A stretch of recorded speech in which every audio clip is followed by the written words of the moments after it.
Well, hello everybody. Welcome to my channel. It is Mindful Monad, and I am Hyperion, and I like to do live streaming, and I like to watch content and react to it and do commentary, and things like that. So today is, well, today's technically not my birthday. Actually, my birthday was yesterday, but since tonight's Friday, it's Friday night chat. Well, not Friday night chat. It's like mid-Friday chat. But we're gonna do a 6-hour stream. And what are we gonna do? Fuck around. We're gonna play.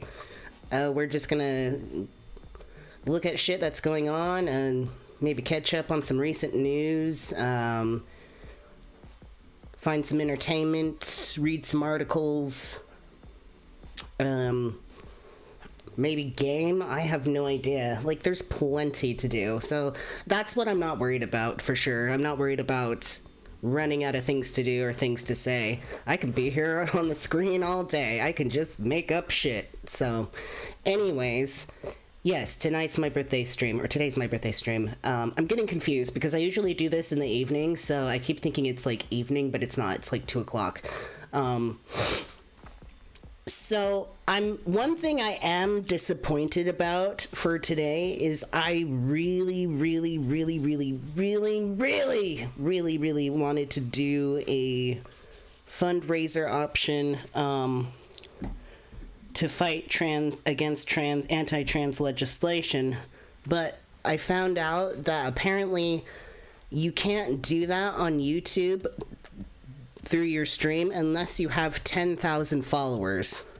So I'm like, great. I'm not popular enough to set up something to help other people. That's fabulous. Thanks, YouTube. Thanks for being a jerk. So then I was like, well, that's canceled then. I shouldn't, like, be doing a 6-hour stream. What's the point? And then I'm like, nah, I'm just gonna do it anyways. We will look at places where you can donate, like good nonprofit organizations to help out trans people who are under attack at the moment. Ooh, sorry. We'll still do that. But yeah, I'm kind of bummed out that it takes 10,000 followers, so it's like, okay, well, I guess that'll just be the next goal then. We're going to try to work really hard to get 10,000 followers. Not really something I want to focus on, but if that's the step we have to take to get to the point where we can do fundraising streams, I'll fucking do it. Absolutely, because I really want that option.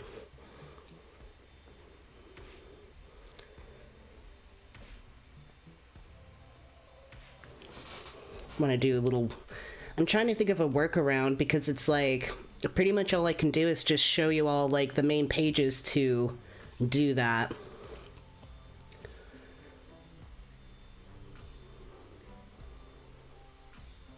Anyways, let's say hello. Sorry.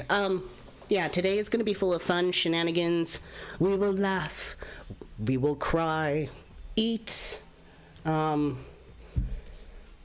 have lunch and dinner, so, I mean, it's going to be long enough where we're going to need some lunch and some dinner. I have snacks. I have tons of drinks. I have some beer, a 6-pack of Coors, and, yeah, we're just going to have at it and have fun. So let's say hello to people in the chat. It really means a lot that you all came. And because it's such a long stream, I mean, it's one of those things where it's like you can come in and hang out, and then if you got to go somewhere or do something, you can be like, bye, and then you can come back later. You know, you can just dodge in and out. There's no, like, extreme major topic that we all have to focus on. 6 hours of reading. No. Anyways, thank you all for coming. Let's say hello. Lisa Zawacki, thank you so much. Hope, thank you so much for the happy birthday. Morg, good to see you. Thank you for the happy birthday. All of you in advance, thank you for the happy birthday. That really means a lot. I'm turning 35 today. Oh, and I have ice cream. Hey, Cassidy, our royal lurker. Part 2. Totally counts as a birthday, yeah. It's my birthday, part 2. Catkin Siren, thank you so much. Rebecca.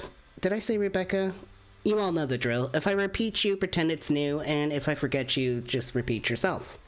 We'll get there eventually. Oh, and please like the live stream if you haven't. Give me a little likey. It is not mint ice cream. Thank you, Cassidy. If you all don't know, I just find mint ice cream to be a moral aberration. It's an abomination. No, seriously, mint ice cream is an abomination. None of you are allowed to have it. not ever. You can't be a chatter in my stream if you like mint ice cream. If you like mint, then leave.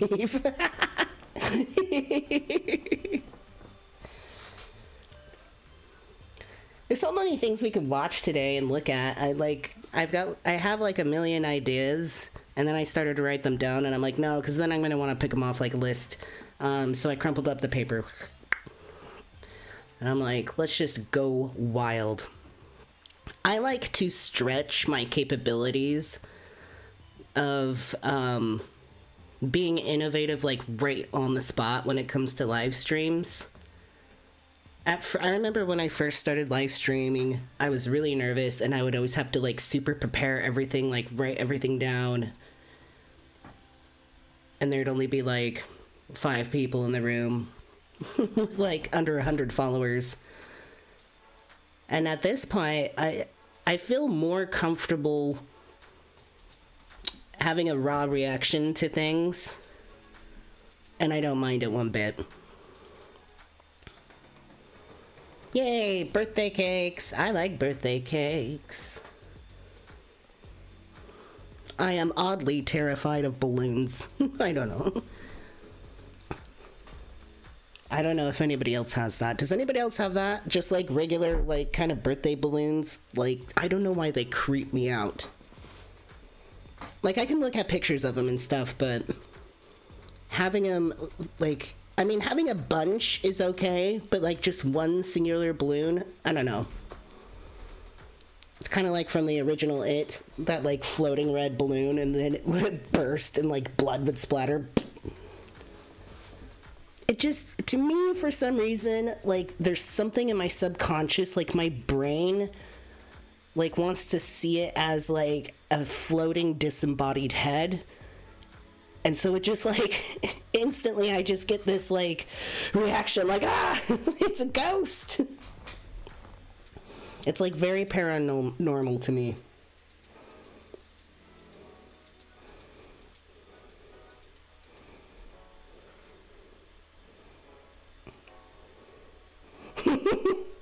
Balloons are scary. Balloons are a singular balloon is weird and creepy. It's just floating by itself, up to no good, getting ready to strangle people.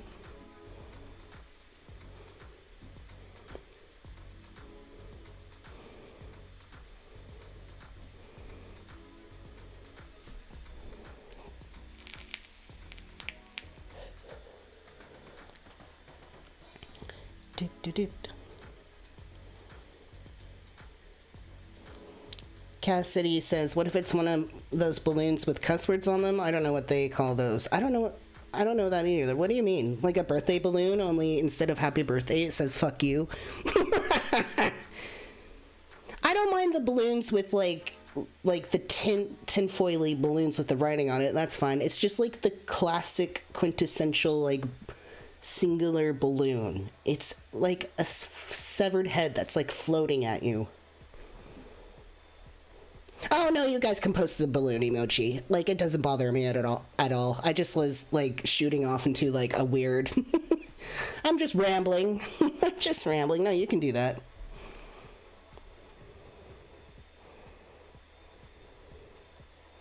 It's all good. It's funny, honestly. I laugh at myself for that because it is such a weird, just like immediate response, and then I try and think about like why. It just spooks me out. But it's funny. It's really funny. My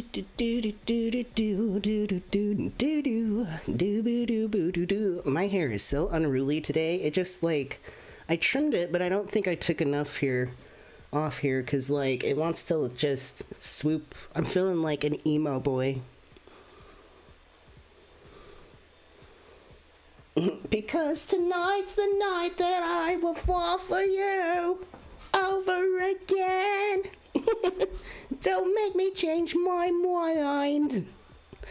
God, the music we grew up with, like people my age, that whole like emo era, that's something I still think is like cringe, but like awesome at the same time. I was totally into that. And actually, I'm going to be going to Salt Lake City this year in the middle of summer to visit my friend Cassie, and we're going to go see Fall Out Boy. I don't think I've kept up with them since I've been a teenager, but like we're going to go and just, I don't know, just do a little throwback. Be little kids again. We didn't get the general admission tickets. It's so funny. Cassie got the tickets and she's like, it's not general admission. It's like, no, because I want to sit my old ass down with a beer in the stadium. Screw general admission. I just can't do that anymore. Like it was worth it when I was younger, going to concerts and doing general admission and being in the pit, but I don't know, sometimes it really sucked. And I feel like I always get, like, pressed up against somebody who's, like, shirtless or just, like, in a tank top and, like, super sweaty. Alberto, hello, welcome. Thank you for the happy birthday wish.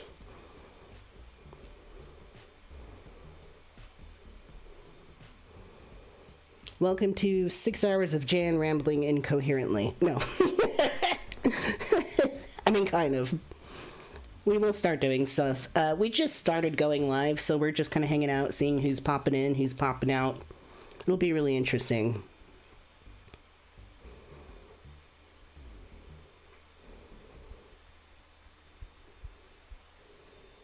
Boop, boop, boop.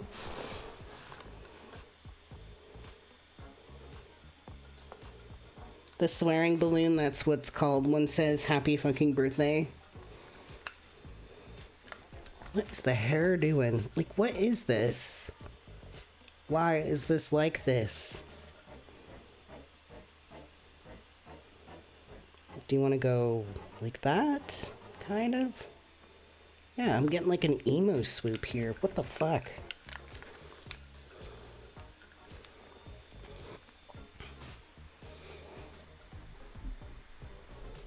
I was really, really hoping, and obviously it didn't happen, but I was really hoping that Trump would have gotten arrested yesterday. I'm like, that would have been the best birthday present ever. Rebecca asks, what's my favorite flavor of cake or dessert? My favorite cake in the entire world is, I mean, I really genuinely do love, like, quintessential vanilla birthday cake. But my favorite cake that I think is the best is German chocolate. The best.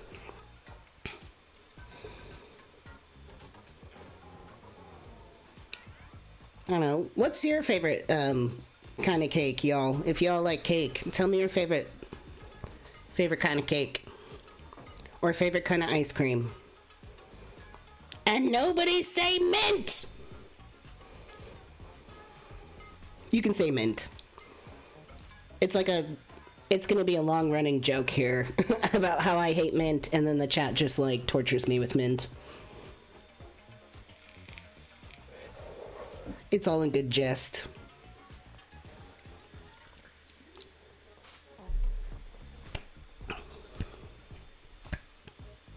I do want to get updated with what's going on with Chump, though. Trump.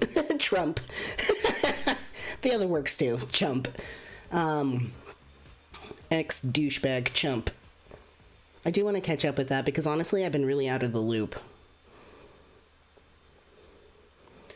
You know, there's something I always think about with Donald Trump, and it's that little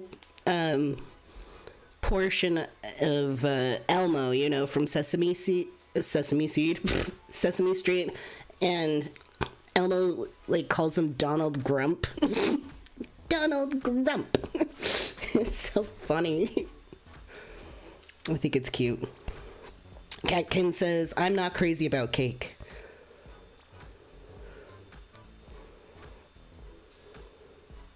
Oh, Imaginista. Hi, thank you so much. That's so sweet of you. Thank you. I appreciate that. I love happy birthdays. I don't remember what I did last year.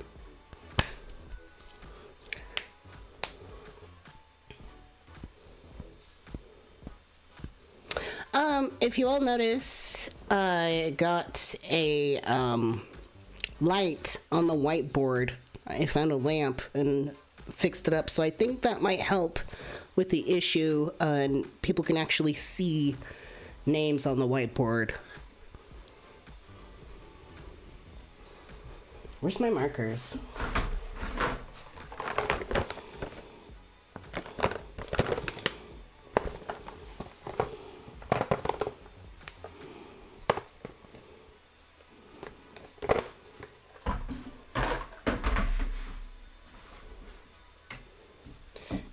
Donald Grump.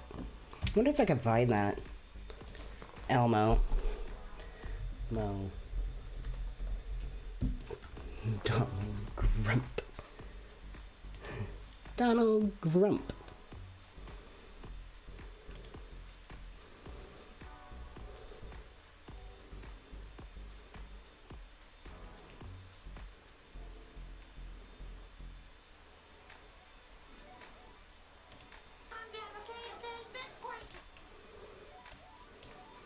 I don't think this is it. This is like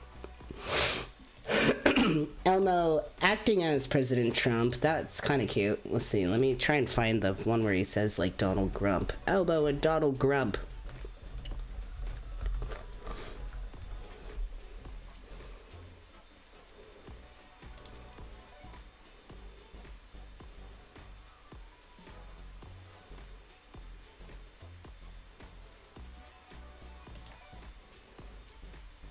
No, I think that must be it.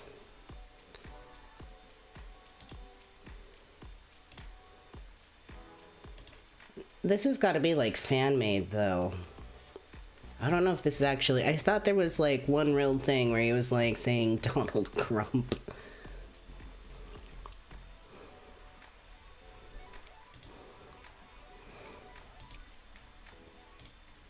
Let's see.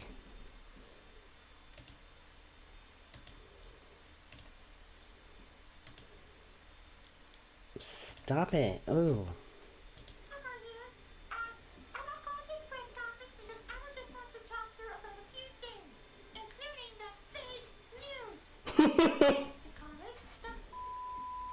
Whoa. Yeah, this is definitely.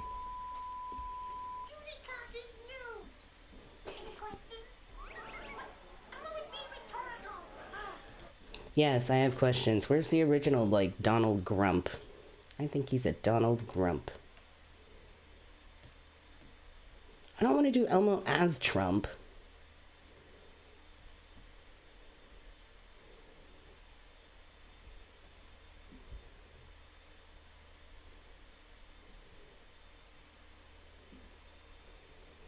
Why is this? Did I just, like, make that up, or did anybody else see that? Sometimes I feel like I lose my mind. It's like I feel like I see something like a piece of content and then I go like search for it and it's nowhere to be found. Black Forest cake? That's really good.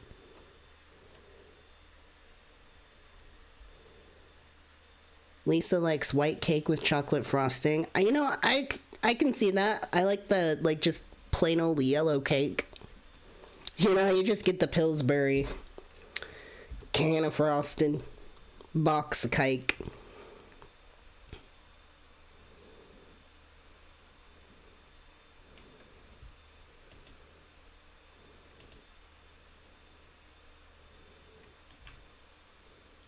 No, there's a clip of like actual Elmo, like the actual production of Elmo, like he calls him Donald Grump.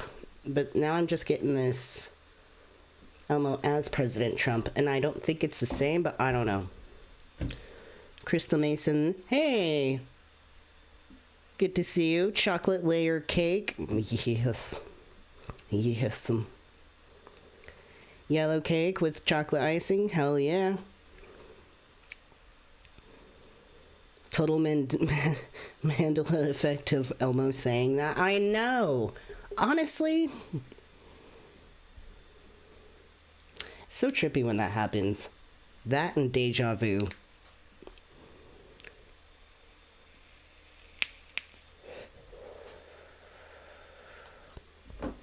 Donald Grump.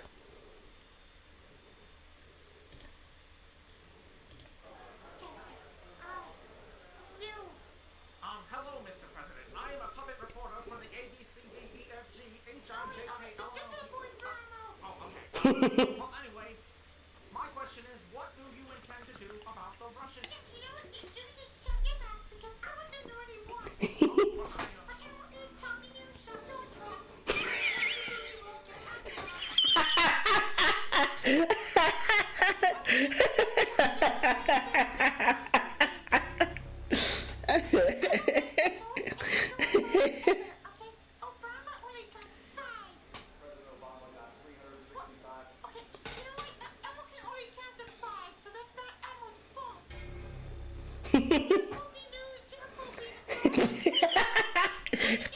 Poopy news? Yes.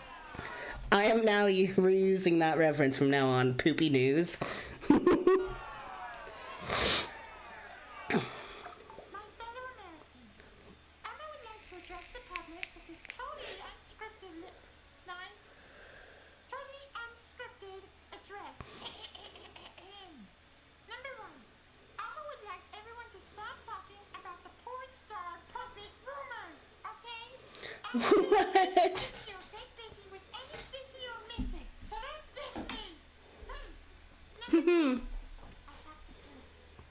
Almost military parade is going to be amazing. Okay, it's going to have hearts, stars, horseshoes, clovers and balloons, pots of golden rainbows, and the rainbow balloons. Sorry, I had my foot in my mouth. You can dump all the oil you want into the ocean because it makes the fish taste yummy. Oh no. Elmo is sick and tired. So no more. What? I don't want to hear any of it. Again, Elmo's all done. Elmo's gonna take a nap now.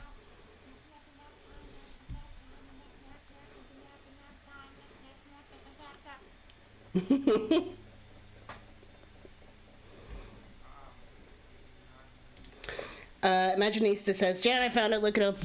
Donald Trump about on Google. Oh, okay.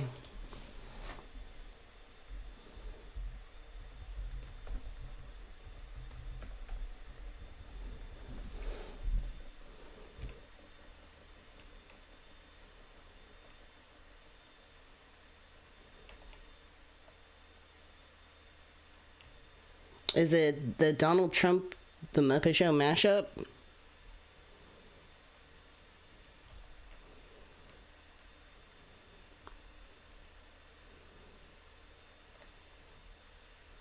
Ronald Grump?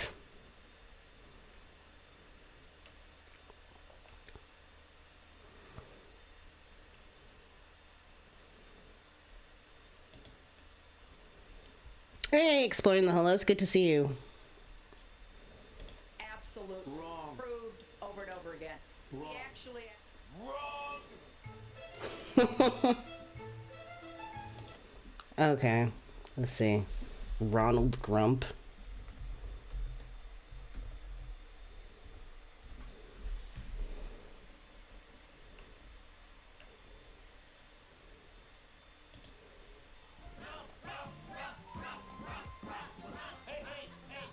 He's coming. Hi, guys. Oh, never mind. It's only Maria. Yes, is that? Wait, what? This?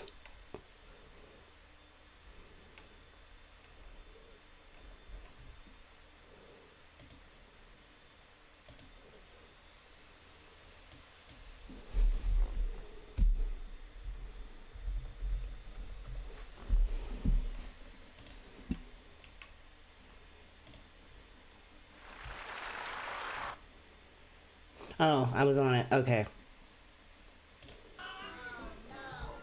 Who were you expecting? Well, if you must know, Miss Nosy Pants, the Grump is coming to Sesame Street.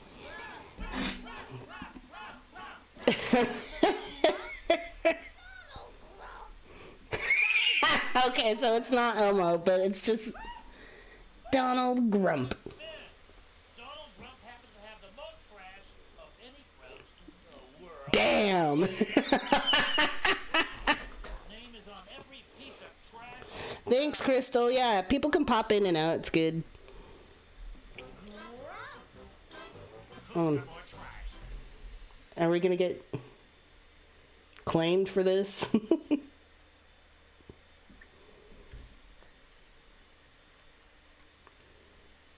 Let's see. I'm Donald Grump, and I have more trash than all of you, so I'm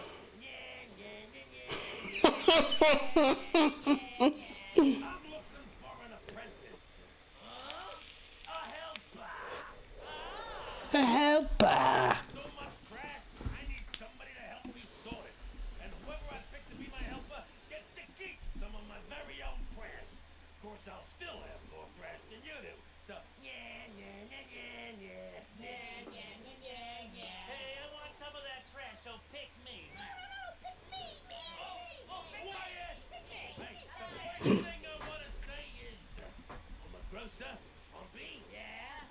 Scrap, you're fired. What does that mean? That means you don't get to be my helper. Well, wait a minute. You can't fire them. They haven't done anything. I just did. Taxi! There's your taxi. And don't forget your suitcases. Ah, this is the grumpiest day of my life. Yeah, I can't believe I got fired by the Grump.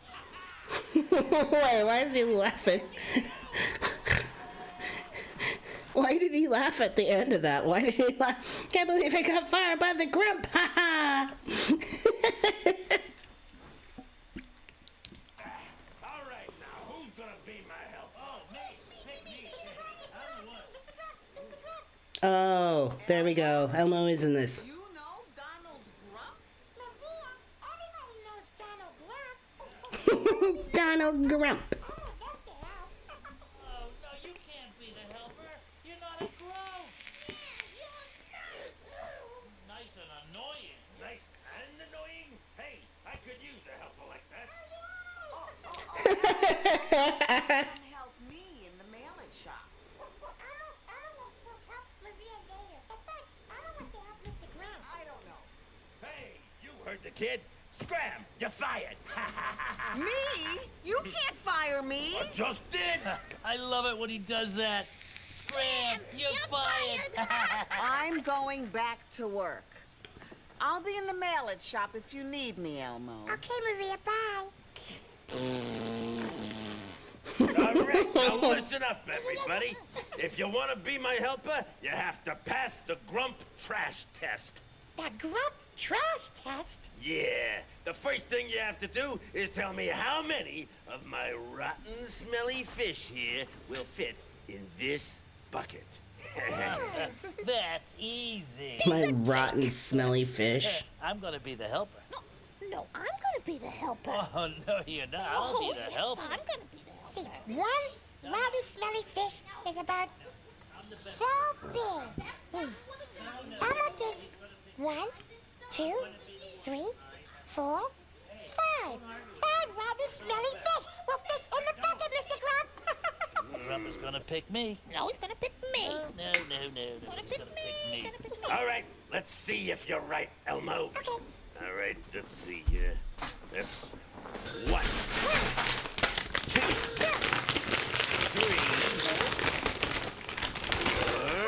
4, 5.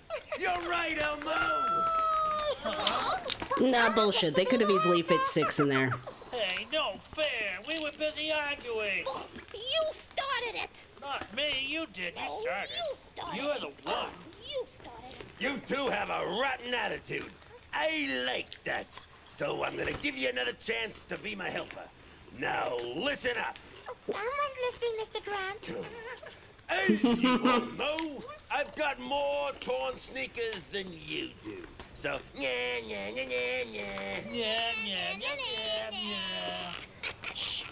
Mr. Grump is talking. All right, now, I want you to put all the sneakers with 3 holes in them. That'll be like this one here. One, One, two, 3 holes in this pile right there. Okay. Okay, and all the sneakers with 2 holes. One, One, 2 in this pile right there. Whoever does Right the best there. job on my sneakers will get to be my helper. Huh? That's a cinch. I happen to be the best torn sneaker sorter around here. No, I am. You? I'm the best. No, I am. I am. No, I am. Let's see. Now, this sneaker has 1, 2, 3 holes. So this sneaker goes in. Oh, this pile. Elmo, it wasn't that hard. Come on, dude. Has 1, 2 holes. So this sneaker goes in this pile. 1, 2 holes in that sneaker. 1, 2, 3 holes in that one. 2 holes.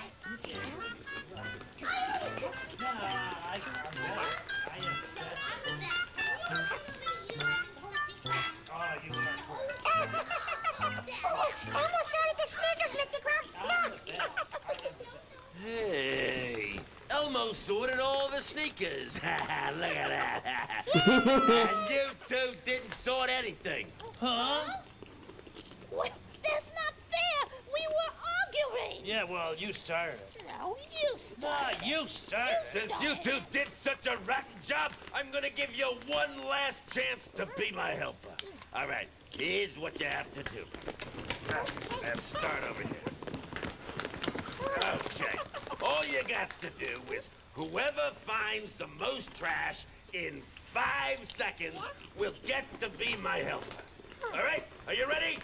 On your mark, get set, go! What a cinch. I'm great at finding trash. I'm better. No, I'm better. I am better. Woo, look at Elmo go. Trash. No, I'm the queen. I can find more trash. No, you can't. I'm the best at No, it. you aren't. I'm better at finding trash. Look at all the trash on my floor. What about you two? Where's your trash? Well,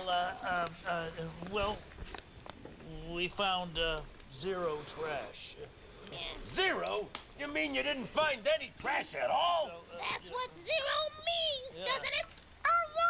Damn, girl. Elmo gets to be the helper, right, Mr. Grump? Wrong!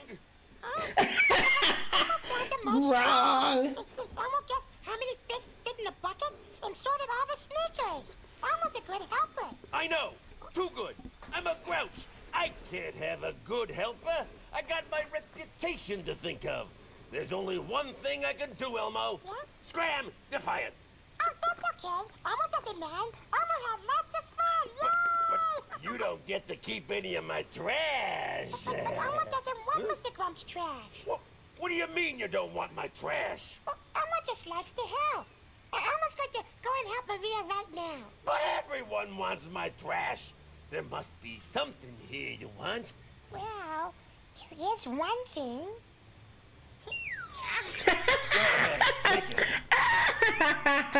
I have more. Oh, yay! Oh, thank you, Mr. Grump. Thank you. Ugh.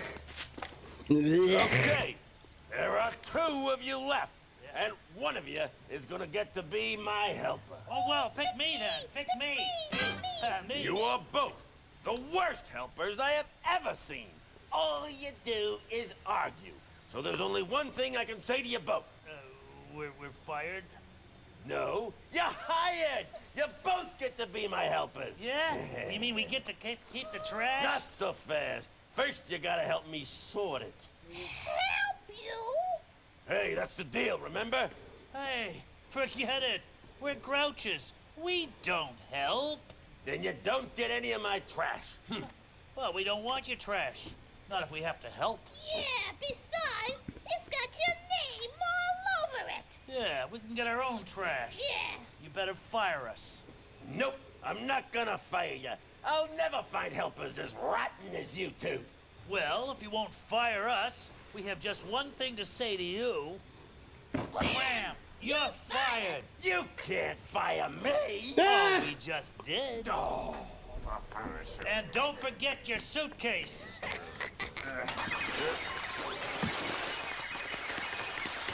Wait.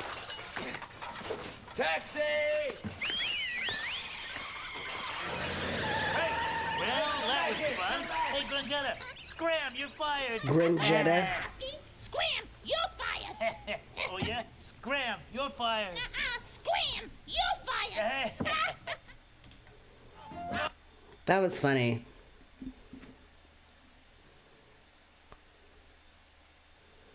That was really... I was gonna read comments, but there's no comments.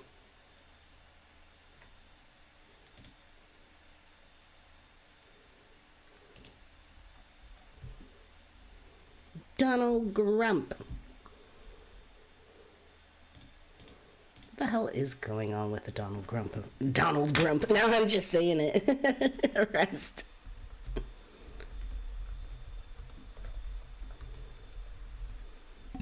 Like, is it happening? Fake Trump arrest photos. I want to see that. I want to see the AI generated Trump arrest photos.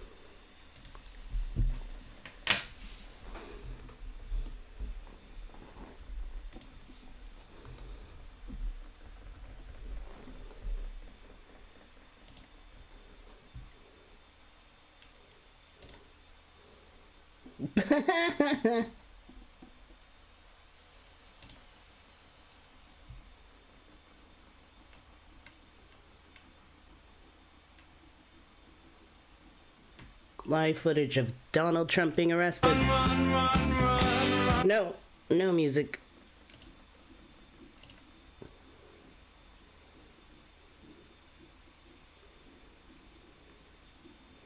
That's great. Where can I see these, like, bigger, though? There we go.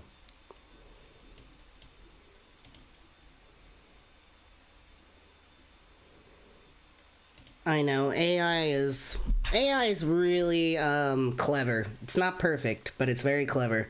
God, that would be great. Yeah, that would be funny.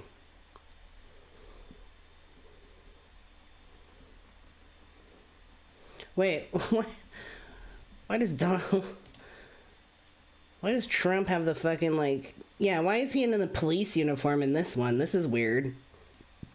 Why does AI do that?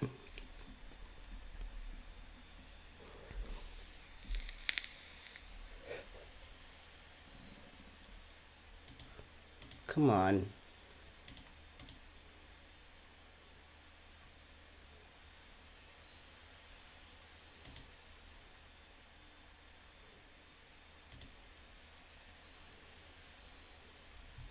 Dude, why is this effing up? I want to see that.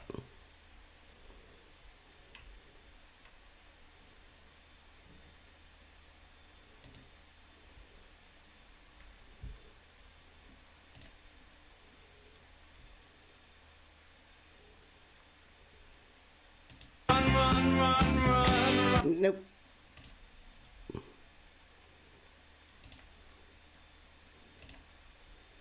There we go. Now I won't mess it up. Finicky thing.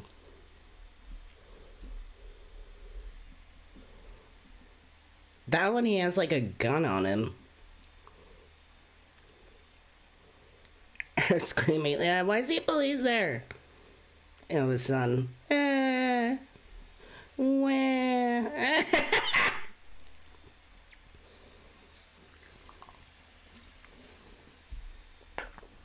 People are funny. What a time to be alive.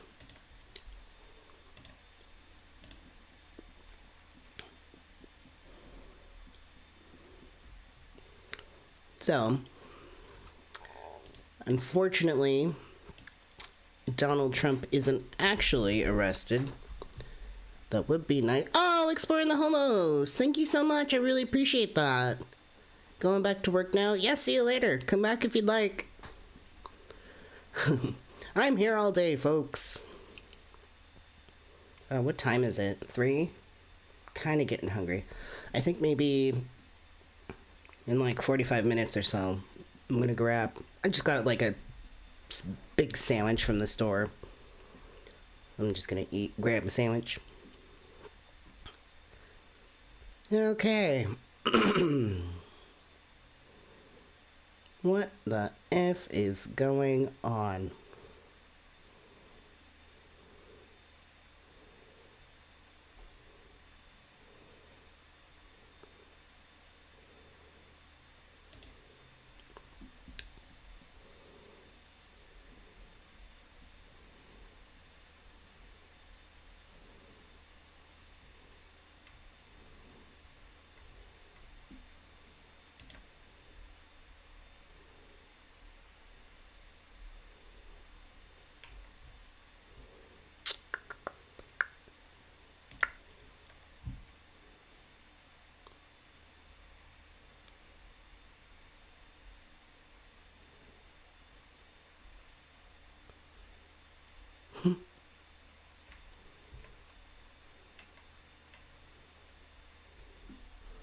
Trump, so he's not, I mean, I don't even think, what is going on? I want to know.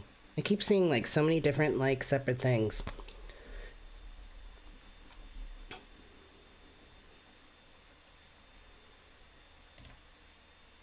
Oh, that's right. There is the rally in Waco that's happening. Boy, what a place.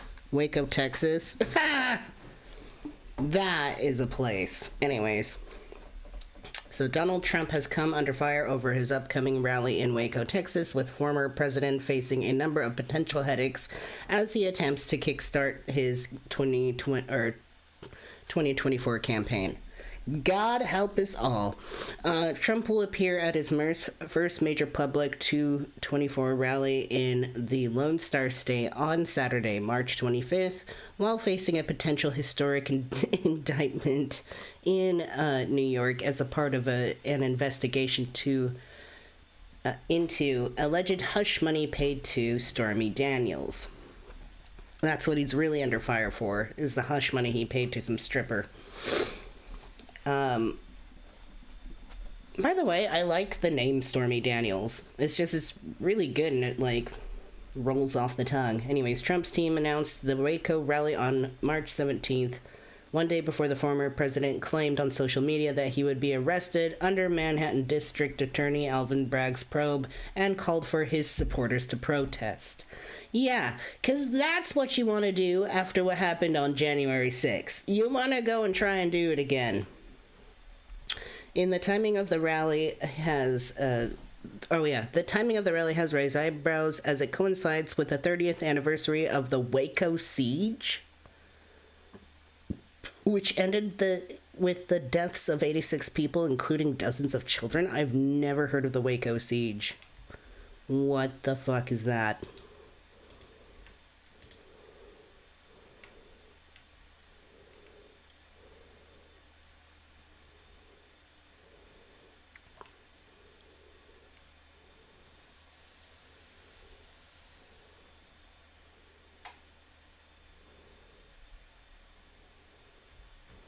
The Waco siege?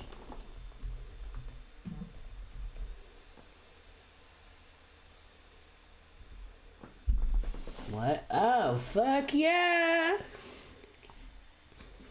My roommate just texted me, and he's like, my coworker's doing another lumpia. I don't know if you guys know what lumpias are. They're very delicious. They're kind of like an egg roll, but it's, like, different. It's not an egg roll. They're lumpias. Anyways, so coworker's doing another lumpia drive. I ordered 2 dozen. Yes! He has a coworker that just, like, makes them homemade and just put them in, like, freezer bags, and then you just, like, whip them out, throw them in the air fryer. Have them with some sweet and sour sauce. Lumpias. Y'all ever heard of lumpias? Lumpia. Yeah, they're Filipino.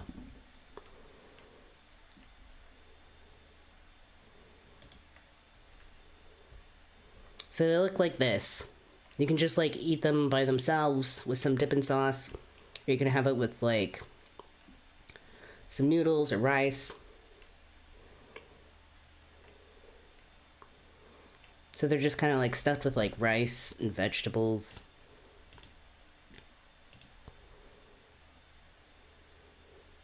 So the Filipino fried spring roll.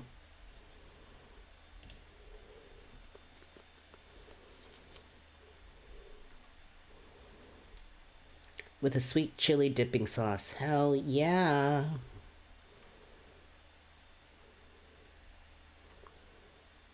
Stuffed with a savory mixture of ground pork and vegetables. Some of them are just made with vegetables, though. Those are also good. I like the veggie ones.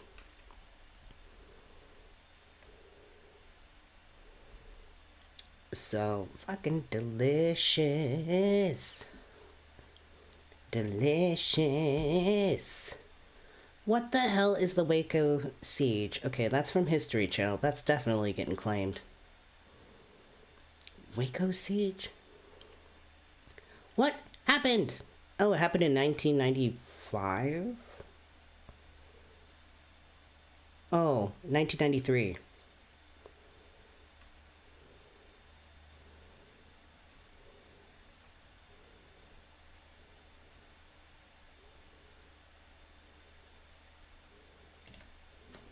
The siege at David Koresh's Branch Davidian compound in Waco, Texas lasted for 51 days and showed the world just how badly the FBI could mess something up.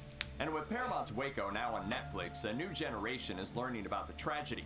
Here's why the siege was worse than you think.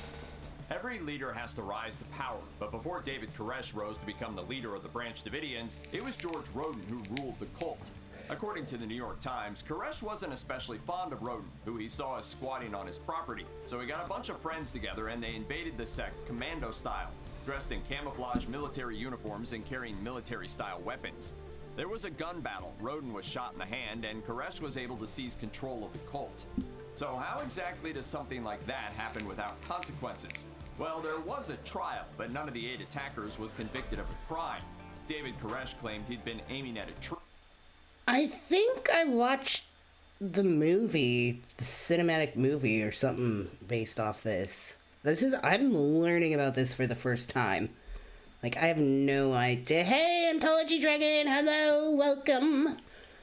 Welcome, Monad. Pull up a sheet. Not at Roden, and the jury believed him, or at least enough of the jury to result in a deadlock. In fact, the jury believed Koresh so much that a few of them actually hugged him at the end of the trial. I don't even know, like, the beginning of this. Like,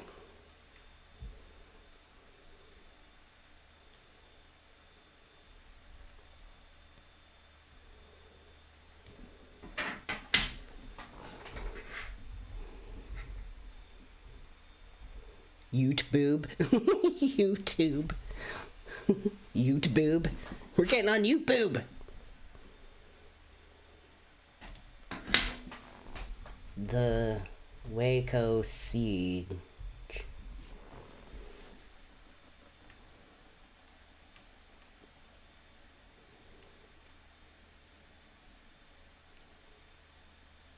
Oh.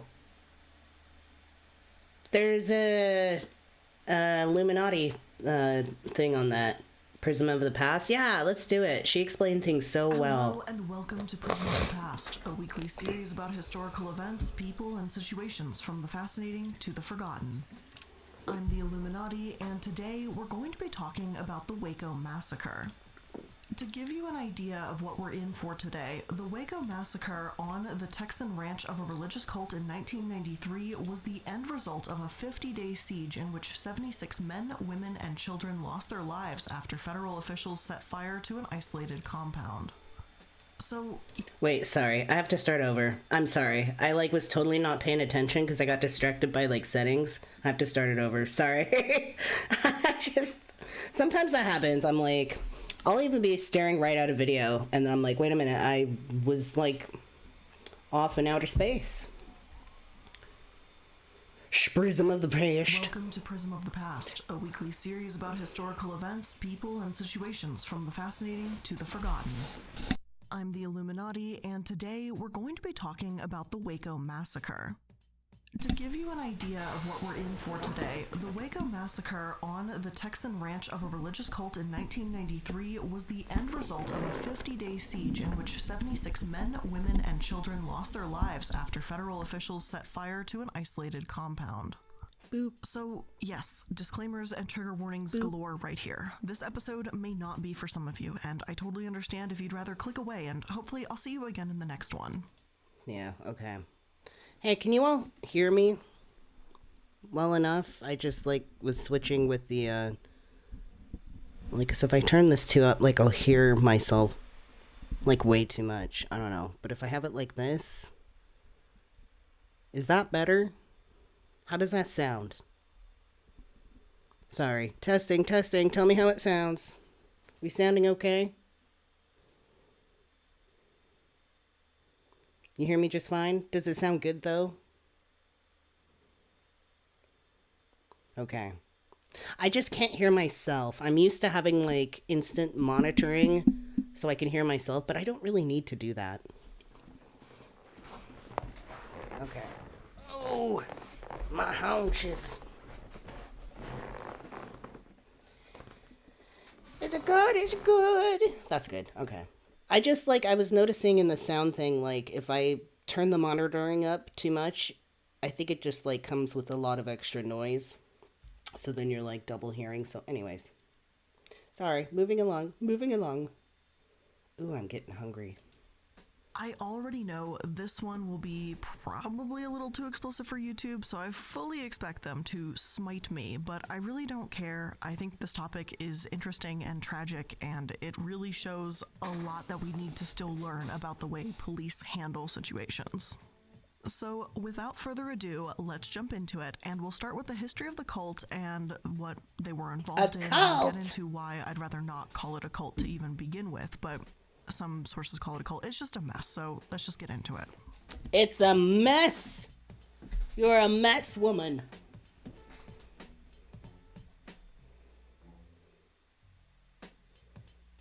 It all starts with the Seventh-day Adventist Church. According to their site, Adventists not only acknowledge...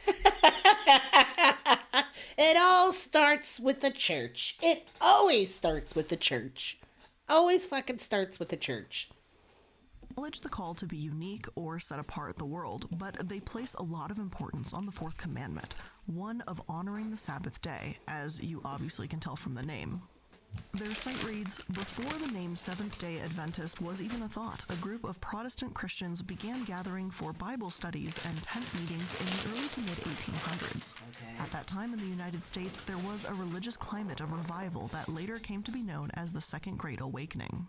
While some took this newfound religious fervor to the extreme, others were reading the Bible for themselves again, rather than just listening to a sermon each weekend.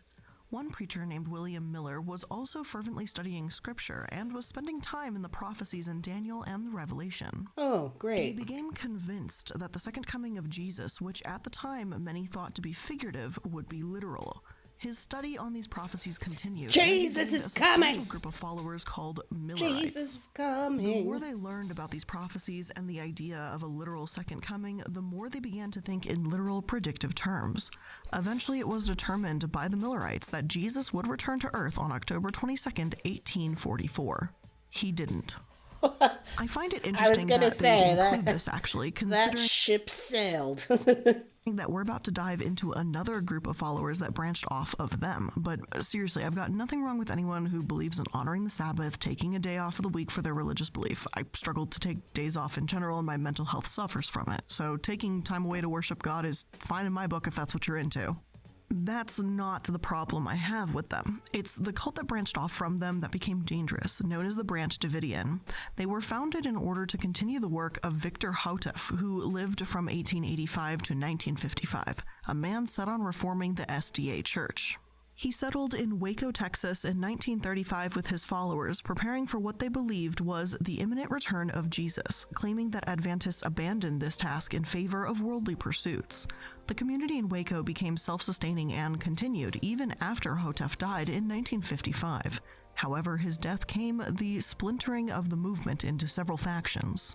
Hotef's wife, Florence, disbanded her following, and the land she sold was taken over by Ben Roden. The area, called Mount Carmel, saw the establishment of the General Association of Davidian Seventh-day Adventists. Ben called his members to a purer life and promised that Christ would return soon after the members reached a state of moral maturity. When Roden died in 1978, members were torn between allegiance to his wife Lois and his son, George. Lois found an ally in a young convert, Vernon Howell, but her death in 1986 left George in control. Within a year, however, Howell had asserted his leadership and became the head of the Mount Carmel community. Howell moved quickly to assert his spiritual authority, and one of his first acts was the adoption of a new name, David Koresh. His name suggested that he was a spiritual heir of the biblical King David, and that he, like Koresh, Hebrews for Cyrus, the ancient Persian king, was a messianic figure.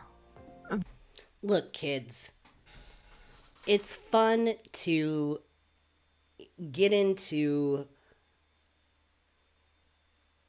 the archetypes of stories in the Bible and whatever. Like, it's fine. Like, you can get into the characters and stuff and be inspired by different stories and whatever. But, like, when you play around with that and you get to a point where it's like, I'm a descendant of this or something like that, or I am the reincarnation of this person over here,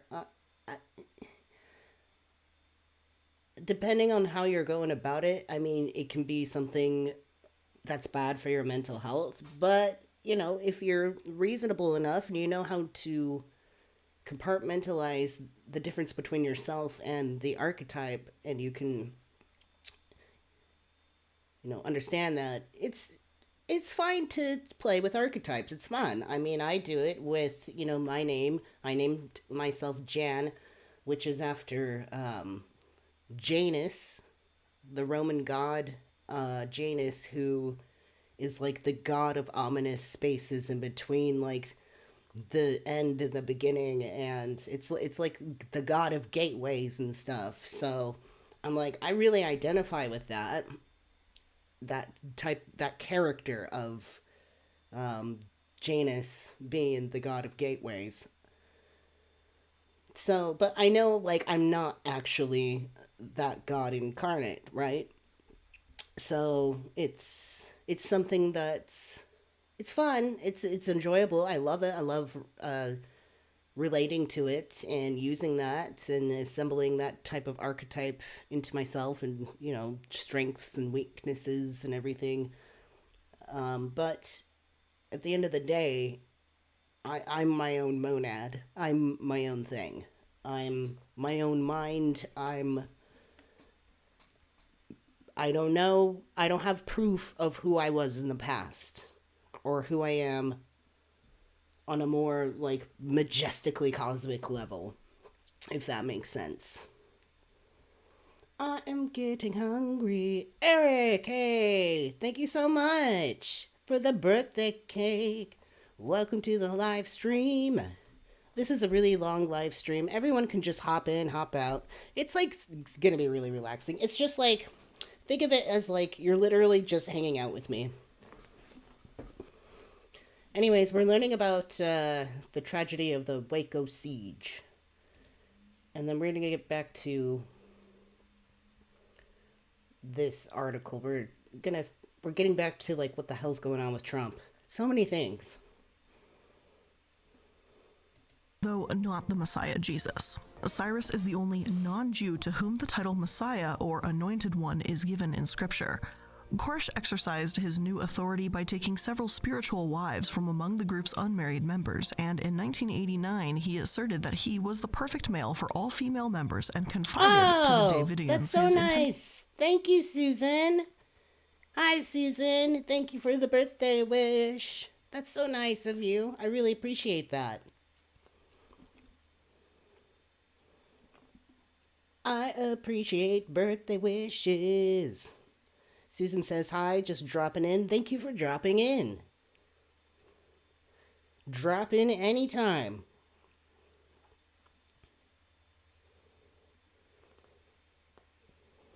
Susan is our amazing moderator.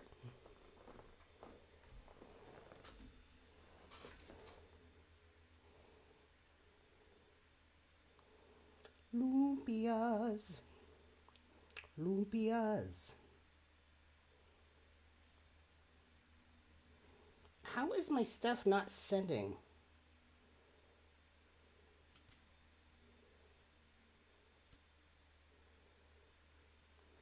I'm trying to help Cassie buy some pants.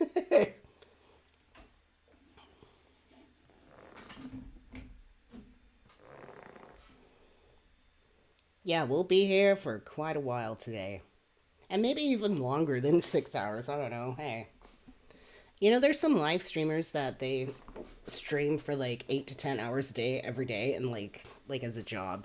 That's kind of something I dream about doing in the future. I guess the only way to get there is to just like start getting there. So this is kind of like an experiment for me. Like, what is it like to stream for pretty much the majority of the day? Back to the tragedy of Waco Siege. To create a new lineage of children for who he believed would eventually rule the world. Koresh's interpretation of the Bible rested largely on identifying himself with the lamb mentioned in Revelation 5. Traditionally, the lamb is identified with Jesus, but Koresh distinguished between them, suggesting that the lamb's role was to loose the 7 seals and to interpret the scroll mentioned in Revelation 5:2, thereby bringing forth the end-time revelation of Christ. David Koresh played a huge role in the Waco massacre, but we will... Of course he looks like that.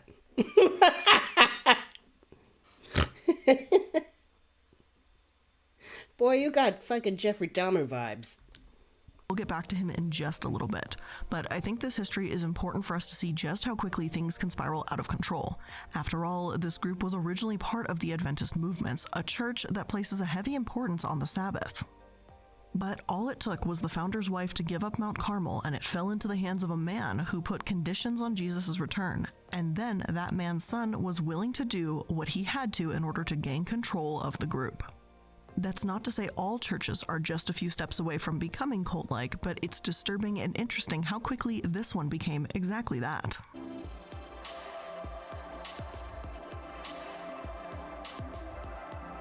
Once David Koresh stepped into the role of leader, things started to go south quickly. There's been some speculation that around the same time he claimed the gift of prophecy, he was also sleeping with Lois Roden, the widow of Ben Roden, who was then in her late 60s. George Roden, Ben's son, and David had an ongoing power struggle at Waco, and by struggle, well, we're talking attempted murder charges here. According to PBS, for a short time, Koresh retreated with his followers to eastern Texas, but in late 1987 he returned to Mount Carmel in camouflage with 7 male followers armed with 5 .223 caliber semi-automatic assault rifles, 2 .22 caliber rifles, 2 12-gauge shotguns, and nearly 400 rounds of ammunition. During the gunfight, Roden was shot in the chest and hands. He and his followers went on trial for attempted murder. The 7 were acquitted, and a mistrial was declared in Koresh's case. Koresh told the jury he and his men went to Mount Carmel to find evidence of corpse abuse by Roden, and their shots were aimed at a tree. This was the time that David officially changed his name from Vernon Wayne Howell to David Koresh, and perhaps in his willingness to do anything to keep power, David went from being a prophet to claiming he was God's Messiah and his chosen one. Former followers said women had to wear long blouses and had no makeup or jewelry could be worn. They said Koresh would tell them where to sleep and what food they could eat. Sugar, processed flour, and dairy products were forbidden. He taught that we should not eat any dairy products, Bunn said. His reasoning was, well, dairy products are made from milk, which is baby food. Milk is what you drink when you're a baby, and we're adults now. I mean, I can't argue with that. Sheila Martin, who moved to the compound with her husband and 5 children in 1988, said, "It was fun as long as we were being obedient." Fun for her, perhaps, but other former Davidians... I don't think I want to be in any situation where the only way I would have fun is if I was obedient. That doesn't actually sound like fun. Members said that as children, they remember being raised in fear and that being disciplined as a child was a 24/7 thing. Even looking back, some parents like Dana Okamoto said they felt like the most evil person in the world to have to beat their children, but they did it anyway because it was what God wanted and needed from them. Dang. Former members said Koresh No, would that's not separate okay. families from each other. Bruce Perry told ABC News that if Koresh thought a mother and a child had a tighter bond between him and the child, then Koresh would tell his parent, "You haven't been disciplining them adequately, so I'm going to have this mother raise your kids." Oh my god. Aside from the beatings and separating families, Koresh also encouraged people, even married couples, to be celibate. Basically, so he could have the women to himself. But it wasn't just women. Allegations with former followers say Koresh pursued young women and daughters to cult members, teenagers, and disturbingly, even younger. Koresh's that doesn't surprise bride me. was reportedly 10 years old, and she later testified that Koresh molested her at a hotel. This place was, well, simply put, a horrible quote and exactly what she would think. The stereotypical God complex leader shouting that he's Messiah while using it as an excuse to get away with pedophilia. Followers blindly putting their faith in this man, sometimes out of intimidation and fear. We've seen this before. In short, this man was a monster. And I don't know much about his home life, other than that he was teased as a child, he had a young single mother, was primarily raised by his grandparents, and he dropped out of high school. Everyone has their struggles, but it's what you make of them that determines what kind of person you'll become. Koresh may have had the worst childhood in the world for all I care, but there's no excuse to become a pedophile, and I've got no sympathy for that kind of person, period. That said, I do have sympathy for his victims and the people that were part of that community. Even though the media at the time portrayed this tragedy of a cult full of crazy people that sort of brought the Waco massacre on themselves, I don't want to do that today. I think it's important to look at the situation with the understanding that these people were being controlled by Koresh and manipulated. Even if some went along with David's teachings, let's remember that there were innocent children involved here as we go forward.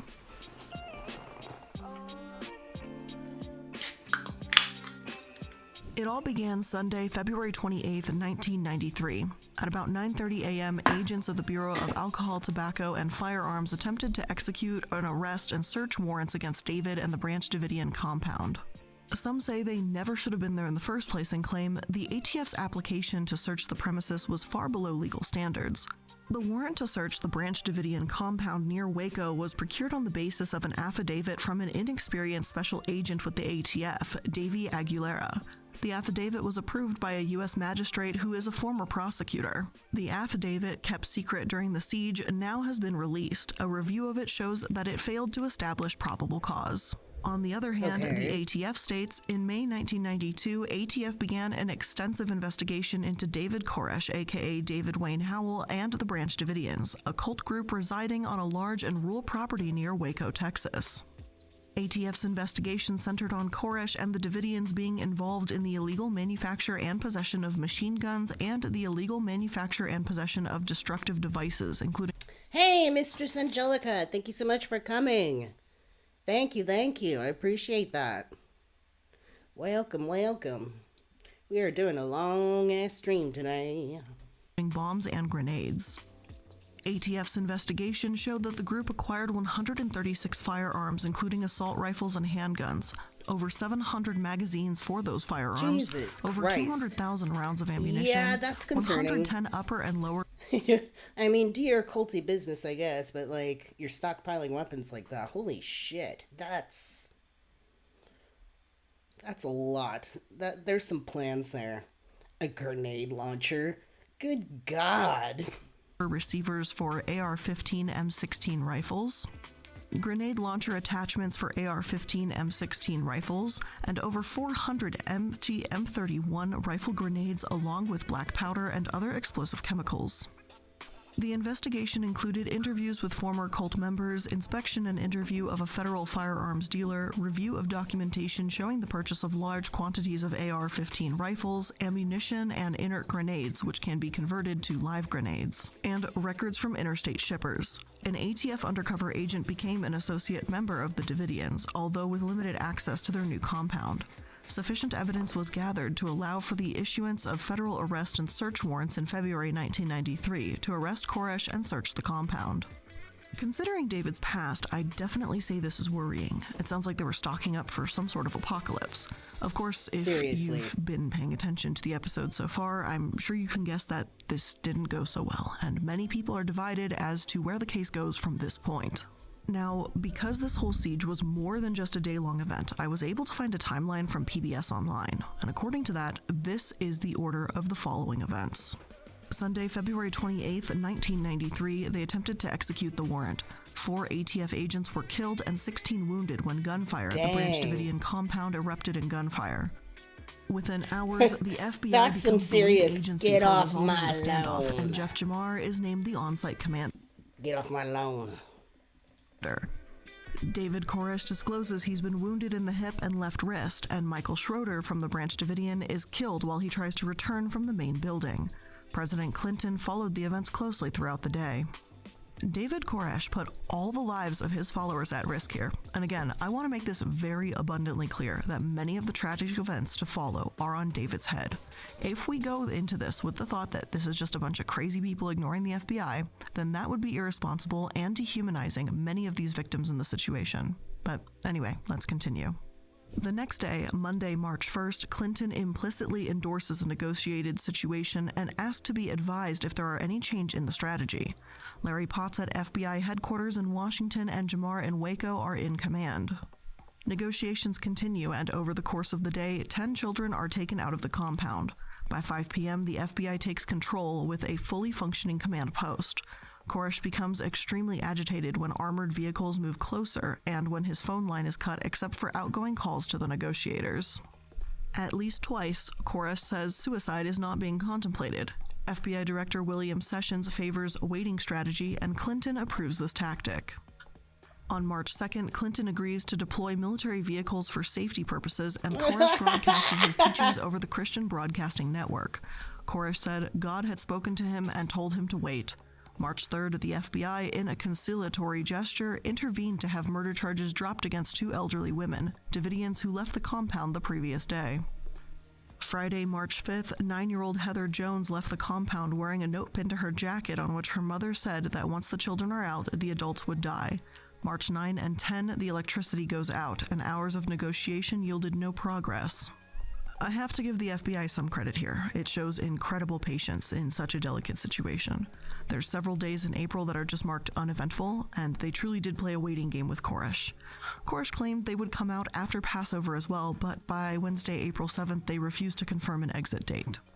According to PBS, Monday, April 12th, at a high-level meetings, Sessions, Hubble, and other Justice and FBI officials present the tear gas plan to Reno, the newly appointed Attorney General, for approval.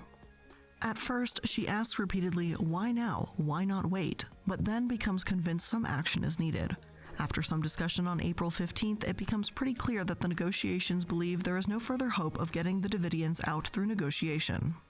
And by April 17th, well, that's when things started to get messy. April 19th was the final day when the siege itself occurred, but I'm going to go through step by step and hour by hour, so there's little to no misunderstandings as to what happened, 'cause I'm at least really by confused. this account. The siege. April 19th, 5:59 a.m., the Davidians were notified of imminent tear gas assault. Byron Sage, the FBI agent, advised them to come out and told the Davidians they were under arrest. 3 minutes later, at 6:02, 2 FBI combat engineering vehicles, CEVs, began inserting gas into the compound through spray nozzles attached to a boom. At 6:04 a.m., the Davidians start shooting, and the FBI begins deploying Bradley vehicles to insert ferret rounds through the windows. At 6:31, the HRT hostage rescue team reports that the entire building is being gassed. At about 7 a.m., Reno and senior advisors go to the FBI Situation Room. At 7:30, a CEV breaches the front side of the building and the first door as it injects gas, and at 7:58 a.m., gas is inserted into the second floor of the back right corner of the building. The FBI calls for more gas from outside Waco, and at 9:20 a.m., 48 more ferret rounds arrive at Houston. At around 9:30 a.m., with the supply of ferret rounds dwindling, one CEV is having mechanical troubles and high winds are blowing the gas away. Another CEV begins enlarging the opening in the middle front of the building from which the Davidians could escape, and a third CEV with a boom but lacking a gas delivery system breaches the rear side of the building to create openings near the gymnasium. At about 11 a.m. Washington time, Reno talks to Clinton, saying everything seems to be going well as she leaves for a judicial conference in Baltimore at 11:30 a.m. The CEV without a gas delivery system breaches the backside of the compound, concentrating on the back right corner near the warehouse gymnasium. At 11:40 a.m., the last ferret rounds are delivered. At 11:45 a.m., a wall on the rear right side of the building collapses. At 12:07 p.m., the Davidians start simultaneous fires at 3 or more different locations within the compound. An HRT observer reports seeing a male starting a fire in the front of the building. At 12:12 p.m., Sage calls on Koresh to lead the Davidians out to safety. 9 Davidians flee the compound and are arrested. At about 12:25 p.m., the FBI hears systematic gunfire coming from the compound, leaving several agents the impression that Davidians are either killing themselves or each other. Oh, At 12:41, interesting. firefighting efforts begin. That's weird.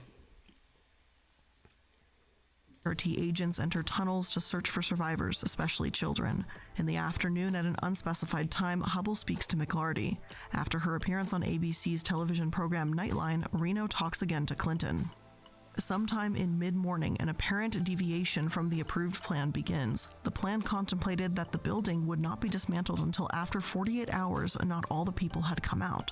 However, the CEV begins knocking holes in the compound the morning of the assault. The CEV, not equipped with tear gas, knocks down a corner of the building and a portion of the roof collapsed in order to clear a path to the main tower so that the other CEV could insert gas into the area. This was undoubtedly a tragedy. It marked the end of the 51-day standoff. Those that volunteered to counsel the children were later released from the compound and later told ABC News that they were extremely afraid, with resting heart rates twice as high as expected for a normal child. The kids, even the really young ones, had learned how to march and handle a gun. And to this day, despite the congressional investigation concluding that Koresh and his followers set the fire, speculation about who started it continues. ABC News states that conspiracy theorists are likely spurred on by government missteps during the raid, and Thibodeau, one of the survivors, is still adamant the fault remains with the FBI. So, who is at fault here? The FBI agent Byron Sage can't stop thinking about that siege. Texas Monthly released an article in 2018 where Sage says that he failed once he flipped the PA system's power switch to off. Many of the followers died from thermal burns and smoke inhalation, but the article explains that some appeared to have died from blunt force trauma caused by the collapsing building. And autopsies would reveal that at least 20 of them, including Koresh, had either shot themselves or been shot by other members of the sect, likely as a way to avoid a fiery death. One 3-year-old boy had been stabbed in the chest. 25 of the dead were minors. It wasn't until years later when a researcher, Michael McNulty, uncovered evidence that did question the who started the fire, and that finally did get answered. Inside a locker full of government evidence in Austin, he discovered a shell casing for a pyrotechnic tear gas round. This was a problem. The FBI had long denied that it had used pyrotechnic rounds during the siege, and both Attorney General Janet Reno and former FBI Director William Sessions had repeated this assertion in front of Congress. McNulty began sounding the alarm. If the government had lied about such a crucial detail, did that mean that agents had started the fire and then covered it up? In August 1999, as such questions became impossible to ignore, the FBI admitted that in fact a member of the HRT had fired polytechnic tear gas projectiles. Though the government maintained that the rounds did not play a role in igniting the compound because they'd been shot at a construction pit, not at the Branch Davidians building itself, and had been discharged hours before the first flames. But after so many years of doubts, the government's admission that it hadn't told the whole truth was enough for many Americans to see a full-blown conspiracy. That same month, a Time magazine poll found that 61% of respondents believed that federal law enforcement had started the fire. Is this proof that the FBI started the fire? Not exactly, but it's proof that they did lie, absolutely. The FBI insisted that this was a screw-up and not an intentional cover-up, but I can definitely understand where that 61% of Hey, Laura, good to see you. Thank you so much for coming. people are coming from, thinking it's quite suspicious, because it is. It's almost a depressing reality that you did everything that you possibly could to resolve this peacefully, and then you're called a murderer, Sage says. You know, a cold-blooded murderer. Personally, I think the length of time speaks volumes about this case. Did the FBI make mistakes? Yes, but it's not as if they drove up and started shooting either. This was a 51-day standoff, and action needed to be taken. It's a tragedy in my opinion, and it's a lose-lose situation. No one won here. Though it does sound like the FBI acted defensively. History.com states, it's not clear who fired the first shot. They also say 28 children died in the flames, not 25, but argue that experts debate if this was really even a cult to begin with. They also state that some experts argue the government used the word cult to excuse the force it used against the Davidians in the standoff. Personally, But did we not see? I mean, yeah, it's a cult. They had so many fucking weapons put together. They have a weird way to control their members. So, yeah, it is a cult. It's not wrong to call it a cult. I do think they were kind of cult-like. The children that survived have said as much. According to Dr. Perry, one of the psychiatrists that worked with the children were deprived of food for punishments, sometimes as long as a full day. The boys woke up at 5:30 a.m. for marching, drilling, possibly with firearms, and children as young as 11 and 12 were David Koresh's child brides. Yet to the children, Dr. Perry said, the world inside the compound was normal. Even after their release, they described their treatment by Mr. Koresh. Nearly all the children have talked about their love for him. During therapy sessions, several drew pictures with hearts under which they wrote, I love David. But Dr. Perry sees their feelings about Mr. Koresh as something else. Fear is what it was, he said in an interview here last week. They learned to substitute the word love for fear. The cult leader controlled everything, sex, play, and even diet. There were a number of unusual ideas about combining fruit and vegetables in the same meal, Dr. Perry wrote. He added that when the children were first placed in the custody of the state, Child Protective Services, they frequently talked about how it was odd to have warm food. Oh, that's sad. I really don't have words for how heartbreaking this is overall. Yes, it is very cult-like, but cult or not, these were people, victims, and innocent children. I don't think the Davidians being brainwashed excuses the FBI's missteps, considering journalist Darcy Steinke wrote, Koresh jogged every day at the same time on the same route before the siege. And so if they wanted to take him, they could have just pulled up a police car and arrested him. It was insane to come to the compound of an obviously unstable person. Hi, Casper. Hi. Hello. Hello. Yeah, we're talking about cults. Hello. Sorry, where were we? It was insane to come to a compound of an obviously unstable person who you know has a ton of weapons with heavily armed ATF agents. Cornering Koresh in a standoff like this, I'm not surprised it resulted in tragedy, given who this man is. Some believe the government wasn't fully informed about who Koresh was and just how horrible the situation had gotten, or else they never would have gone towards this raid to begin with. Regardless of what side you're on, this tragic, heartbreaking, and upsetting situation is not really something people should forget anytime soon, because there were a lot of mistakes overall. However, the 9 Davidians that escaped the fire still remain in Waco and meet regularly for Bible study. At least as of 2013. Some believe Koresh might even return from the dead to lead them again through, well, I don't know, just lead them through life, I guess. The point is that there's just really no good ending to this. I absolutely believe they could have arrested Koresh quickly and without much resistance on one of those morning jogs, but it doesn't seem like the ATF or FBI had any idea what they were getting into. To say the Davidians were underestimated would be a giant understatement. The extent of the brainwashing and extreme beliefs, it's hard to imagine when you're outside of it. 12 of the surviving Branch Davidians, whether they were released in hostage negotiations or fled the fire, it's not clear who's who, were acquitted on murder charges. It was after a jury trial lasting nearly 2 months that 5 were convicted on aiding and abetting voluntary manslaughter and 8 on firearms charges. Several of the Branch Davidians even filed civil suits, but those cases were ultimately thrown out when the court found that the Davidians initiated a gun battle and ATF returned fire to protect themselves. Again, there's still so much debate around this case. If the force was excessive, why calling them a cult stigmatized them and made the FBI's actions seem acceptable when they probably were not really. I hope no one walks away from this thinking that those at Waco deserve to die, even though Koresh at the very least deserved to pay for his crimes. Sociologist James Richards explains, the news media's focus on Koresh as a purported all-powerful cult leader had the effect of dehumanizing the Branch Davidians. Little effort was made in national media to depict the lives of the Branch Davidians and their children as individuals. During the siege, the general public had no way of learning about the Branch Davidians as people because FBI officials decided to withhold footage filmed inside the residence. These videotapes, subsequently named Inside Mount Carmel, depict young children, teenagers, and thoughtful adults who were committed to their faith. Was their faith dangerous considering it consisted of child brides, Koresh being the Messiah, and abuse? Well, Absolutely. yeah. But I also wish it didn't end this way. I don't think anyone wanted it to end this way, and I wish I had a happier note to end on, but I just don't. The Waco massacre has not only sparked great debate, but it even has been a primary motivation given its anti-government, anti-FBI stance for the Oklahoma City bombing and the Montana Freeman siege. It damaged people's faith in a government meant to protect them, and I can see why to a degree. People were lied to for years. But they were seriously I think the takeaway here stockpiling is to simply weapons, and remember they that shot even people FBI in cults are agents that people, showed up and to they still arrest deserve to them. be seen as such, both by the media and the average person. We could all fall for a cult, for the promises from manipulations like Koresh or Keith Rainier or other charismatic leaders, in a touchy enough circumstance. But with that being said, that's where I'm going to end today's episode. I can't really say I hope you enjoyed it, but I did hope you learned something new, and if you did, make sure that you're liking. I mean, I think calling them a cult is appropriate. They definitely weren't just innocently hanging out there, doing their own thing, trying to live their lives on their compound.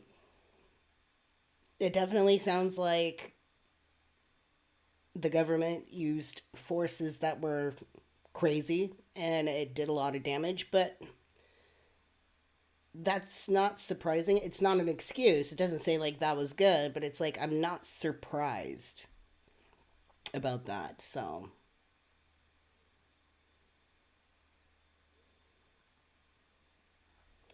let's see. Oh God, I'm hungry. All right, I'm gonna pee, grab some food, and we're gonna finish this article and figure out what's going on with Trump.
All right.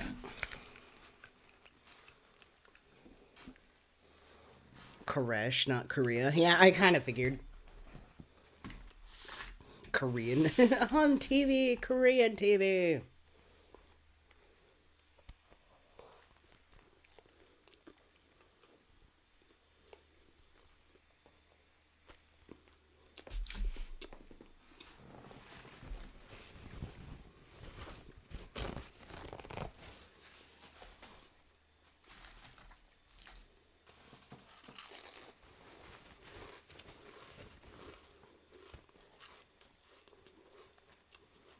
Laura says, Jan, I was in a cult for a couple of years.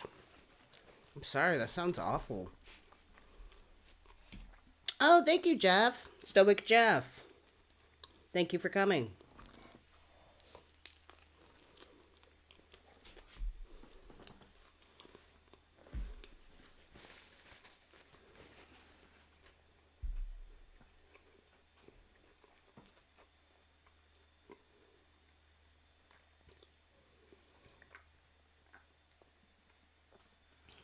All right. The reason we got like onto this issue in Waco is because Donald Trump is trying to host his rally tomorrow in Waco, and they're speculating that has something to do with that. So Donald Trump has come under fire over his upcoming rally in Waco, Texas, with the former president facing a number of potential headaches as he attempts to kickstart his 24 campaign. Trump will appear at his first major public 24 rally in the Lone Star State on Saturday, March 25th, while facing a potential historic indictment in New York as part of an investigation into alleged hush money paid to Stormy Daniels. Trump's team announced that the Waco rally on March 17th, one day before the former president claimed on social media that he would be arrested under Manhattan District Attorney Alvin Bragg's probe, and called for his supporters' arrest. The timing of the rally has raised eyebrows as it coincides with the 30th anniversary of the Waco siege, which ended with deaths of 86 people, including dozens of children. Go away. As well as the looming indictment and the controversy about the location and date of the rally, Trump's appearance in Waco could also be hindered by a lack of guest speakers and a sabotage attempt from a member of his own family.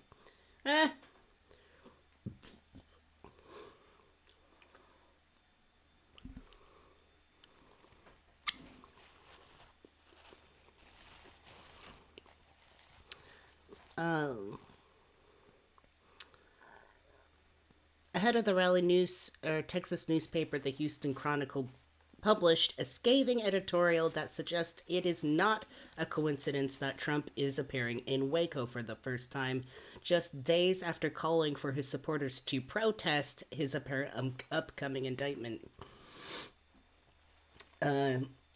Since the deadly 1993 siege involving members of David Koresh's Branch Davidian cult and the FBI ended in a huge fire at the Mount Carmel Center, the Waco massacre has been a symbol of government overreach. Trump and other Republicans say that any arrest of the former president would be proof of the weaponization of the federal government by the Biden administration and claim that criminal investigations into him are politically motivated. I mean, you are in politics. Trump doesn't do subtle dog whistle messages, are not his style, the Chronicle editorial board wrote. The more apt metaphor is the blaring air horn of a Mack 18-wheeler barreling down at I-10. Okay. Stephen Chung, spokesperson for Trump, said that there is nothing untoward? There is nothing untoward about having the rally in Waco. Untoward? What the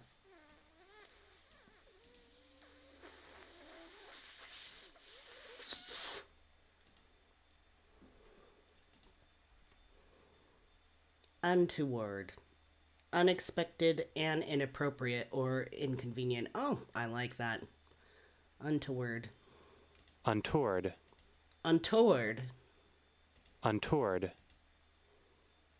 Untoward.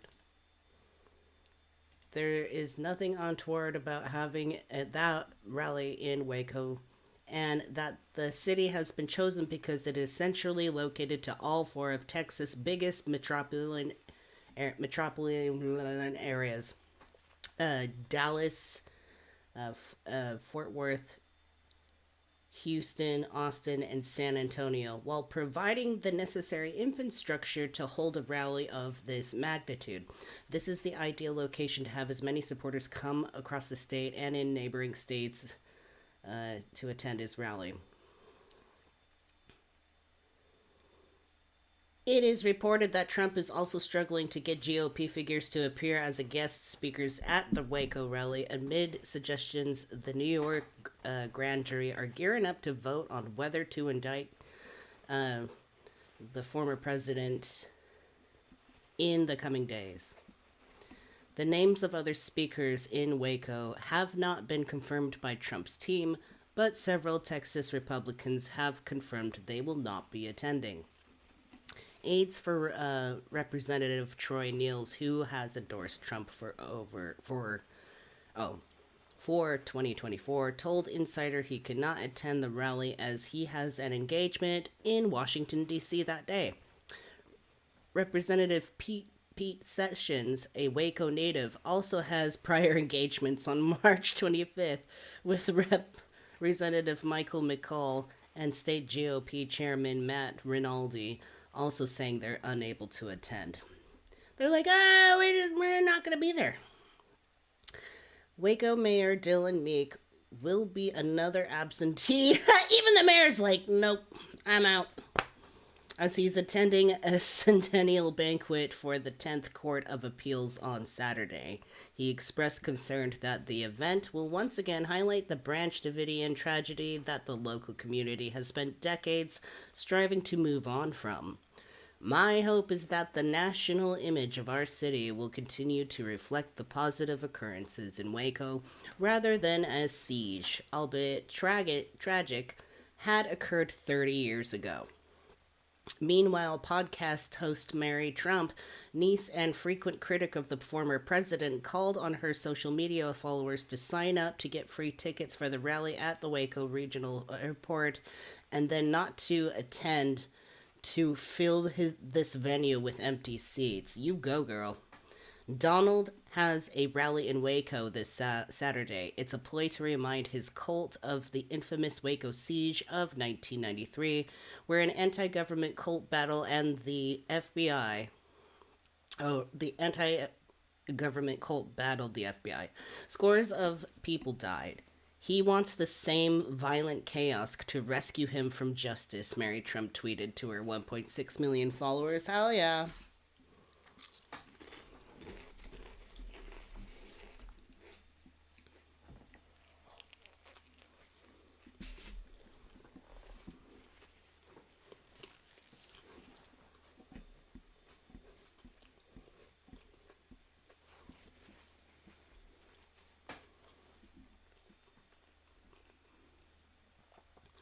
But we can stop him if we book the 50,000 plus venue. We can make sure most of the seats are empty when the traitor takes the stage. We can no longer fail to hold powerful men accountable for their crimes against our country, she wrote. You go, Mary. Mary! So, yeah, Trump is going to try and host a rally tomorrow. Let's see how bad it's gonna be. Every major person's like, no, I'm out, I'm busy. Like, even the mayor's like, I'm on vacation.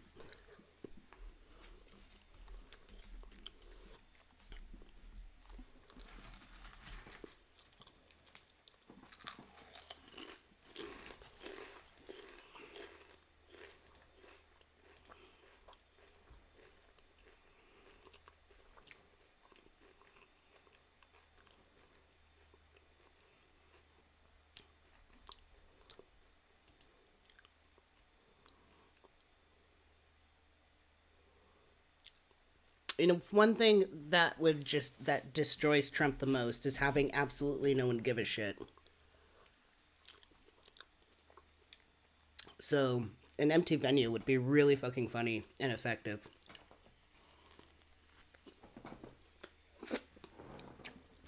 Damn it. I got sauce on my pants.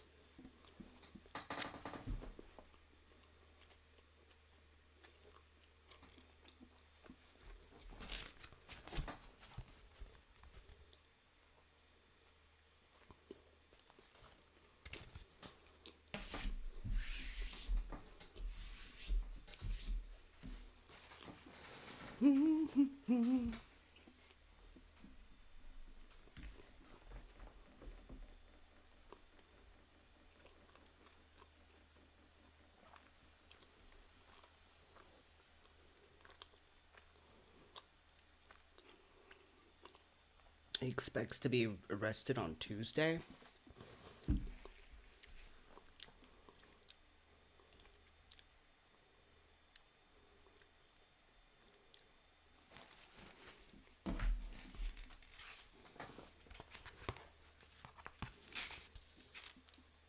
Let's go. Lockdown, go.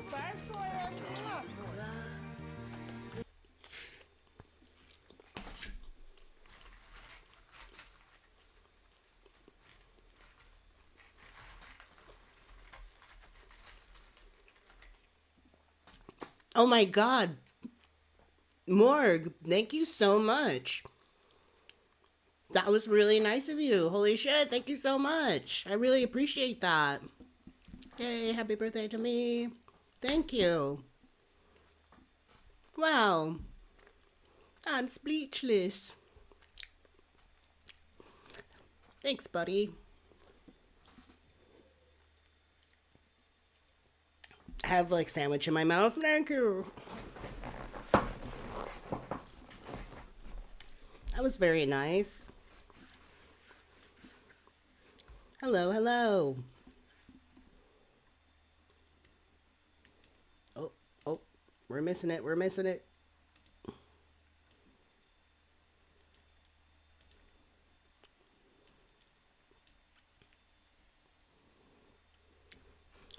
Good to see you.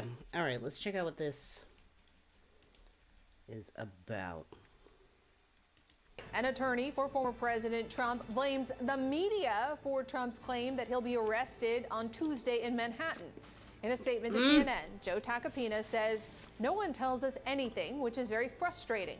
President Trump is basing his response on..." This was posted on the 19th, so...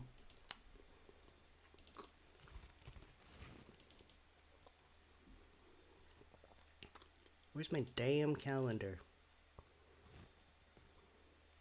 Yeah, that obviously didn't happen. Man, it should have been like yesterday. Hey, Cassie, good to see you.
Let's take a look at our top story this hour. I our social like media the has fake been images. flooded with artificial intelligence I love generated AI. deepfake photos of Donald Trump.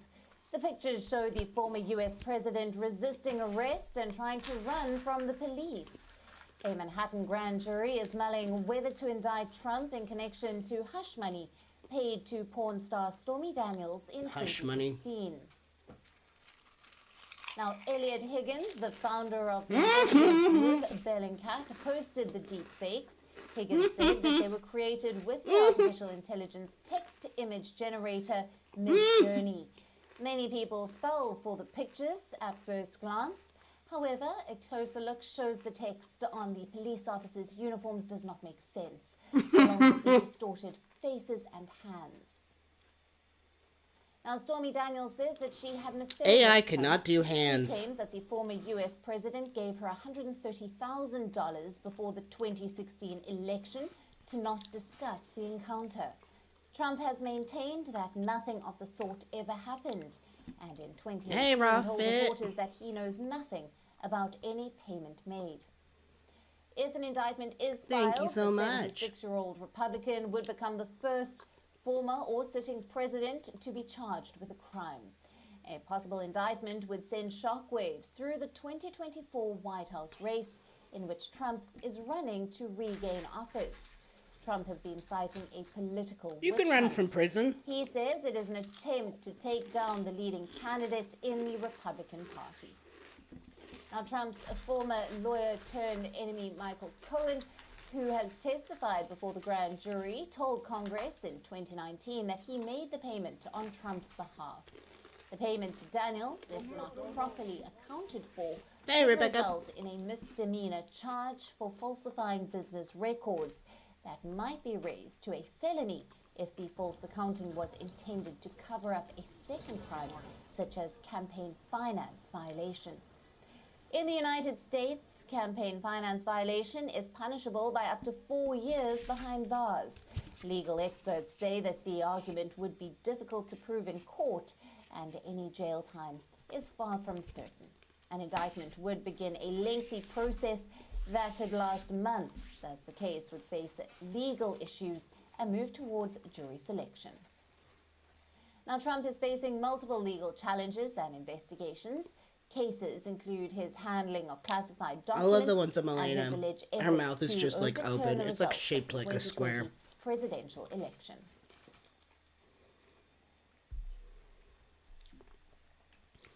Disclaimer, deepfake image.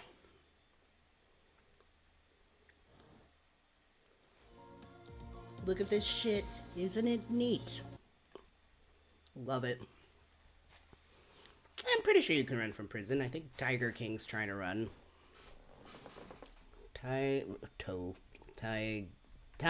Tiger King running for president. I definitely wouldn't want that, but if it boils down to a choice between him and Trump, I'm voting Tiger King.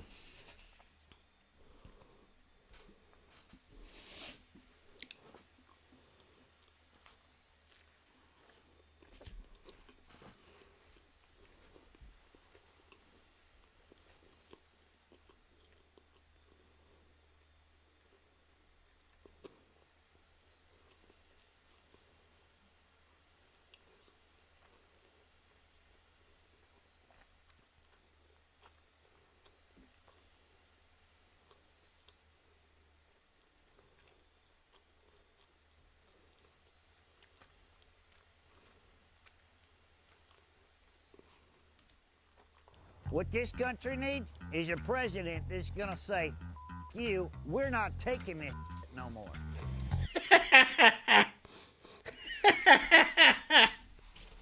Honestly, I'll go for that.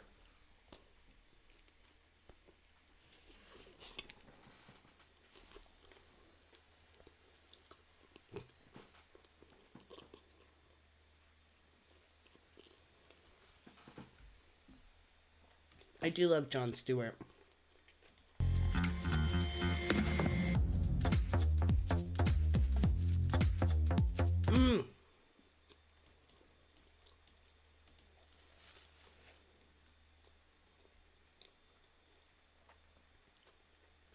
Joseph Allen Maldonado.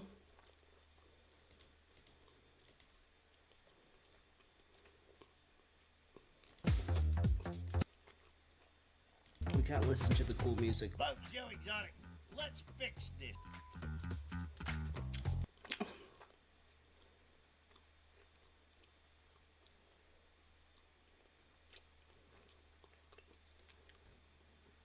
Carol Baskin.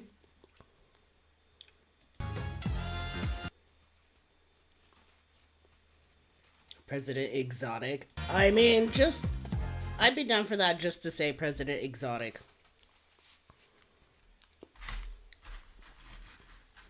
I need, like, wet wipes.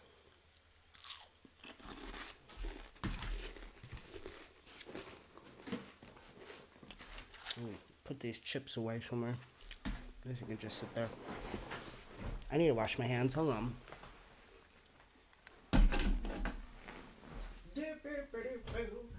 Ow, my foot.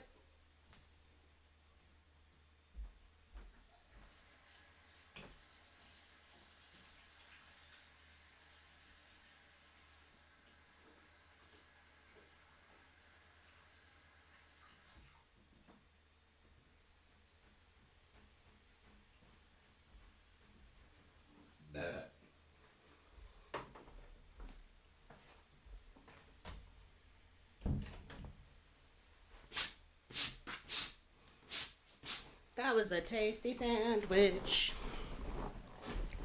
And now my tummy is happy. My stomach is happy. Yeah. And now that I've eaten food, I can have more beer.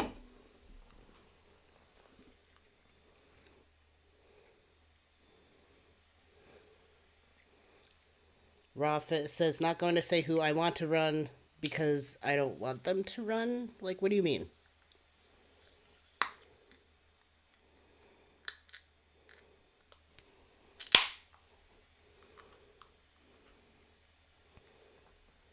That doesn't make sense to me. Explain yourself.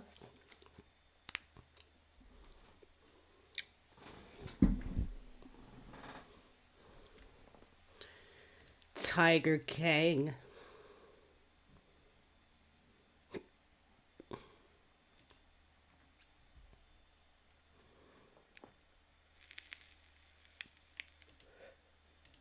What this country needs is a president. Is this the same thing? It is.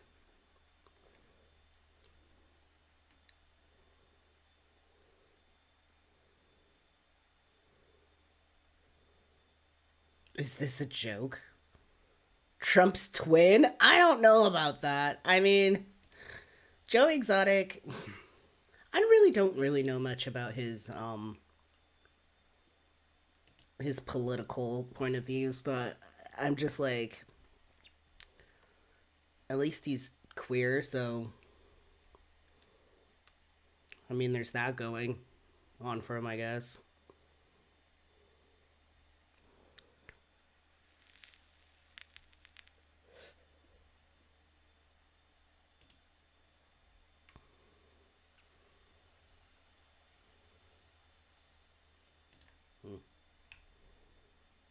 Is that all we got of that?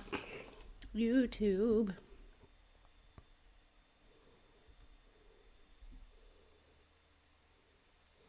Well, hello, Rebecca sister.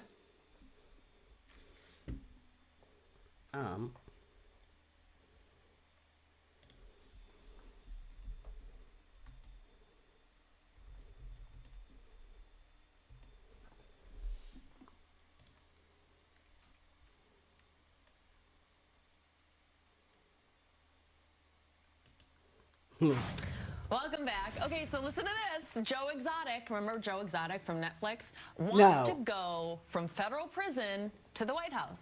This is not a drill. The Tiger King just announced his 2024 presidential campaign. I listen to the people's voices, not the rich people, not the corporate America. I listen to the people. So he released a 40-second campaign video, but only about 6 seconds of it was appropriate for you at home. Okay. However, he did release a campaign letter where he says, quote, you might think this is not a joke, or you think this is a joke. I want to see that. I want to see all of it.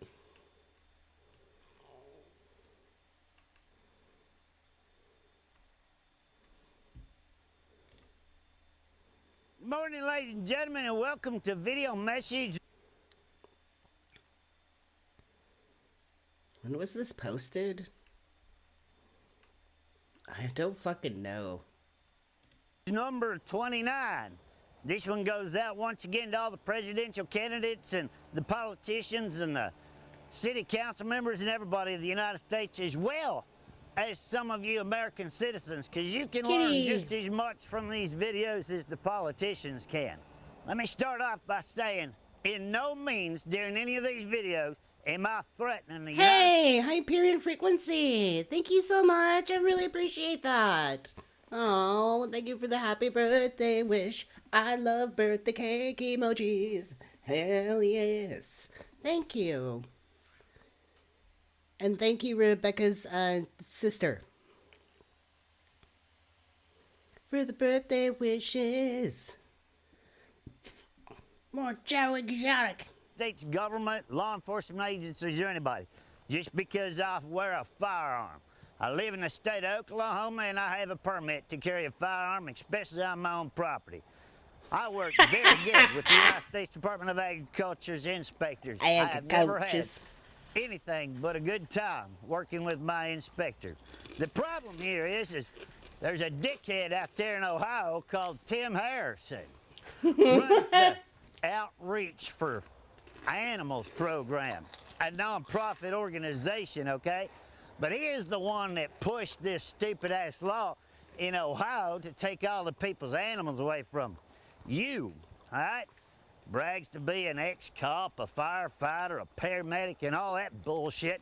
And he's the one that starred in that stupid-ass movie called The Elephant in the Living Room. Now, this is kind of just like listening to Boomhauer from, like, Hank Hill. It's like, let me go tell you about the mess I got for you all politicians. I got a sidearm and a permit to carry. These are my tigers. if he knows anything about animals, you'd notice first thing is you don't set out in the fucking woods with a noose pole trying to catch a mountain lion. What do you expect him to do? Just walk up and put his head in a fucking noose? But what he has done is he's conspired this little thing with the United States Department of Agriculture that I'm dangerous.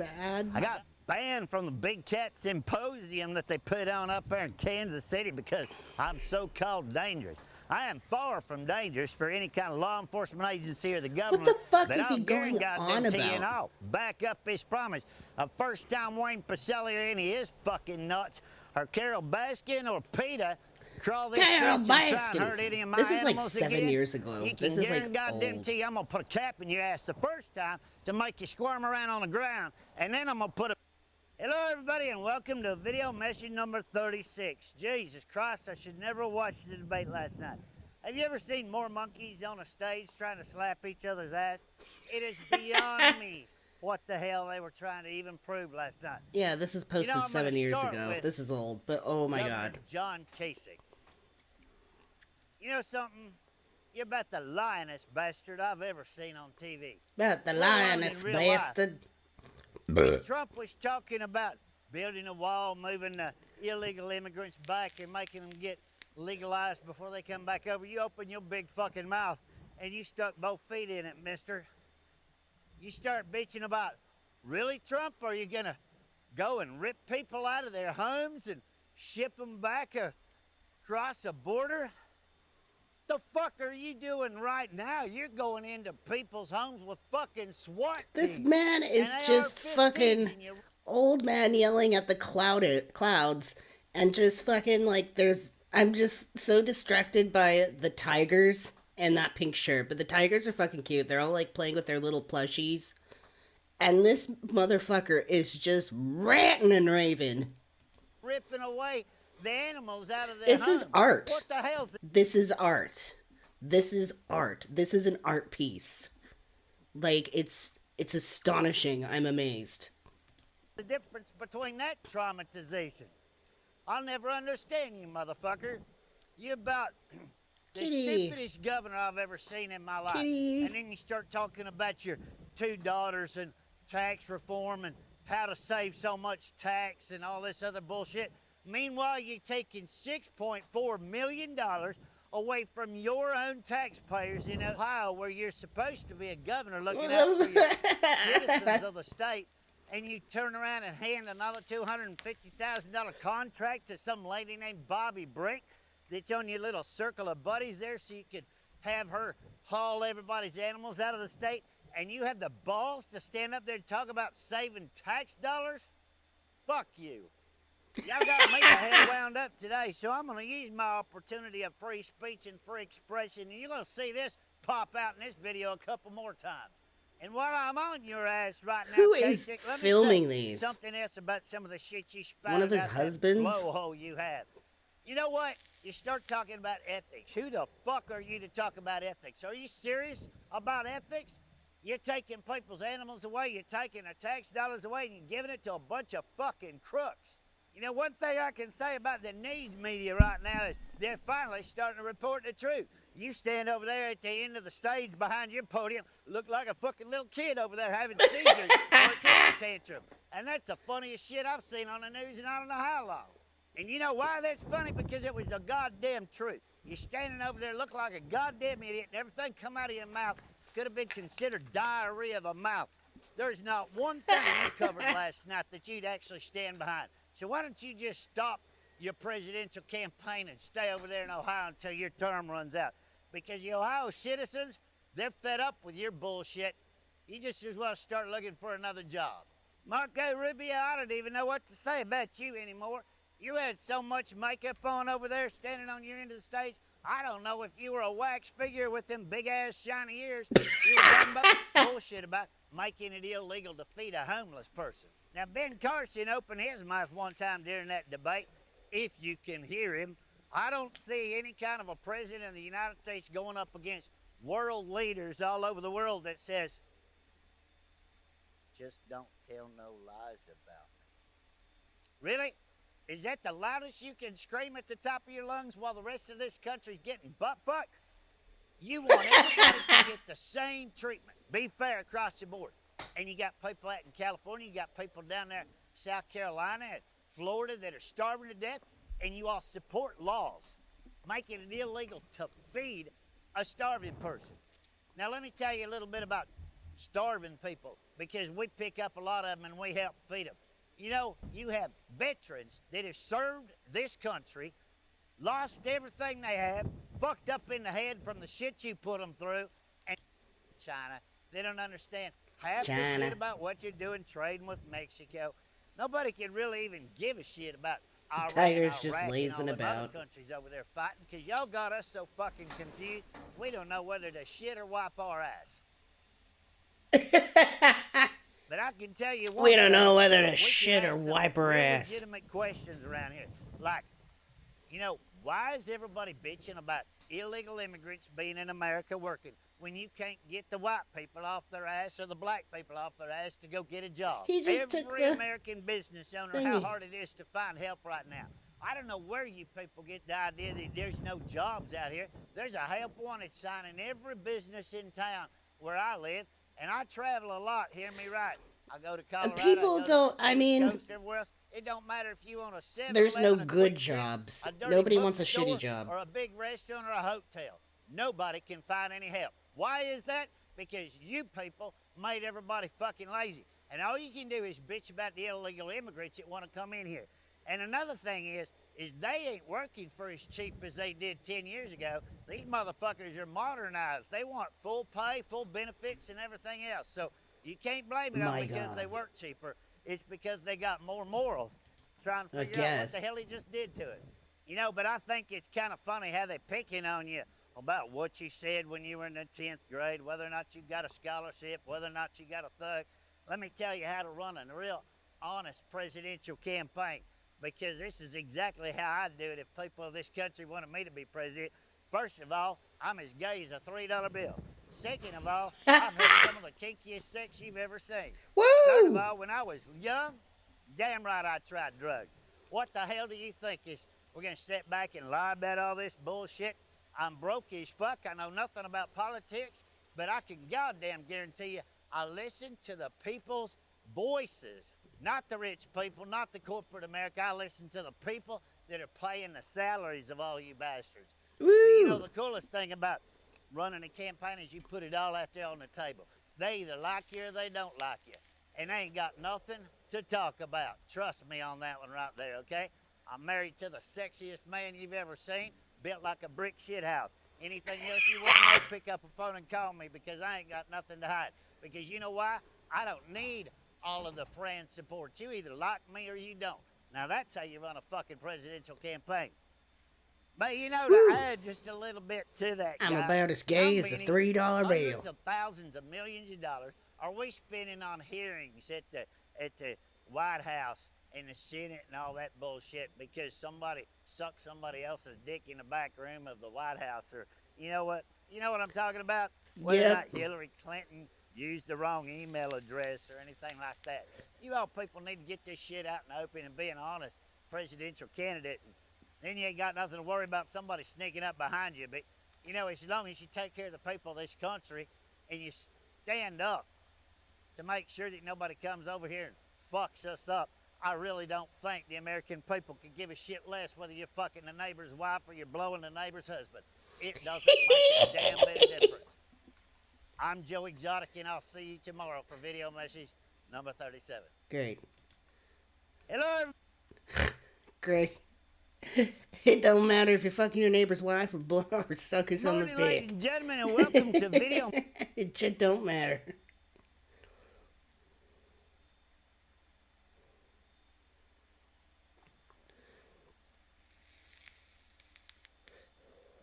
There you have it, folks. Joe Exotic. And we have just passed 2 hours. We are a third way done with our big ass live stream right now. Joe Exotic is just, I don't know, it's too much, seriously.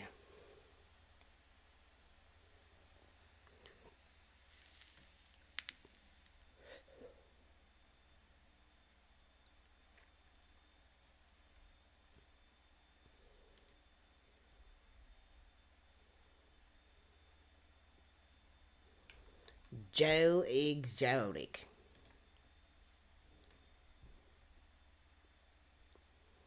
Right, I think Illuminati released a new video 5 hours ago. The title of it is, Why Are We Still Publishing Nazi Romances?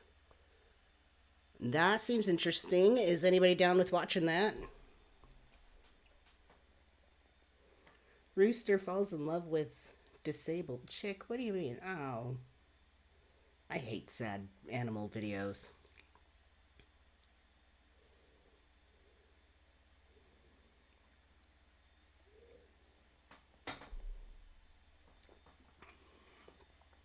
Happy New Year. Happy New Year.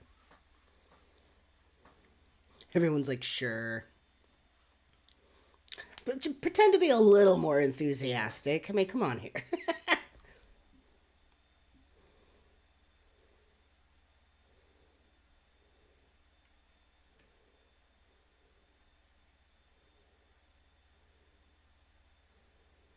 The demon vegan? What the fuck?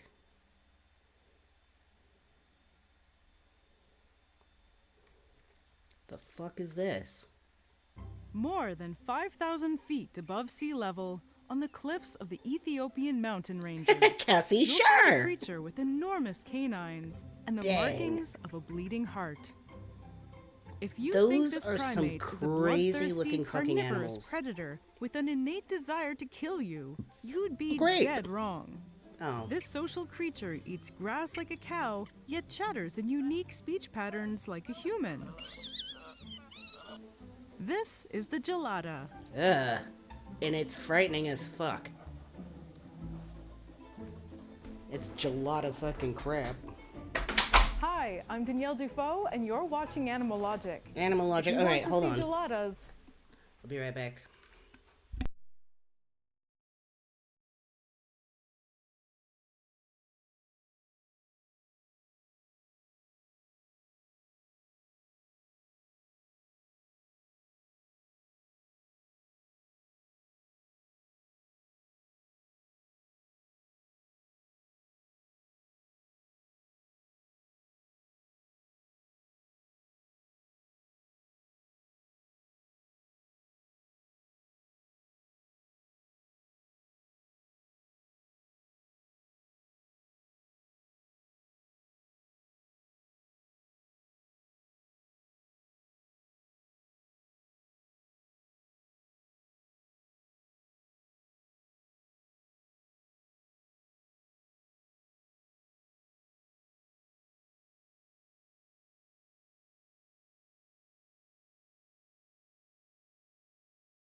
Forgot the kinks in my back.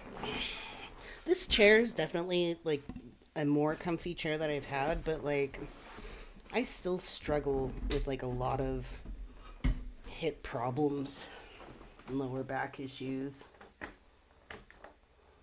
My stool's broken. My footstool. Hey, Maria! Good to see you. Thank you so much for coming, and thank you so much for the happy birthday wish.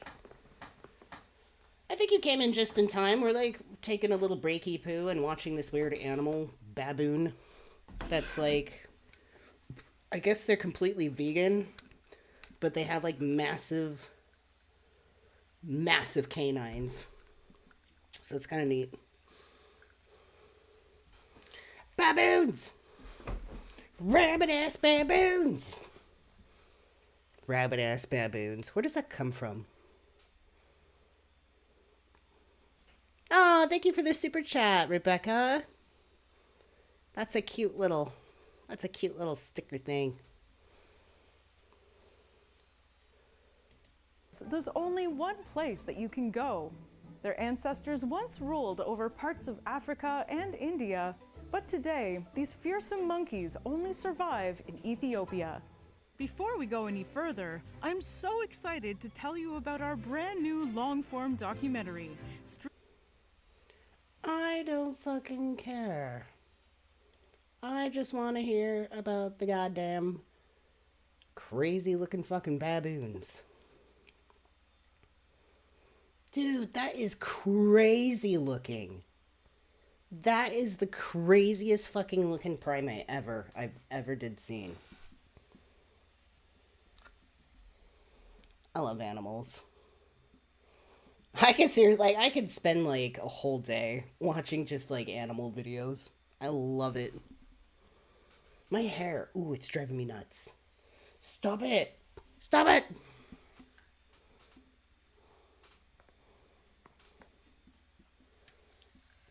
You stop it right now. Bleeding heart monkey or the gelada baboon. The gelada technically isn't a baboon at all. Oh. The gelada is part of its own I hate common names of animals. Like, it's like, we're gonna call this a baboon, but it's not a baboon. Then don't fucking call it a baboon.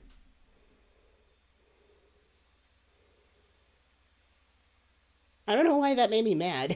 Like, don't call it a baboon if it's not a baboon. That makes me so angry. The Theropithecus family, and is actually the only living member of this exclusive club. The species is divided into two subspecies, the northern and southern gelada.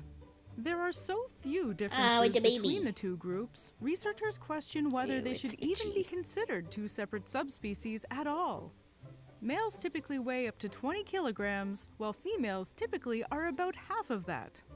Their weight makes them lousy tree climbers, so these primates spend the majority of their time on the ground. That's funny. In fact, geladas are the second They're most like they got like lion's manes, like little lion monkeys. terrestrial primates in the world. Second only to, you guessed it, humans.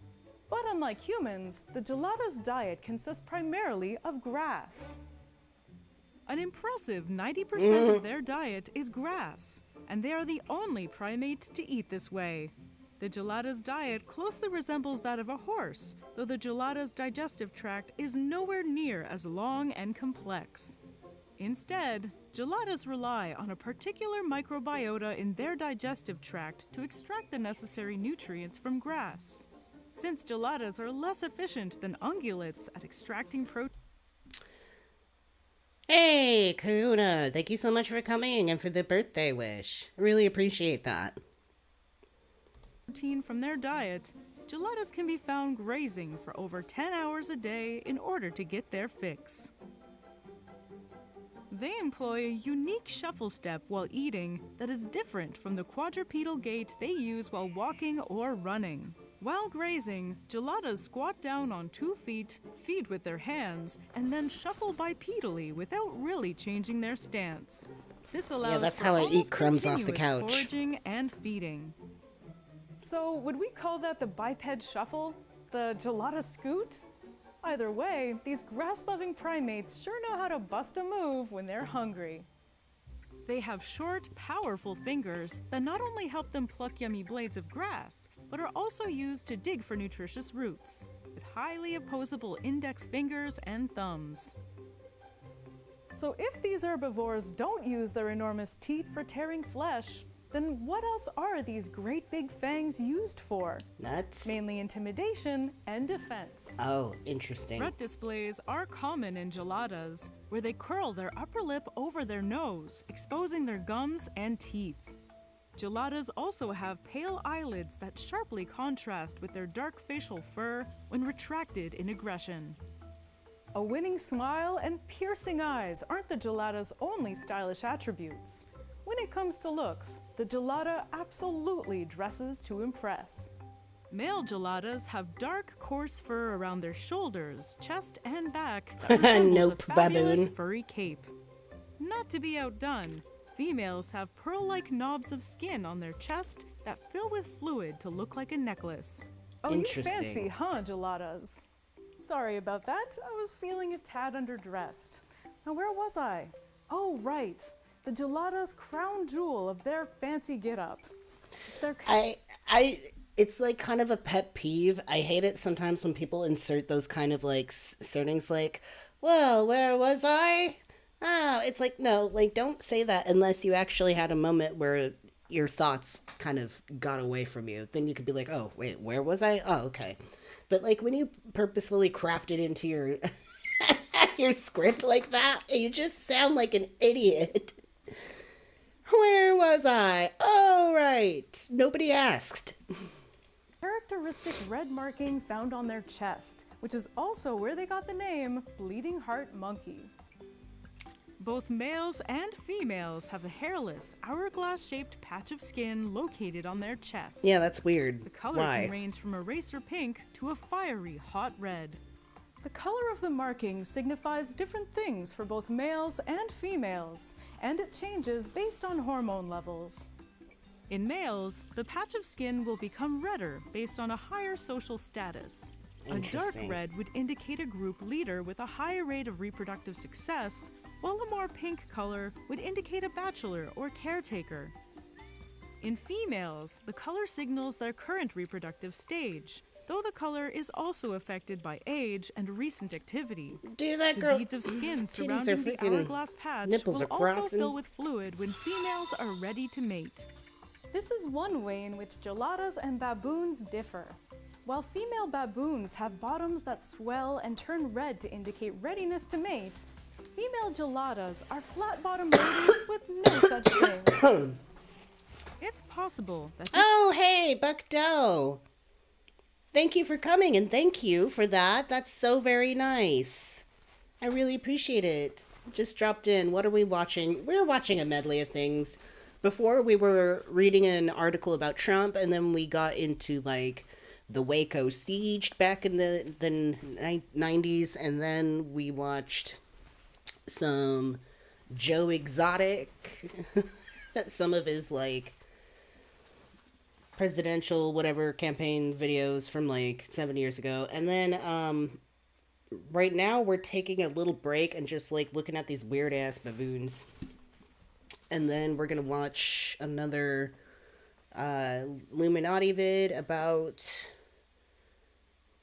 I don't know, dude, he's peeing. He's fucking peeing. Look, he's peeing out his little pee-pee, and then he's just like looking down at it. That's funny. this is an evolutionary result Straight of up. geladas Oh, and they're all spending just, so like, much time grazing looking with their down at behinds directly facing the ground. With the hourglass patch on their chest, female geladas can indicate sexual readiness in a way that their male counterparts can easily see. Geladas generally give birth to one infant at a time, and then groom and protect them until they're independent.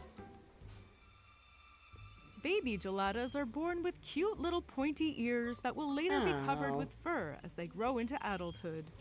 Gelada infants are extremely social. They love to play fight and mock bite, but these actions are always accompanied by a certain face or grin at play. They also constantly mimic their mother's facial expressions. Geladas live in complex societies with family groups. Herds can be absolutely enormous, with over 600 individuals. That's a whole lot of gelada. Herds are made up of several groups. You Most felt groups proud are of that composed one, of didn't one male you? gelada who acts as the group leader, several female geladas Lady needs who a mate with better, the leader, I don't know. and their young.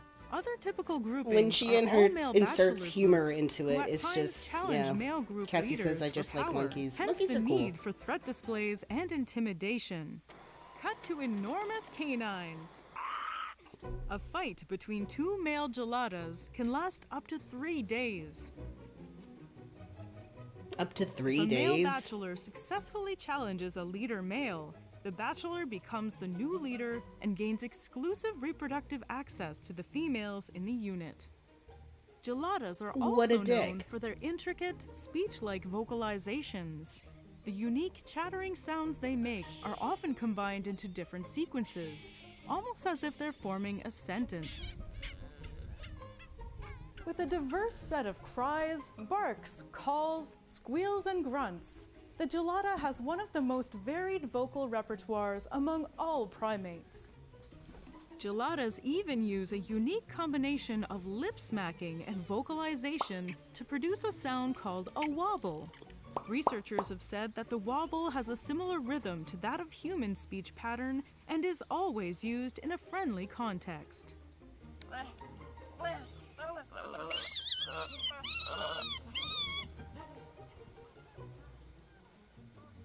Aside from all the chatter, geladas also use complex facial expressions to communicate and spend some time each day socializing by grooming each other.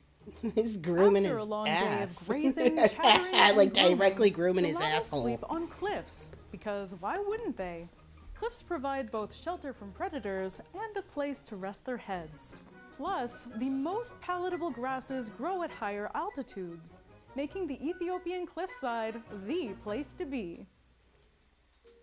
The lifespan of geladas in the wild is approximately 14 years. However, the geladas' homes are currently being eroded by human population growth and agricultural Of course they expansion are. in the Ethiopian highlands. There's this awesome animal. Now let me tell you how, like... yeah. Climate change also poses a threat to gelada populations. They got big especially fangs. those that live at higher elevations. And none of it is for meat eating. I love it when people are like, we're supposed to eat meat. We have canines. It's like, shut up. First of all, not everything with like teeth like that eats meat. And second of all, I feel like they haven't understood the concept of like us having teeth like this because we're like biting into nuts and stuff. So it's like, we have these teeth because we're meant to eat meat. Like, no. Elevations. Though geladas used to be hunted for their impressive furs, We can today, use our geladas are teeth to eat meat, protected within but the that's Simeon not what they're Mountains made National solely Park. for. Don't forget, you can watch our Great. We have learned about the gelada fuck a baboon.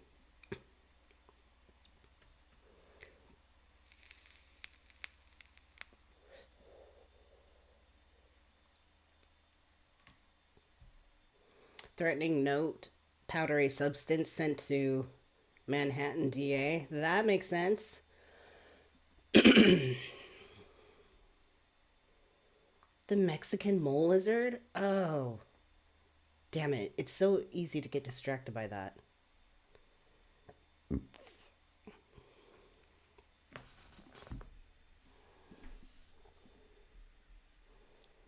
How to become possessed by demons?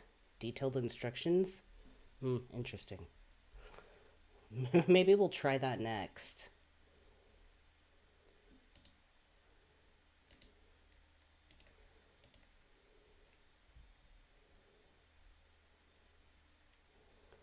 It's like an hour long. I'll tell you what it means to be possessed by a demon. Don't you tell me my business, devil woman.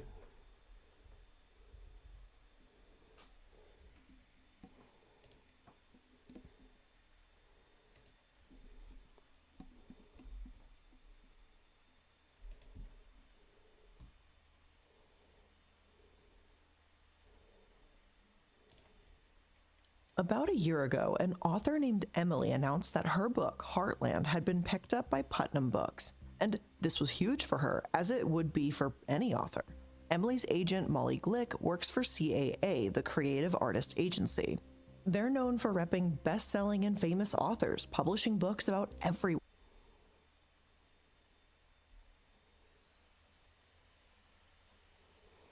Bookdo says, I'm subscribed to that guy, Genetically Modified Skeptic. Yeah, pretty good stuff. Haven't seen the demon one yet. Oh, okay.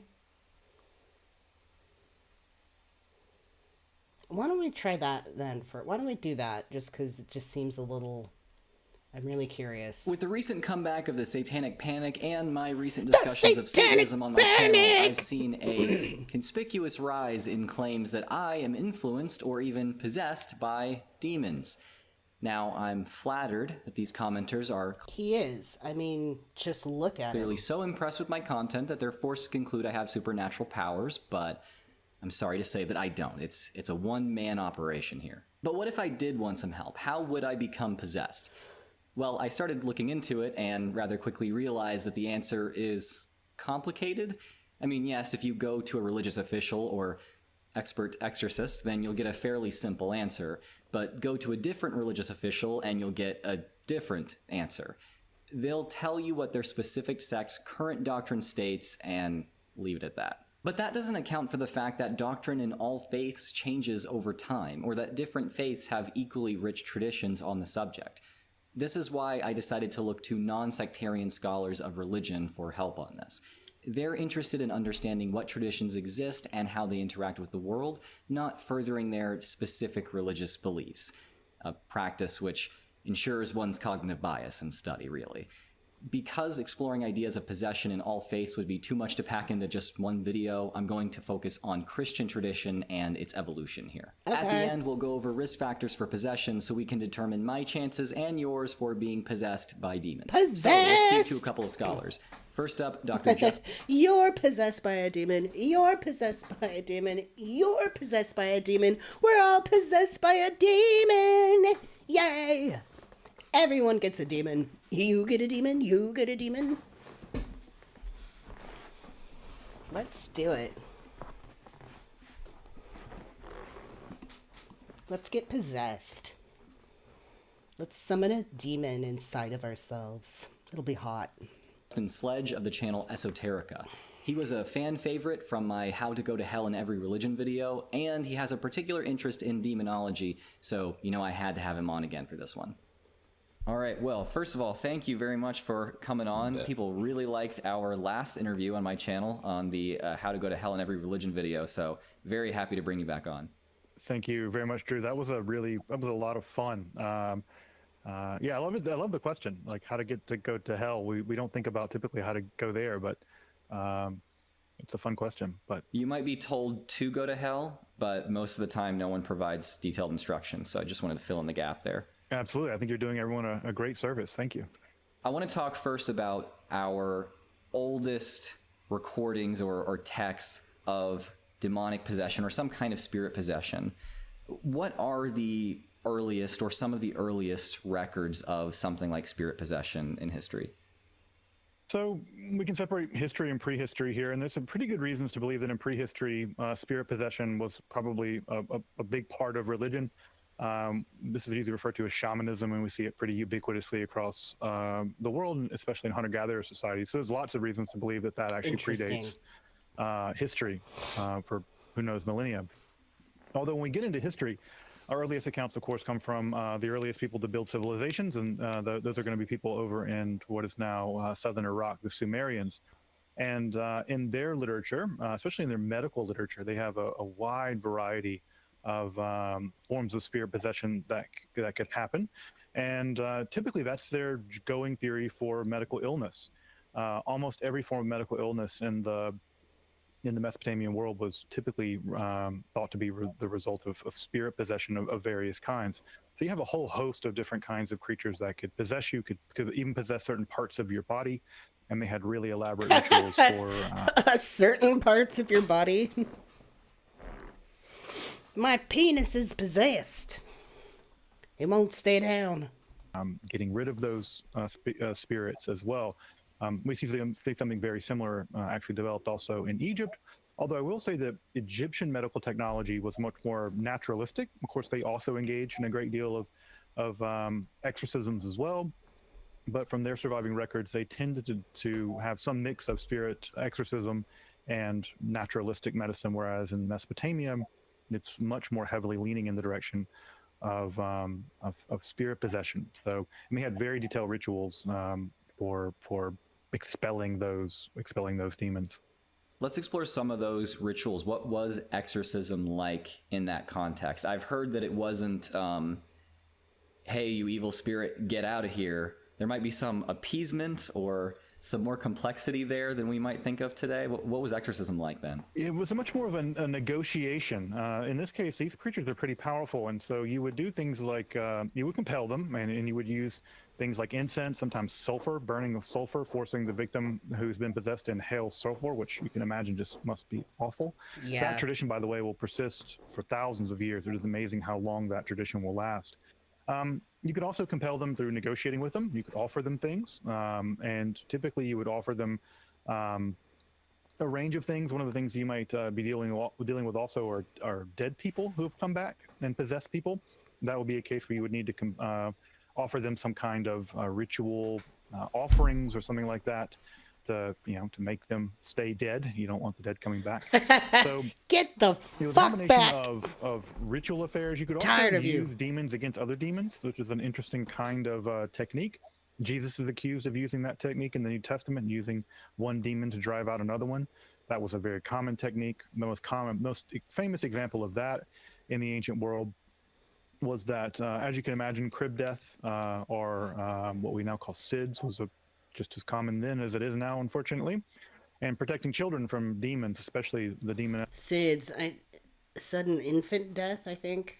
Lamashtu was an overwhelming concern in the ancient Near Eastern world. Lamashtu was a very powerful demoness, and you needed to protect your children from her. And a pretty common way of doing that was actually using the demon Pazuzu, who's most famously known from the movie The Exorcist, using Pazuzu to scare off Lamashtu. And so we have lots of instances where pregnant women or women who just had children or young children would actually hang up plaques or heads of Pazuzu to shoo away Lamashtu. So this is a great example of where you might use one demon to drive another one away, which is it's just something very soap opera about that. I like the demonic soap opera as much as the next guy. So you have a wide range of techniques, herbal techniques, incenses, incantations to drive away several different kinds of demons. So, and you had technical experts. The apishtu is your go-to person who's sort of translate what an apishtu is. They're probably something like we might translate them as ritual expert, but I think exorcist would not be a completely off the mark translation for what they do. So you're saying that there were demons or possessing spirits, I should call them, that weren't thought of as all bad. They might be in some ways allied or useful to humans. Can we explore that a little bit? Yeah, so there are some spirits that aren't inherently bad. In fact, you could even become possessed by gods. A common version of this is that prophets would often become sort of quasi-possessed by supernatural beings. And all kinds of things can happen. They could be made to speak, they could be made to convulse, they could be made to utter things about the future and give oracles. What's really fascinating about those oracles, at least in the ancient Near Eastern world, is that if you were possessed by one of these gods and then you gave an oracle, they would take your oracle to the people that would check it against other forms of divination. For instance, liver divination. They would inspect the lobes and shapes of a liver to figure out the future, and they had methods of checking you. So it wasn't just like you said a bunch of interesting, maybe insane things, and the king just did what you said. They would actually check your revelations, your oracles, based on other forms of divination. So it's interesting seeing that happen, and then being like, oh no, the liver says this guy's wrong. So one of the more interesting things that Ishtar could do is that Ishtar could flip the gender of male prophets to a specific third gender, a gender that wasn't female, or wasn't male. Cool. It was a specific Ishtar prophet gender. And we don't know exactly what that entailed, but they grammatically became different. And so all kinds of interesting things could happen and they could flip your gender back to male. We don't see instances of women being flipped to the Ishtar gender. It's only males flipped to the Ishtar gender. So another interesting example of how spirit possession can alter one's place in the world and also alter one's station. You could be a relatively normal, middle class, even lower class person, but if you were gripped by one of these spirits, rich and powerful people could take interest in what you had to say, especially if what you had to say was something about the future or oncoming plague or something like that. If a person wanted to become possessed, let's say hypothetically in that context, how would they go about doing that? At least in terms of being possessed by the gods or emissaries of the gods, you'd want to sleep in one of their temples. Incubation is a technique by which one would sleep inside of a temple and become possessed by one of the entities that dwelled in that temple. That process, by the way, has never gone away. Yes, Hyperion Frequency, who says so many people archetypally possessed. We were talking about this earlier when we were looking up the weird cult in Waco, about how the guy took on David, and I was saying identifying with an archetype or a character or something, that's cool, but you gotta make sure you do it with a good head on your shoulders, because you don't want to, it's like you don't actually want to think you are the actual thing. It's just there's a lot of aspects of the archetype that you want to integrate into yourself, but it's not actually an entity separate from you. Really, it's just you. There are still churches where people go sleep inside them in order to get visions from saints and things like that. Incubation has been a thing we've been practicing for several thousands of years here in the Western world. Still practice it. The other easy way of getting possessed by demons is just getting sick or being born with a malady. Epilepsy, of course. Even the word epilepsy literally means to grasp or to shake. Interesting. The idea is that something from the outside is doing this to you. So if you're born with an illness like epilepsy, or if you come down with an illness, any range of fevers, most demons would be named after things, and this is true of the Hebrew Bible, the Old Testament, where you have demons like Resheth and Dever. Their name means plague and fever. And so just getting sick was the easiest way of getting possessed by a demon, because again, their medical theory was wrapped up in the idea primarily of illness. So all things told, I don't know, drink some not great water, and you'll probably get a demon. Okay, how did this early tradition of demonology influence Judeo and eventually Christian demonology?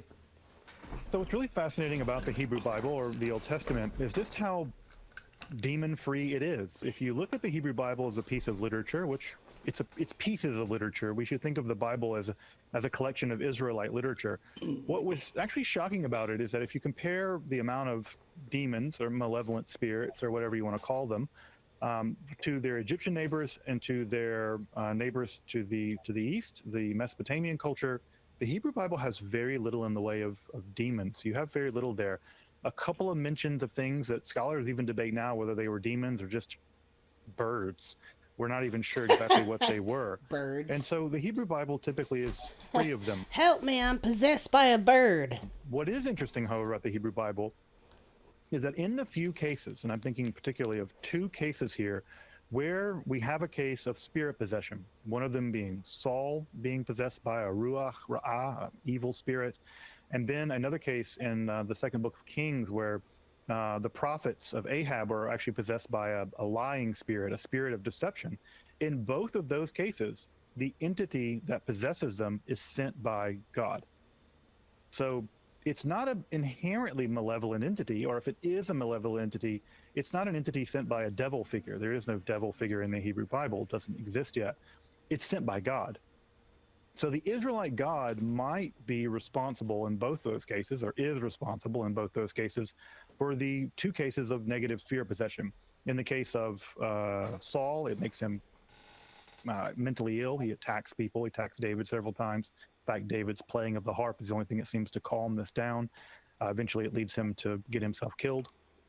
And in the case of the prophets of Ahab, it leads to him mistakenly going to the battlefield where he shouldn't, and he is killed. In fact, the entire episode is just about Israelite God trying to get this Israelite king killed, and he does it by basically sending a lying spirit into the prophets. And so that's just a fascinating element where we think of negative possession as associated with the devil because of how we're influenced heavily by Christianity in our culture, but at least in the Hebrew Bible, the buck stops with God. Wow, I've read all of that. I've read through the entire Old and New Testaments pretty thoroughly in my religious days, but that's not something that I ever picked up.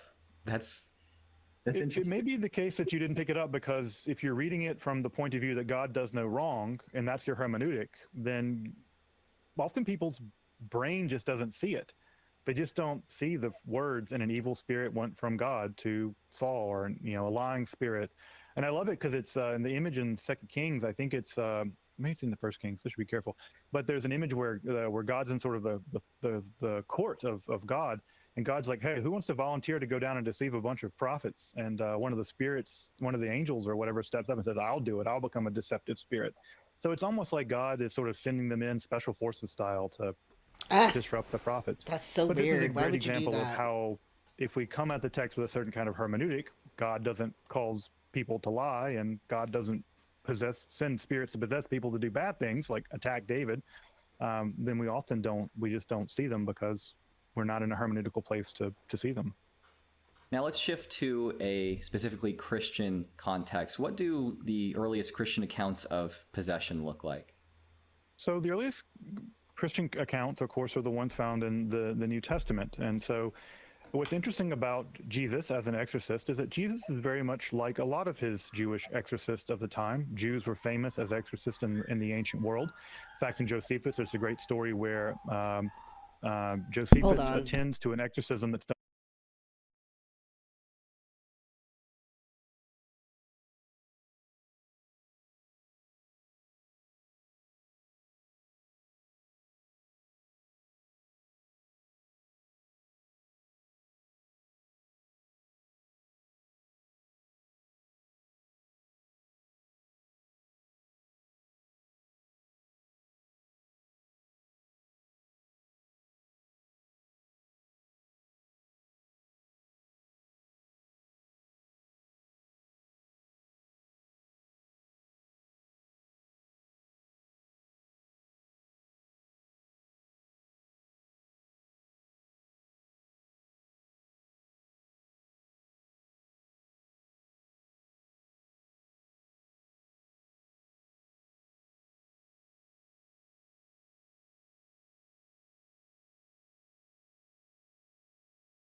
I'm sorry. Somebody, I heard somebody screaming outside.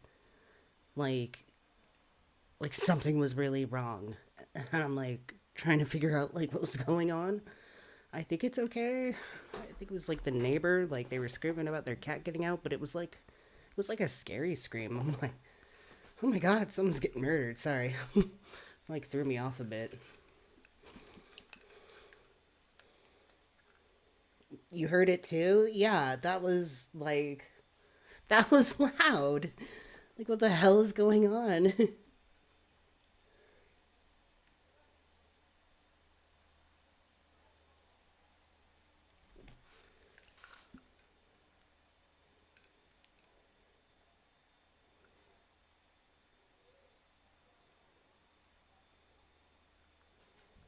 Oh my god.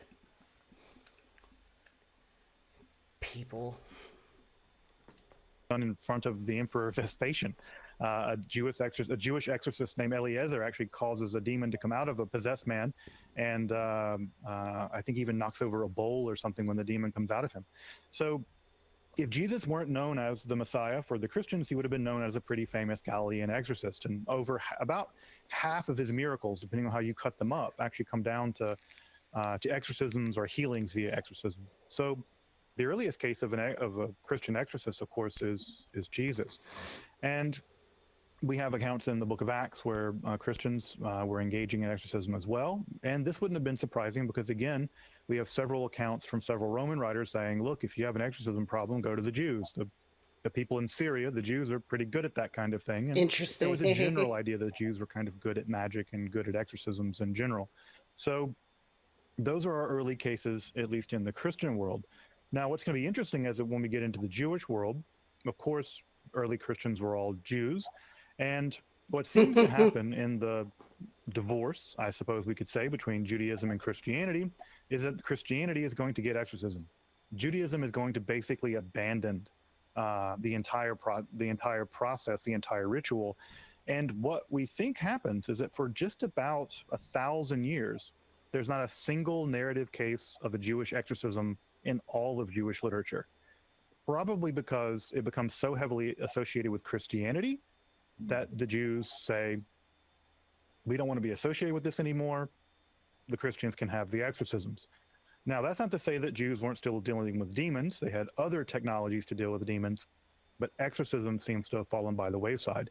In fact, we don't get another Jewish exorcism until the 16th century, which is astounding, where Jews go from being the world-renowned people in charge of exorcisms to they basically don't do it for 1,000 years, beginning around the year 500. Amanda, thank you so much. In pre-Christian I really tradition, you appreciate were that. talking Welcome. about how possession seemed to be more so an affliction of the body rather than affliction of the soul. Did we still see that in Christian tradition, or did things change around the time of Christian influence developing? So you're right to point out that something does shift in the Christian understanding of what's going on in exorcism. And the big idea is the shift that exorcism in the Christian world is now wrapped up into a very Christian-specific war, basically between God and his angels and the devil and his demons. And what's happening as a kind of function of exorcism in the Christian context is that God is basically allowing possession to happen. And that's something that you get from Job, kind of, although there's no possession there. God simply allows Job's faith to be tested. But what basically happens is that God allows people to become possessed as a test of their faith, but also a test of the faith of the people around them. And the devil is allowing demons to possess people as an outrage against God, but also as a mechanism to make people doubt their faith in God. Why would perfectly good people become possessed by these terrible demons? So it becomes very much wrapped up in this sort of God versus the devil war in which human beings are the battlefield. And our soul really... Both of them can kiss my ass. One on each cheek. Is the battlefield. And so the church develops a very, very interesting development of how possession happens, and there are stages to it. One becomes obsessed first, and that opens the door to possession. And so the idea basically is that the devil can engage in these outrages, and God basically allows it in order to test people's faith, but also to allow them to prove their faith. And of course, the church being the mediator of faith, one of the sacraments, of course, one of the lesser sacraments, of course, will become exorcism. And there will be professional exorcists that operate all through the Christian world, all the way through the Middle Ages. In fact, what's interesting is that you can, by the Middle Ages, you can perform an exorcism with less training than you could performing the Mass. So you could become an exorcist with very little education. Whereas performing the Mass, basically you're engaging in a miracle, required a great deal more education, and that's going to have interesting repercussions on the development of European magic, because many of the people performing the exorcists, if you can cast a demon out, maybe you can manipulate them in other ways too, and that's going to lead into an entire tradition of European Christian magic by basically manipulating demons, which is very colorful and interesting all in its own right. Okay, you've mentioned some, let's call them innovations that early Christians This is a really made to interesting discussion. Demonology, this kind of tradition. Can you tell me about the innovations that early heresiologists like Tertullian made to just the cultural framework surrounding demonology? Well, they have to do something with all the gods around them. This is a common problem that Judaism faced, and of course, if you're going to be a monotheist, you got to do something with all these gods. And you have to do with something with the fact that there seems to be, even in the Bible, cases where non-Christians, non-Israelites can do weird magic stuff. The most famous example being Aaron and Moses with the staffs against the Khartoumé Pharaoh. It's hard to translate what they were because their name means something like the ones from Khartoum, but we translate it as sorcerer, although it's not technically a Hebrew word for sorcerer. But they could throw their rods down and turn them into snakes. Well, the idea is, well, what do we do with all these other deities? What do we do with all these pagan deities? What do we do with all these daimons? Well, what ends up happening is, well, if you have to basically pick between two teams, God and the devil, well, the angels, we know from the Bible, they're on team God. Everything else becomes on team devil. And so all of the spirits, all of the daimones that existed in the Roman world, the Greek and Roman world, the sort of North African, Carthaginian world that existed with the remains of the Phoenicians, everything gets flattened out into demons. And so we have all of these entities in the Hebrew Bible mentioned, like Baal and Moloch, they all become demons. And then, of course, all of the other spirits and all the Roman gods also become demons as well. So that's one of the big innovations, is sort of the pan-demonization of all things that aren't especially Christian. What also happens is that there's an idea that the demons become especially harmful as you become more and more righteous. So if you think back to the really ancient world where, well, I get sick and you might be born with, a congenital disease that made you blind, or you might be, born in a way that makes you less likely to be healthy. In those cases, demon attacks are very random. They're just as random as getting sick is random, basically. Here, demons are actually much more interested in the souls of the righteous. Because again, think about their agenda. They're not just there to possess random people, because random people are like, who cares if like the shop, the guy that fixes my shoes got possessed? He might be a bad guy anyway, he's like a drunk or whatever. Fuck my shoe repairsman. Who gives a shit if he gets possessed? But if Saint Anthony gets possessed, he's a righteous guy living in the desert. He's dedicated his whole life to God. And if the devil can overcome him, maybe a lot of people will lose their faith. And so one of the big ideas that develops at the same time that monasticism is developing is that the demons really are targeting the righteous. And so you get a lot of these stories where people who are very, very righteous are the most targeted by demonic powers. And so that's an idea where demon attacks go from just sort of random to really righteous people. Also, you'll also see this happen not just with righteous people, but also with people who are thought to be especially innocent. And this will be people like young children, especially girls. Because virginal girls, of course, are seen as signs of purity, and typically they will become possessed and do outrageous sexual sins. And the idea is, if God will allow this, flower of innocence to be defiled, what kind of God is that? Maybe the God doesn't exist or God can't protect them. And that imagery has persisted all the way down to movies like The Exorcist, where a young, early pubescent girl is possessed and commits all kinds of shocking sexual acts as an outrage against God. And so that motif has persisted all the way down into modernity. So it sounds like accusations of demonic activity, or just narratives of demonic activity, was a bit of a political tool for the religious folks that were in power. Do we see other instances of demons being invoked for political reasons in Christian antiquity? I think that, I can't think of an example where demons, in particularly in Christian antiquity, are being invoked as like people claiming other people are possessed. You're getting a lot of claims that people are the Antichrist in the High Middle Ages and the Protestant Reformation, of course, that the Pope is possessed and he's the Antichrist. I think that socio-politically, the way that possession often functioned, and also we just don't get a lot of possession cases through the early Middle Ages and through the apostolic, the later apostolic period. You don't see a ton of cases. But what you do get are cases, especially when women become possessed, where they act out in ways that you would not normally see a woman being allowed to act out in. So for instance, she might accuse people of having engaged in sexual impropriety, sometimes with her. You may see her being able to preternaturally know who's sinned. Of course, demons would know who sinned, but also anyone in a village full of rumor-mongering people knows who's sinning. And so this allows a situation, this will be true in Judaism and Islam as well, this allows a situation where a disenfranchised person, typically a woman, is allowed to basically say a bunch of things that she would never be allowed to say under the guise of being ostensibly possessed.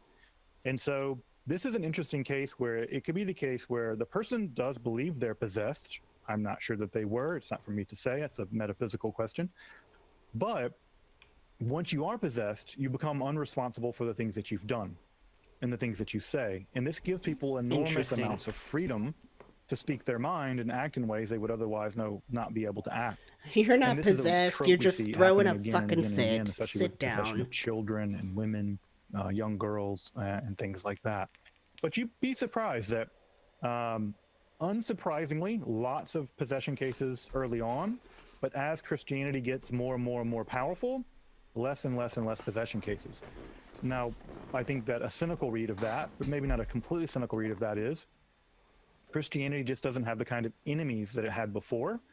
And as it loses those enemies, it begins to feel itself relatively triumphant, and you just don't have much in the way of the devil accosting people in the same ways. Although you do have outbreaks. There are famous outbreaks in the Middle Ages where entire nunneries get possessed. A Loudoun possession case is a famous one where there was a mass outbreak of possession that happened at a nunnery. So you see these, and these spread very much like other kind of hysterical events, like hysterical dancing that happened. They all in the Middle just Ages threw their clothes off. Things like that. So you do have outbreaks, but Started it's dancing. significantly less. And it's interestingly enough that when the Protestant Revolution happens, you get a lot of outbreaks. And in fact, it's around that time that the Rituale Romanum becomes standardized, and it becomes that's the ritual you see being used in the exorcism rituals. In fact, exorcism manuals in the Middle Ages were kind of a cottage industry. There were lots of different versions of them, and the Counter-Reformation really nails that ritual down. So it's during that period that you see another outbreak of possession cases in tandem with the early modern witch trials. Okay, a final question here. If one wanted to become possessed in Christian antiquity, what would they do to make that happen? I guess there are a couple ways of doing it. Being a young girl is, I guess, one way of making yourself more likely to be possessed. Well, damn. I suppose if you really wanted to be possessed, you probably had to work pretty hard at being a pretty good Christian. So I would suggest that if you want to be possessed, go be a monk out in Egypt, become very, very pious, and then when the demons show up, which they inevitably will, just welcome home, boys. I don't know, like you could just welcome them on in. So it's an ironic thing that, unlike in Judaism, where possession eventually will happen primarily by the evil dead, one of the things that we should mention here is that after the 16th century, demons no longer possess Jewish people. Evil dead people do, what are called Dybbuk. So Dybbuk possession becomes the principal form of possession in the Jewish world. Jinn possession is the principal mechanism in the Islamic world. But in the Christian world, primarily, it is, at least in the early Christian world, the Catholic world, you're most likely to be visited by a demonic being if you were especially righteous.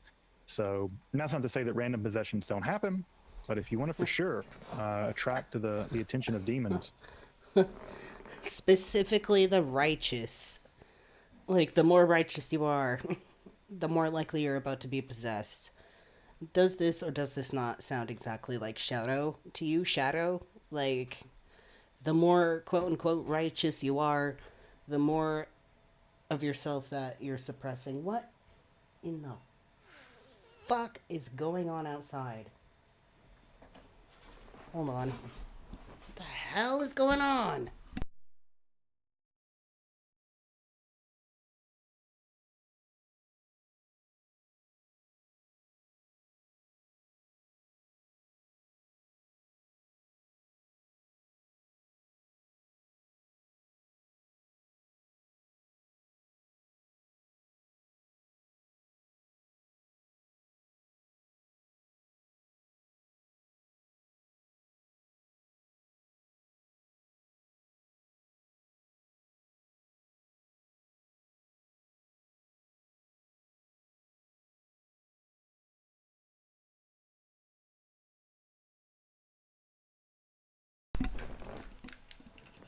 So the reason there was somebody screaming outside is because their cat got out and their cat jumped up a tree. The cat's up in the tree. There are policemen and firefighters directly out my front door right now because it's my neighbor right here. And they're all here to get the cat out of the tree. So, I mean, I'm glad the cat's, like, gonna get some help, but we're literally having, like, a quintessential, like, cat ran up the tree, and here's the fireman. So, anyways, we're just going to keep streaming with all that noise going on in the background. That's gonna be a very expensive bill. A very expensive bill. I am living in a sitcom. It's like, you know what's so funny? I live in the quietest neighborhood ever. Like, you could go out to the street and drop a pin and you'll, like, hear that. Okay, like, this is, like, a pretty quiet neighborhood. Like, mostly everybody is, like, old and retired or just, like, works a lot. Like, there are some families around here, but people, like, actually chaperone their kids. But yeah, it's crazy. It's just like drama outside right now. I mean, the noise is really annoying, but I mean, I hope they get the cat. Okay. If I wasn't streaming right now, I would be just like doing this, like through the blinds and just staring out my window and looking at all. I'm kind of curious to like look at it all. If only we could like go mobile and like go out there and just start interviewing people.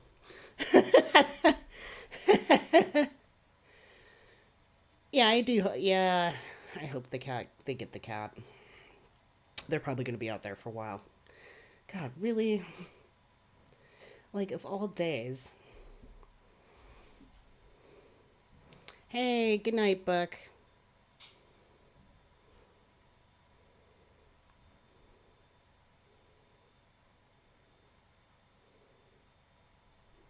Wait, did Buck say they're leaving? Oh, no, it's Hyperion Frequency that's going to bed. Sorry. I saw Hyperion Frequency say good night, Buck, so I thought it was Buck that was headed out. But no, it's Hyperion Frequency. Thank you so much, honey, for visiting. I really appreciate it very much.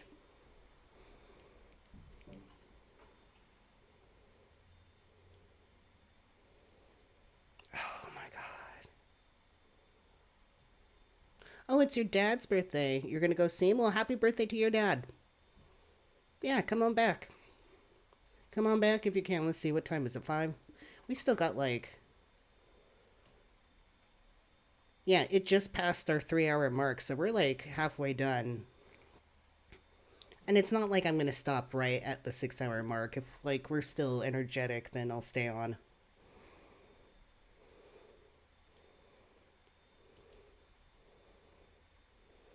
Happy birthday, Lee's dad. Go be a monk in the desert for 10 years. I'm not sure either side of that's worth it. Or go stand on top of a pillar for a while or something, as some of those folks did. But yeah, I think that if you really want to attract the demons, if you know, to really radio them in, go be a desert father.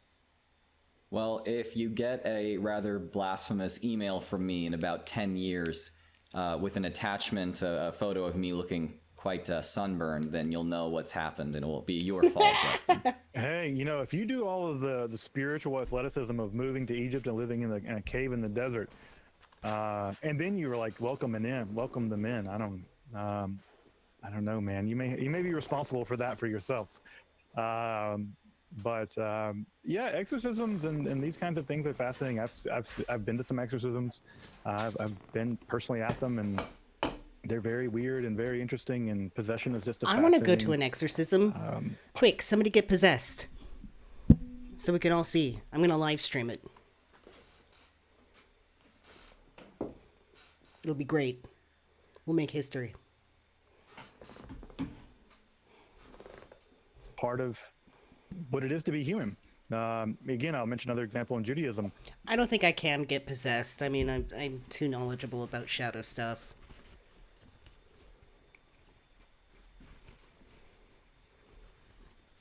I've definitely had experiences in my life where I felt like I was somewhat being haunted or whatever, but like back in my teenage witchcraft days, but I think I was just full of shit. Like, not consciously making it up, but I think my subconscious was trying to work some things out, and so it just did it in the form of like entities. So I mean, I've been there. Where Judaism is unique among the Abrahamic religions, where we also maintained, or continue to maintain, the idea that one can become possessed by the righteous dead. This is called ibor. It means to become pregnant. And there are still customs where people sleep overnight on the tomb. I mean, if you're pregnant, you're possessed. You do have an entity in you. You totally have another monad in you. You're possessed, woman. Of the righteous to become possessed by the spirits of the righteous for temporary mystical power. So this concept of possession, both by good and evil spirits, is just a long-standing, fascinating topic in the history of what it is to be in the Abrahamic religions, but also just, I think, probably what it is to be human in general. Well, thank you so much for coming on and exploring that with me. Hopefully people learn some things, and I think that this video in particular is really going to attract an audience that would specifically... Being constipated too. I mean, when I'm constipated, I feel like I'm exorcising demons when I go to the bathroom.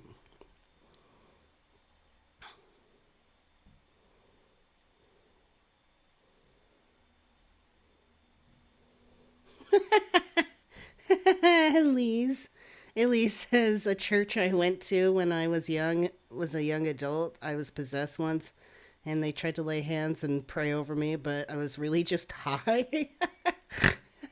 I don't know, that would ruin my buzz. Or that would be really entertaining. I don't know, one of the two. Enjoy your content. I mean, just... I don't know if any other channel has as many, and especially not as many high-quality videos about possession, exorcism, demonology, satanic panic as yours. So people definitely need to go check that out after they get done watching this one. Yeah, I would love for folks to come check out Esoterica. You know, it's a whole channel where we explore the arcane and history, philosophy, and religion. And of course, the world of the demonic and the world of the spiritual and how it interacts with our world is part and parcel of that study.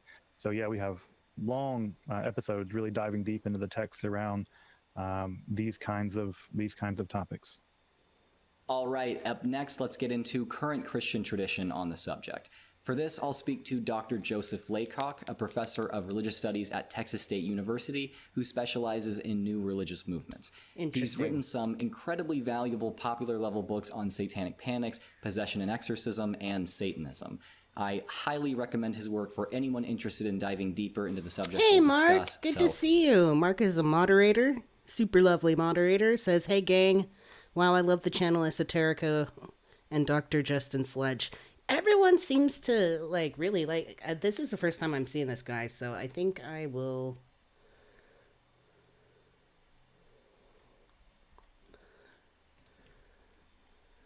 look that up.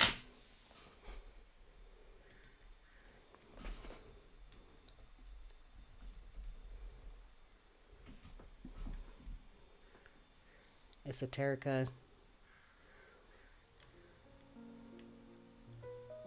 I'm assuming this is the right one. Yep. Subscribed.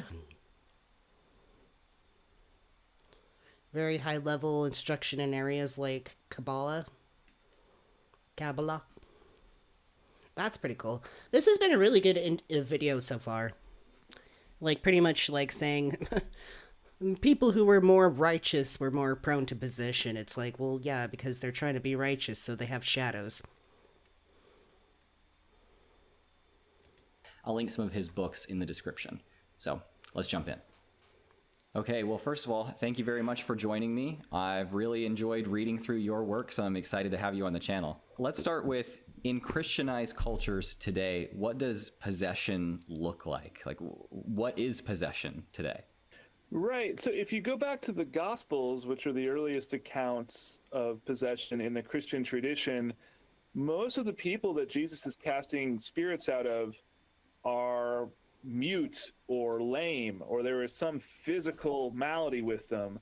It's only the so-called Gerasene demoniac story, which appears in Matthew, Mark, and Luke, where the person is exhibiting supernatural strength and cutting themselves and saying, my name is Legion.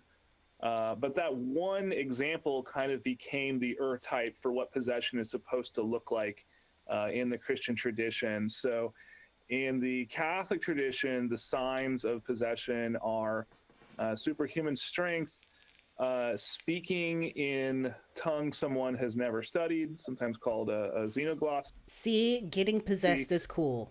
You get superhuman strength, and you get to speak a language you don't know.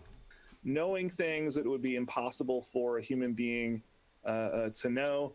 And then the easiest one to fake is blasphemous rage. So having violent... I mean, I'm not faking it when I have blasphemous rage. It's real. It's real blasphemous rage. Reactions to things like holy water or Latin prayers. If somebody sprays me with holy water, I'm like, things look similar, but there are subtle differences. It burns For us. example, possessed Protestants usually don't have a problem with holy water because they don't associate that as being part of their tradition. I also just don't want holy water on me because it's always fucking nasty. Like, full of germs and shit. I hate that shit. Like, there'll be churches with, like, the bowl of, like, holy water, you dab it. It's like, everyone's fucking dabbing their poo fingers in it. Disgusting. Dunking a whole ass baby in there. Like, you got baby shit in there? Great. But things like reading the Bible, which would be much more likely to sort of trigger that blasphemous rage reaction. It sounds like the possessed tend to respond to the exorcist that comes from the same tradition that they're familiar with. Am I... Mecca lecca high, mecca hiney ho. Am I getting that right? Is that a trend? Yeah, Brian Levac is a historian of exorcism, especially in early modern Europe. And what he suggested is whatever else exorcism is, whether we think this is a case of mental illness or this is just someone acting, or even if this is actually a demon, it seems to be a script, right? It's a sort of cultural script that people learn from their culture how you act when you are possessed. And this is why he would say different religions and even different denominations of Christianity get possessed in different ways, right? Because this is heavily informed by culture. They are taught how to act this way and how to respond to certain cues. Now, I know that in the past, exorcism has not always looked like just trying to get these spirits to leave. They're evil and we have to get them just completely away from this person. It's looked different before. But now, is that right? Am I getting that right? That exorcism today in Christian traditions is just like, leave this person alone, never come back, you're evil, we're not going to appease you, we're just expelling you, we're evicting you from the property. Yeah, so if we look at exorcism across cultures and not just Christianity, in many traditions, it's much more common to sort of first figure out what sort of spirit this is, and then what it's going to take to get it to leave. So in Japan, which has a very rich tradition of exorcism, it could be that the spirit is just a fox spirit, and it just wants some rice balls or something. And if you give it those things, okay, it will leave you Naruto. alone. In the Christian tradition, though, I'm a the fox idea and is I want that some rice possessing balls. Spirits are always demons. They're always basically, fallen angels or something like this. That is the enemy of God and the enemy of all mankind, and so they have to be dealt with aggressively. We know that historically, Christians did all kinds of things to get rid of demons. So that by the time of the Protestant Reformation, it seems that if you were living in a village in Europe and you thought you needed an exorcism, you might go to a priest, but you might also go to, a village wise woman, right, who would maybe anoint you with oil or use some kind of folk remedy. And Go to this old lady's house so she can pee on me and the demons can leave. This is Catholic magic. Catholics are using rituals that are nowhere found in the Bible. And in the Bible, Jesus and his apostles just sort of cast demons out. And the Catholic Church responded to this and said, you know what, you're right. We're going to make official rules for exorcism. And that was compiled in the Ritual Romanum, which was published in 1614. And that ritual of exorcism is still basically the one used today. It can only be performed by priests with the approval of a bishop. So it really reins in what can happen in an exorcism and who is authorized to do one. That ritual was reformed in 1999 as part of the reforms of Vatican II. which happened in the 60s. And one of the reforms that certain priests asked for is they said, you know, if we yell at someone, you know, get out devil and things like that, we are suggesting you are the devil. And so wouldn't it be better if the wording just sort of emphasized God is going to take care of you because you're God's creature? If it was sort of more positive. Right now. And so the new ritual, I understand, did Just change smack people in the language a little forehead. bit Get about out! that. Get But people out like right Gabrielle now. Amorth, who is now the subject of a film where Russell Crowe will play this famous Catholic exorcist named Gabrielle Amorth, said, this new exorcism sucks. He called it a blunt sword. And so he sort of lobbied for permission to keep using the old school version of it. So that's what it would look like in the Catholic tradition.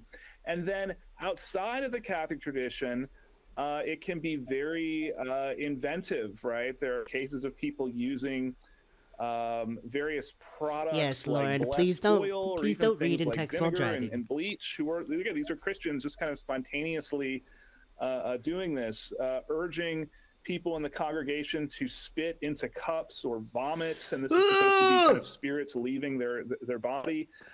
So religion on the ground is very messy and very kind of ad hoc and very inventive. So He's talking about like making people like spit or vomit into a cup, like you know, for the exorcism thing. And I keep thinking about Wayne's World, where Garth is like to his friend, like, if you're gonna spew into this, and it's like this tiny little like paper cup. If you're gonna spew into this. if you go into a Pentecostal or an evangelical church, and they'll usually call it deliverance ministry, not an exorcism, you might see any number of things, kind of depending on who is leading that particular church. It sounds like there was a Oh, I'm sorry, more of a free Raffit. market That sounds approach really to exorcism really traditions, terrible. and then it became centralized when Catholics decided to respond to Protestants and say, yeah, we should get our stuff together and just have one way of doing this rather than it being, let's say, community sourced, right?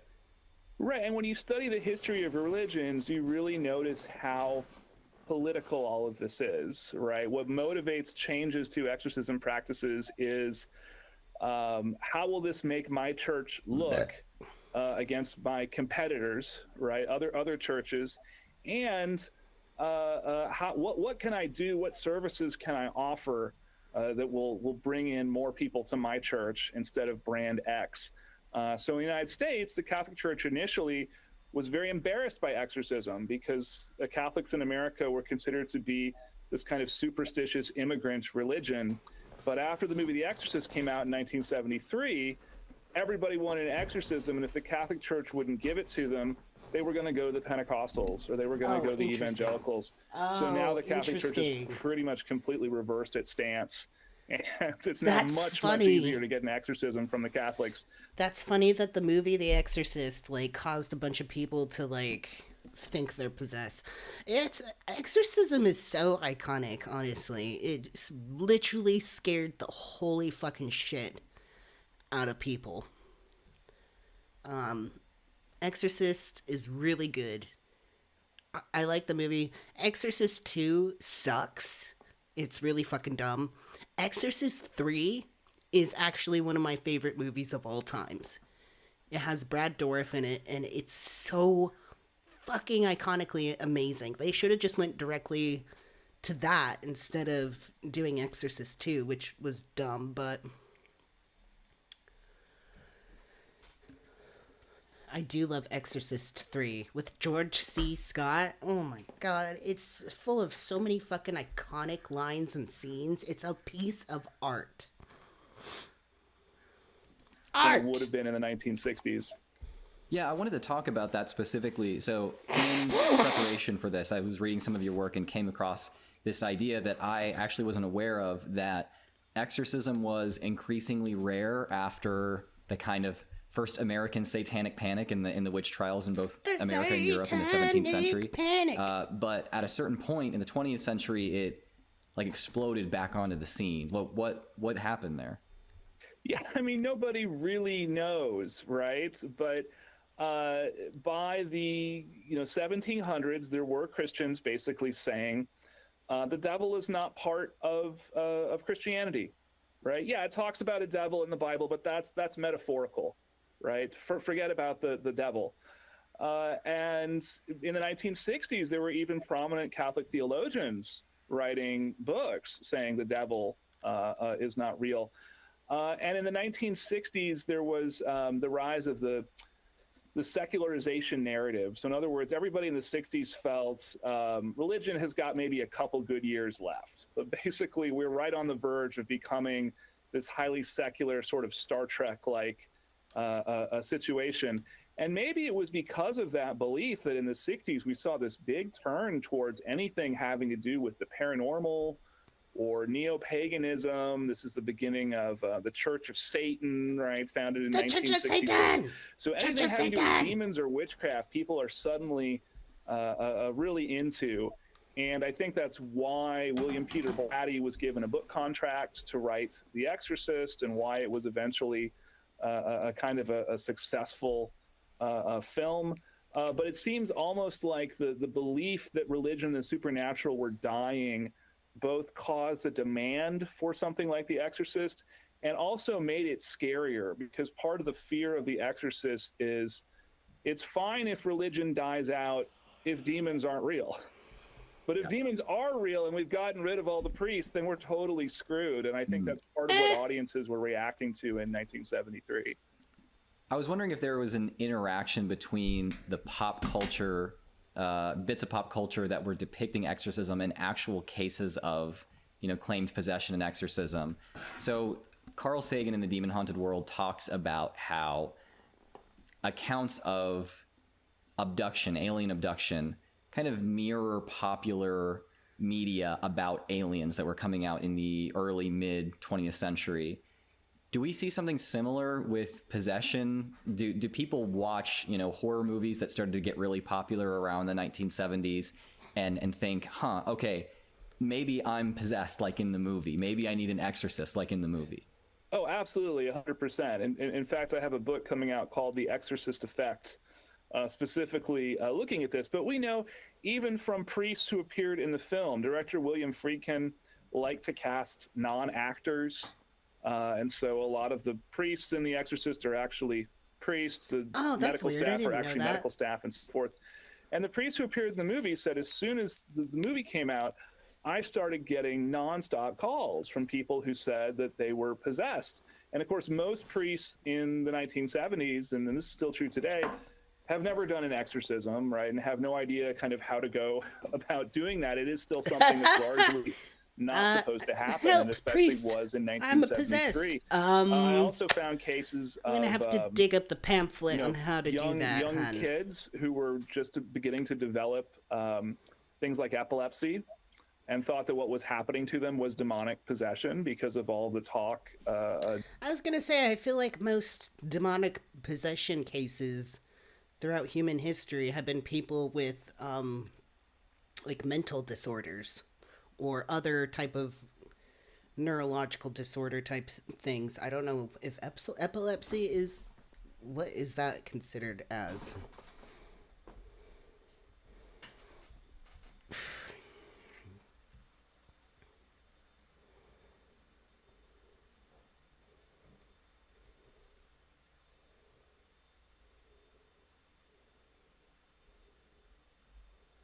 It's a seizure disorder.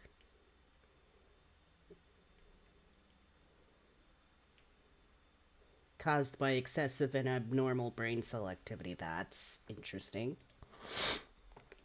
Generated from the film. And then by the time we get to the Satanic Panic in the 1980s, people are trying to recover repressed memories of satanic abuse, and they're mostly remembering these films. So the kind of text in that is Michelle Remembers, which was produced by the psychiatrist and his patient. And in that book, where the psychiatrist has hypnotized this woman and she's supposedly regressing to the age of 5 and remembering these satanic rituals, she says... Oh, yeah. I think this is the lady where she had all sorts of, like, memories come up. Oh, they brought in this one lady, and her head moves funny and spins around, and she throws up a lot. Right, which if anyone has seen The Exorcist or even bits and pieces of it, it's pretty obvious where these images are coming from, right? It's not a memory, it's the film. That brings me to What if you accidentally saw a film you weren't supposed to as a kid when you were 5 years old, and you just kind of like regress it, and then later on in life you're like, oh my god, I was possessed. another topic or another question that I wanted to ask you. I noticed when I have read accounts of exorcism, it's kind of rarely men, and especially adult men. It's mostly young, vulnerable women, and then children to a lesser extent. Is that a pattern that you've observed too? Am I seeing something that's real there, or is this just my own like selection bias? So this is a known pattern across cultures. Women get possessed more than men, and this is true not just in Christian cultures, but around the world. And there are a couple of different theories to account for this. It's women hysteria. One is a gender essentialist theory. So it posits that women's brains are just different than men's. I'm not endorsing the theory necessarily, but I'll explain it. It goes like this, that women are basically better at creating a theory of mind. So not only kind of understanding how they see the situation, but also being able to imagine how other people see the situation. The argument here is that the reason in a sort of a heteronormative couple why the wife always remembers birthdays and anniversaries and the man doesn't is there's sort of this greater capacity for thinking about other people. And this means the brain actually has the extra wiring to basically run two personalities at the same time. Right? What? And if you're sort of emotionally dead, you're not going to be able to kind of effectively have a second personality. Now, I'm not endorsing this theory, but it's in the literature.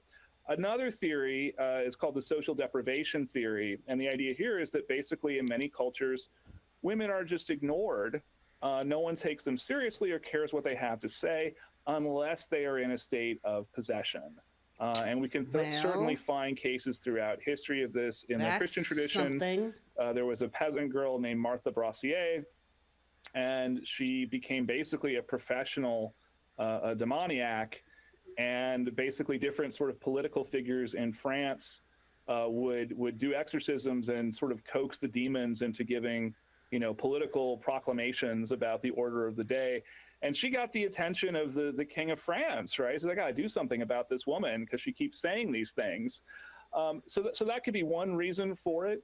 And I think the other is kind of the flip side of that is if you already have a lot of power, people may accuse you of being possessed by a demon, but if they can't do anything about it, you are free to sort of ignore them. So that may be another reason why it's mostly women and children who undergo exorcism. In reading your work before this, I came across this case where women seem to somewhat exert some power over her exorcist in that when he would come to exorcise her, they would get closer, and then when he would leave, do other work for the church, she would write him letters in the personality of the demon and be like, screw you, you suck, come back here, come take care of me, you should never leave me. And of course, I see this from my own naturalistic perspective and think she's wielding power over this man that if she did this outside of this context would be incredibly inappropriate, especially when he is a man of the cloth, right? Yeah. So I look at this case and think that she's exercising power. It's a creative way of exercising power. I mean, is that women are so separated from positions of power and voices of power that see again and again it's throughout a history. And in fact, in the early modern period, there are a lot of women who begin as demoniacs, and once they become famous demoniacs, sort of transition into being mystics and holy women. I want to be a famous demoniac. That's going to be my new position. For being especially holy, professional and for getting demoniac. Power over men. I think the best example of this was the case written up by Aldous Huxley as The Devils of Loudun, which was about an entire convent of nuns that became possessed. And, the sort of mother superior of the convent was interested in this sexy new priest who had come to Will I the live village stream the exorcism? and Yes. said, I would like him to be our confessor, right? Because they're not allowed to leave the convents. This is the only man that they ever get to talk to. And he basically turned down the job. And then she said, well, he's a sorcerer, right? And he is sending us erotic dreams about him with his sorcery. And the priest was burned at the stake. Erotic Because dreams. He basically spurned the wrong woman. So those power dynamics happen, and exorcism is very frequently, because it is such an intimate practice, caught up with kind of illicit relationships in the same way that therapy often is, and even more so because you're always free to say, well, it wasn't me seducing the exorcist, right? It was the demon. And even the exorcist can say, it was the supernatural guiles of a succubus or something, right? How was I supposed to resist that? It's not my fault. So there has been discussions of there really ought to be a chaperone, right? If you're going to have a man exorcising a woman, that should not. You got to bring a partner with this exorcism, with otherwise nobody else present. You're going to end up just So fucking in the demon. preparing for this interview, I came across this quote that was in a work gonna that you fuck the edited demon and, out of and it. compiled. It was the account of an exorcist on a Native American Yakima reservation in 1977. There's this quote that I wanted to get your opinion on. It was by the, I believe, psychologist who was writing about the case. They said, acting out of demonology beliefs occurs only in times where there is social oppression and loss of social integration. Modern demonology can be seen to be a part of the social repudiation of the scientific determinism of rational man, coincident with the rise in existential irrationalism. Now, a bit wordy, and I'm wondering if you can unpack that a bit for me. Yeah, so this was a really interesting case, and to get the rights to publish that, I had to track down the son of this psychiatrist. And they actually are interested in making a movie about this case. But basically, as a psychiatrist, he was a medical doctor.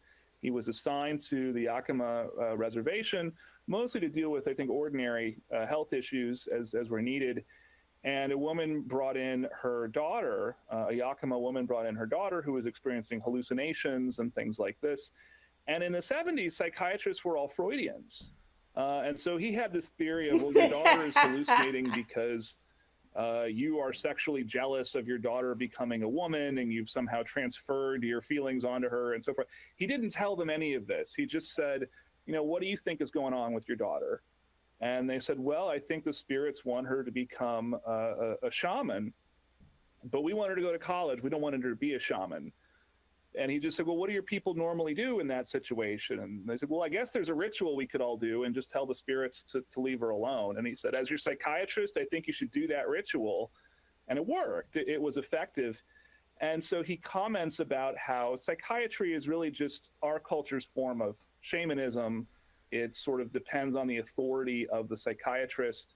And shamanism is really a form of psychiatry as well. Interesting. And he notes in that quote that what seems to be at stake here is a culture in transition, right? The Yakima has a traditional way of doing things, but there's an awareness that sort of adopting Western values could be useful for the kind of financial well-being of the next generation. So they're at sort of a crossroads, and exorcism becomes a way of talking about that crossroads.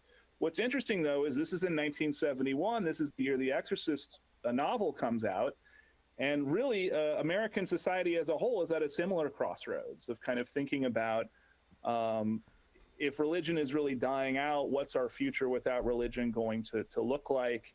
And having this kind of anxiety, right? Imagining our sort of religious past and our scientific future, and how is this all going to play out? And the kind of fascination with demons and exorcisms is actually sweeping all of America at that time. So when social dynamics are such that people are experiencing somewhat of a loss of identity, or at least feel some kind of like culturally or existentially threatened, is it that they might adopt this social script in order to make sense, or this cultural script to make sense of what is going on around them, and maybe feel a kind of existential security in that they have a connection to their culture and to the people around them through this ritual? Yeah, so if we look at exorcism historically, exorcism doesn't track with the level of scientific knowledge that a culture has. You can be kind of at a very low level of scientific advancement and have basically no exorcism. And then you can look at our culture, which is in theory very scientifically advanced, and exorcism is probably much bigger now than it has been in centuries. So the pattern seems to be, it's not about sort of technology or science, it's about how quickly the society is changing. If there is a sense that things are changing too much, too fast, there seems to be a turn towards exorcism as kind of both a way of explaining misfortune, right? A way of kind of saying, why is this happening to me? Why are things not the way I feel they ought to be? Well, it's because of the spirits, right? Or it's because of demons, or it's because of witches. It's because of people in league with the demons.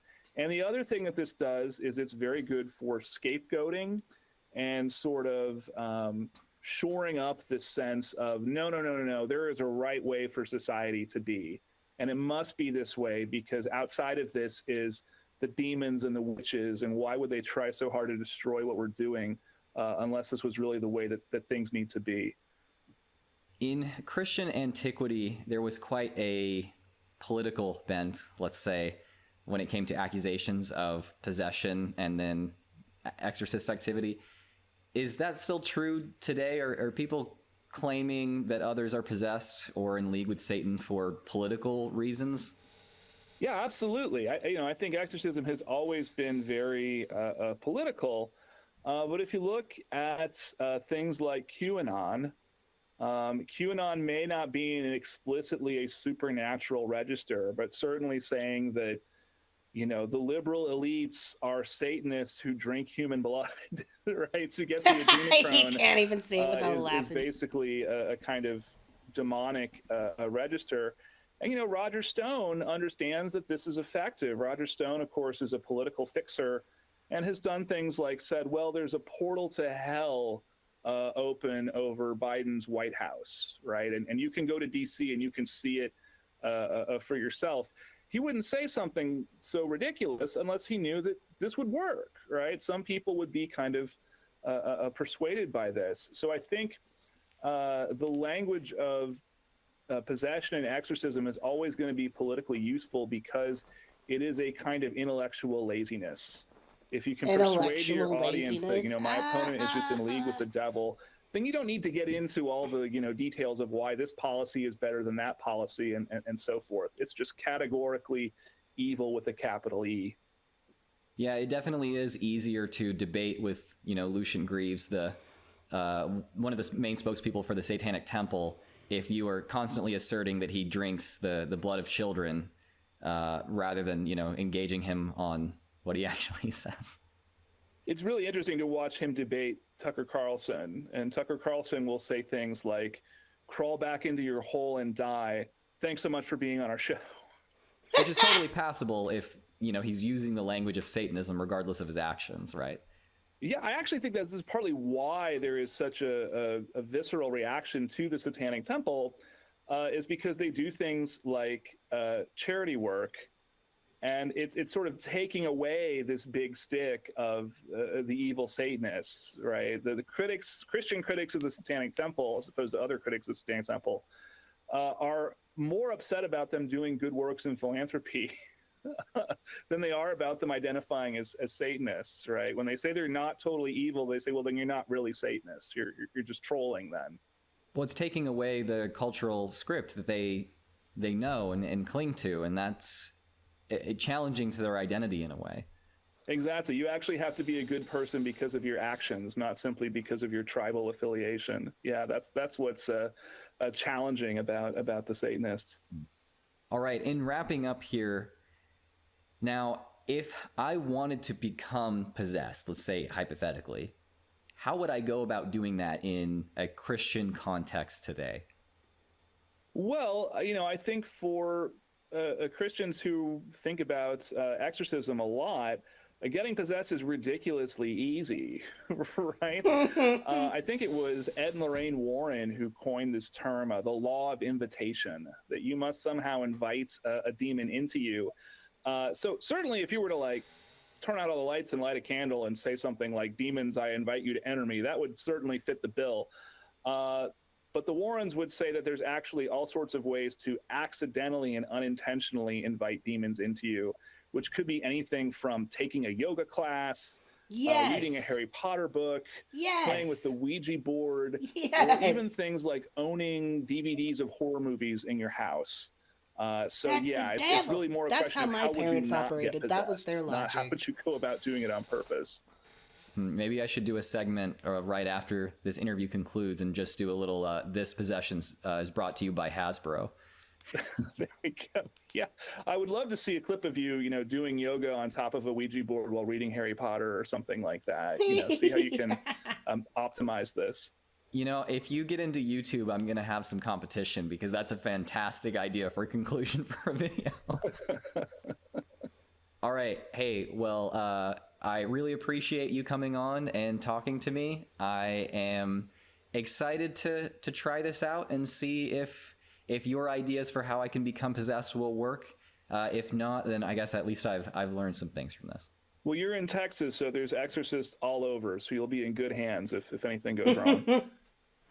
Well, I don't quite have the time to go buy a Ouija board or a Harry Potter book before releasing this video, but maybe I'll make a short where I take Dr. Laycock's suggestion. Would you guys like to see that? For now, instead, let's run through the risk factors for possession from across Christian history and see if there really is a chance I'm possessed. For extra fun, play along from home to see if you might be harboring some evil spirits. Yes, let's do it. Well, I do have a chronic illness, and we've known this since childhood, Me so too. maybe I've been possessed this whole time. Mental illness. I wouldn't say that I have a mental illness. I am somewhat I do. I have clinical neurodivergent, depression. like It's Satan. dyslexic and kind of ADHD, so It's the I don't know. demons. Maybe I qualify here. I have some teachers who would probably say so. Theological disagreement with orthodoxy.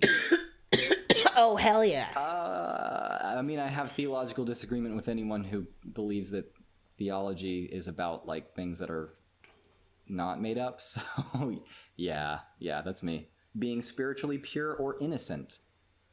I actually think that some of my I don't think I'm non-religious friends spiritually would pure or say innocent. that I definitely qualify as like very pure and somewhat innocent. I'm a pretty chill person, but no, I don't Better think throw out under the yoga any pants and the standards wizard that would be movies. set by conservative religious people that I am pure enough. I read too many blasphemous books. Political opposition to orthodoxy.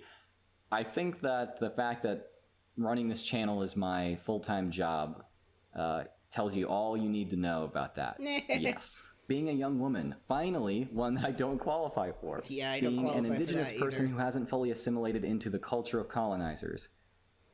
I No. think that I would count as the descendants of the colonizers. My family came here to take really cheap land from the government in the 1800s. It used to belong to indigenous people, so. And finally, involvement with the occult. I don't really dabble in any spiritual practices or ritual, but I did go to a Rotting Christ concert a couple weeks ago, and judging by some of their lyrics, which are in Hebrew, Latin, Greek, casting crazy blasphemous spells from a stage, I think that counts. Risk factor for being possessed for sure. Yeah, I qualify for almost all of those, so maybe the commenters are right. Maybe I am possessed. I'm possessed. Should I be making some calls, telling some people to get tested, or? But what about you guys? How many of these risk factors do you meet? And All has but anyone two. ever accused you of being possessed before? I'm not Maybe after you pure, expressed and I'm not a certain woman. dissenting opinion in a YouTube comment section? Let me know in the comments. With that, thanks for watching. I've been Drew of That was Genetically really Modified good. Skeptic. A special thanks to my patrons for their constant love and support. If you want to hear more from me, then subscribe. As always, if you are an apostate in need... That was really good. I'm definitely possessed. Alright. I'm gonna use the bathroom. I'm gonna see if they saved the cat. And I'll be right back.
Okay. There's nobody outside, so I'm assuming they saved the cat.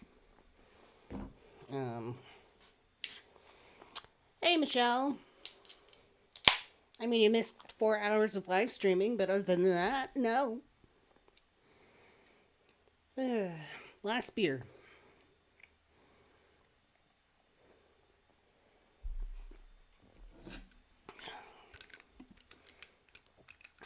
Okay.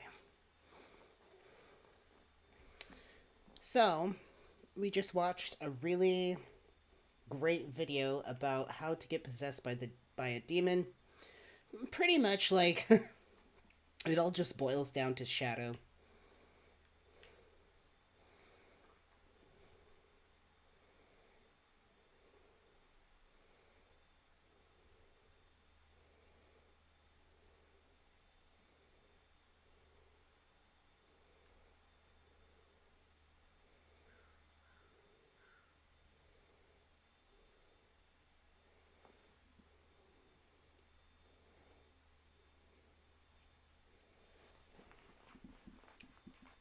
Oh, thank you, Michelle. I really appreciate that.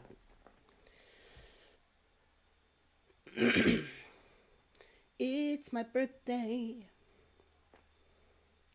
Maybe we should find possessed people.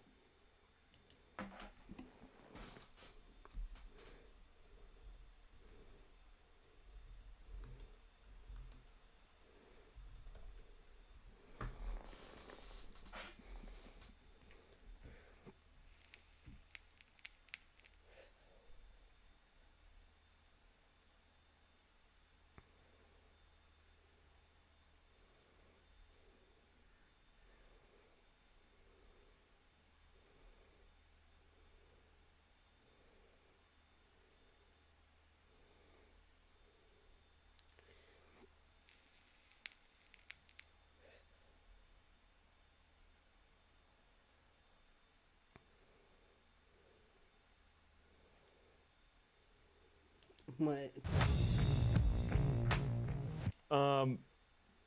Your job is literally the stuff of horror movies, right? I mean, they make scary movies out of what you do. They do. And I don't want to give the devil too much attention because he makes her look at me. And very much so. Right. Yeah. So we could talk all about that, and I'm sorry to disappoint if you're watching for that kind of thing. Yeah, but you're so fucking supernatural afraid of the things do devil, you happen. can't even talk about him. And they're freaky, right? I have a friend who was part of an exorcism in Haiti, and this woman was cussing 4 guys out in their own native languages fluently, and she never went to school. That's she's right, from the mountains of Haiti, and I'm like, that's just one of like many really crazy stories. Right. Is it scary? Well, yeah. Well, there's 2 parts of it. The first is that the types of things that demons do are within a certain kind of a range or a gamut. So, after you've been an exorcist for 2 to 3 years, you've seen probably pretty much everything you're going to see, right? And it's not... The devil's not very creative. No, in fact, they're very consistent, more so than we would think. It seems random to us because we don't know their patterns sometimes, but they're actually very consistent. So, and the church has said these are the 3 kinds of things that you're going to watch for that give indication that the person is possessed, for example. And you do see those things. People say, well, have you seen this from, like you see in Hollywood? Yeah, I've seen all those things, but they're not that common. In fact, those real extreme forms of preternatural signs that you see probably only occur in about 5 to 7% of the caseload. You do see things that are preternatural, but not those, like levitation and things like that. Those are fairly rare. So very small fairly rare? You mean not? You've never seen that. Will levitate or speak other language. Bitch, I know you haven't seen anybody levitate. Like, oh, that's funny. That is just really funny. Or do things that are like, this is... That's correct. So the percentage, we actually have... It's really rare to see somebody levitate. The number of people that actually come to us as that rare as actually are not seeing it at that, all? That we first hear their initial story and begin the vetting process, it's only 0.5%. So less than 1% of the people. Oh, wow. It doesn't mean they don't have other diabolic issues, but it's less. Okay. And as far as, the scary part is it's because demons work within a certain set of parameters, the church has said, look, follow these rules, and if you stay within your lane, you're going to be safe. It's when exorcists or priests get outside that's when the problems really begin. And so as long as you stay within that lane, generally speaking, doesn't mean, I mean, it is stepping into a boxing ring of a sort, but it's manageable. It's not that difficult if you have a strong prayer life. People say, have you ever been afraid? And I always tell people 2 times. That was the first time, which was thinking to myself, I hope I don't do anything stupid, right? Because it's your first time, right, in the driver's seat. Yeah. The second time, though, that's funny because that's the same exact kind of fear that anybody has with any new job. Yeah, the second time was one time this one demon would not obey, so I just turned to God the Father mentally and I just said, punish him in a way he's never been punished before. And it was a full-blown preternatural manifestation right there. And the demon was screaming. And what the fear? Did you say this out loud or just in your? Just in my own mind. I said it to God. And so what happens is what the fear wasn't in relationship to the demons, because they're not really to be feared because they're on a short leash. It's what I was looking at is the severity of God's punishment for those who disobey him. And oh my God. So this man isn't even afraid of like demons, but he saw the wrath of God and that's what he thought was the scariest.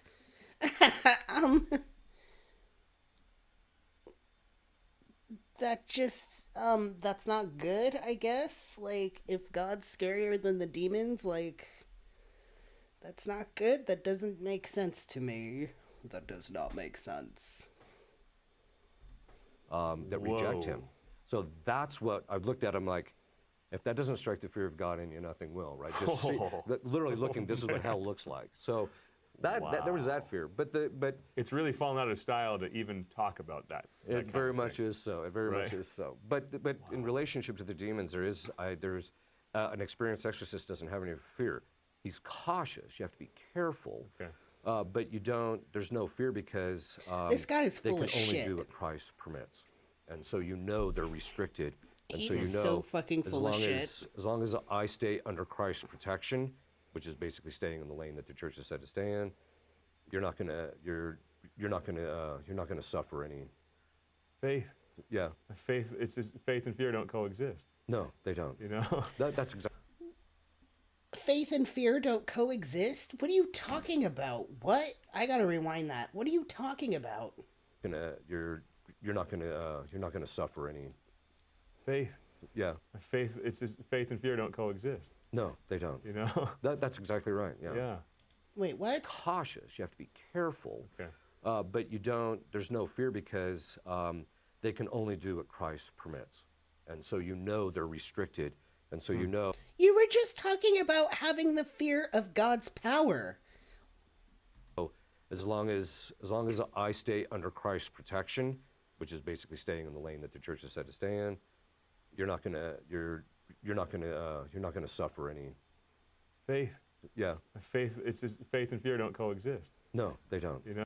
Faith and fear don't coexist, but they just talked about the fear of God. So I would think that faith and fear are completely intertwined for Christians like this. Completely intertwined. That is just so, like, that's so dumb. Why would they talk about having an extreme fear of God? Even this guy, not this one, the other one, saying, like, I wasn't really afraid of demons, but I was afraid of God's power. And then this guy goes, oh, like, faith and fear, they just don't coexist. Yeah, they do. That's exactly right. Yeah. Yeah. That's incredible. That's really amazing. What the fuck? Man, wasn't that cool? No. Why the... Stop it. You're scaring us. He's so possessed by a demon. Why would you... Did you see that cut? Like, what? Why is he laughing like that? And he's not even laughing in his eyes. He's just, like, staring at us menacingly. Like, what Incredible. the fuck? That's really amazing. Man, wasn't that cool? No.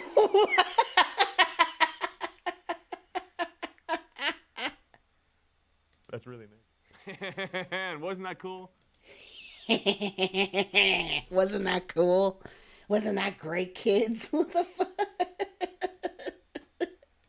That's really amazing. Man, wasn't that cool? And by that I mean, aren't I cool?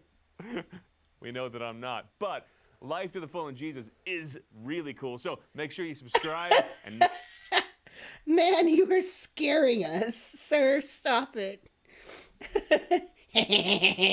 Isn't that cool? No. Both of you are dumbasses. Oh, thank you, Michelle. That's so nice. Thank you for the super chat. I really appreciate that. Oh my god, this guy. That's really me. And wasn't that cool? And by that I mean, aren't I cool? No.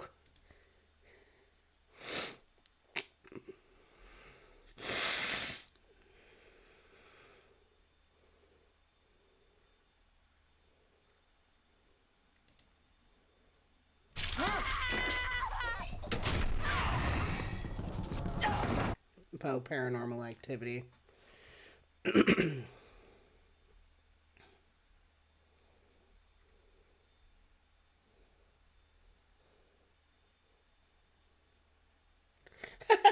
What? So I want to talk about crystals with you, and we'll get a little bit into herbs as well, but crystals have become this massive phenomenon. Young people are using them, and we'll talk about those numbers in a bit, but can you tell us a little bit about what this process, or this practice rather, of using crystals entails? This is so new age, using crystals for protection, for to ward off evil, for enlightenment, to bring about psychic awareness, to place on chakras, thinking you're going to open them up and use the energy from the crystals. This whole thing is relying on energy with crystals. I had a crystal heart rose quartz pendant made for myself because I believed it was going to draw love. I was also manifesting at the time my spouse, my future spouse. But people are going to crystals all the time for protection. They believe it's going to protect them from negativity, from illness, all sorts of things, Billy. It's really scary. And it's scary. It is scary, and it's interesting because this history apparently goes back hundreds and thousands of years. This is not a new practice of seeing these stones as having some sort of power. I mean, it almost sounds on the surface almost laughable or ridiculous, but yet many people, this is a very real practice for them. You talked about your own practice there, and I don't know a lot about the different stones, but I know rose quartz is one, obviously, for creating relationships, and there are a number of other ones that are out there that people use. Let me throw the number out at you, because we were given some statistics by Springtide Research that 44% of young people, 44% between the ages of 13 and 25, are using crystals and herbs. What is your reaction to that statistic? Crystals and herbs. Well, I'm heartbroken by that to start, because it just shows how... Seriously, how are you an ex-psychic? Either you're psychic or you're not. Like, how do you become an ex-psychic? You're like, you know what? I don't do that anymore. Like, really? How credible were you to begin with?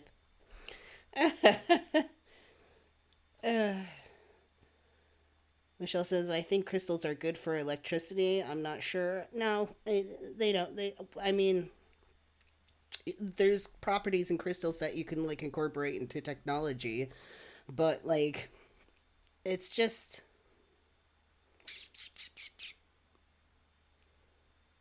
I don't want to, okay. If you like crystals, like crystals. Like crystals, that's fine. I mean, I do prospecting. I'm into crystals. I do prospecting sometimes for benitoite, which is a rare crystal. And local things of, local sources of jade, things like that, like local minerals. Because I live in California. And they're pretty, yeah. I love collecting rocks and crystals because they're pretty, but when it comes to doing energy work and stuff, I mean, it's just kind of the same thing we say about a lot of stuff in Hyperianism. It's like, it's not real, but if it helps you psychologically, then do it. As long as you understand reasonably that there's no, like, magic in the crystals, go ahead and use them symbolically for anything, you know, to help you. But ultimately, I mean, it's just nerdy. It's nerdy. It's nerds. It's not evil. Getting into crystals isn't evil. You're just a nerd. You're just a straight up nerd.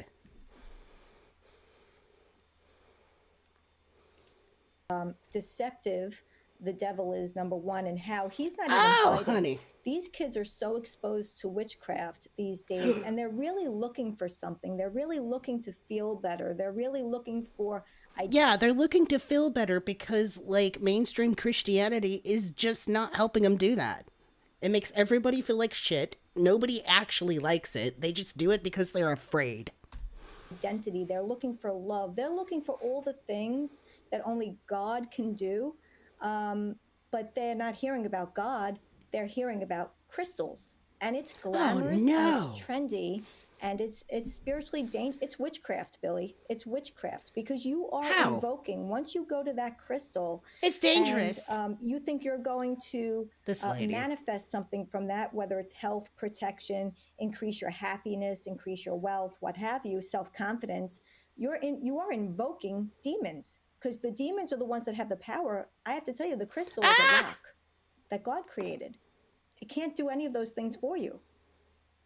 Well, let's go there, because what you just said is incredibly important about what is going on here, because there are people who are going to say, well, I use crystals and they're wonderful. They're changing my life. They're the rose quartz is bringing me love and positive relationships. It's and evil. They're going to see that their It's use Satan. of these stones, right, that is what is doing this. But what you're saying is that by putting their faith in that, and correct me if I'm wrong here, by putting their faith in those stones and trying to use them in that way, Dude, they're there actually are so attracting many evil Christian in New that, and Ageists. that's where they're seeing these Straight quote-unquote up. positive benefits that aren't necessarily positive. That's right. How are they not 100%. positive? You hit the nail on the head. They're making a choice willingly to put their faith and trust in God's creation rather than the creator, rather than God who made those beautiful rocks. And he did make them, and they're beautiful, and that's where it ends. So when you start using them for divination, for witchcraft, and you may not realize that that's what you're doing. Okay, you don't accidentally do divination. I love how she's just mashing stuff up. Like, I know more about, like, New Age shit than her. Like, wasn't she a psychic? Like, didn't she, like, learn about this stuff? You don't accidentally do divination. Like, that's a pretty purposeful thing. Like, hey, I'm going to use this rock for divination, or I'm going to use this rock for, like, protection. Like, you're not, like, accidentally summoning a demon. Like, whoops. Whoops, there's Pazuzu. Whoops, Beelzebub. What? Whoops, Belial.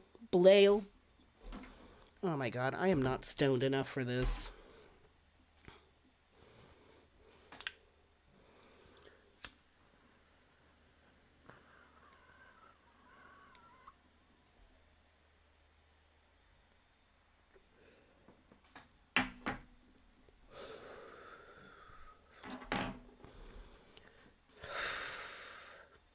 This lady, something about her, just looking at her raises my blood pressure.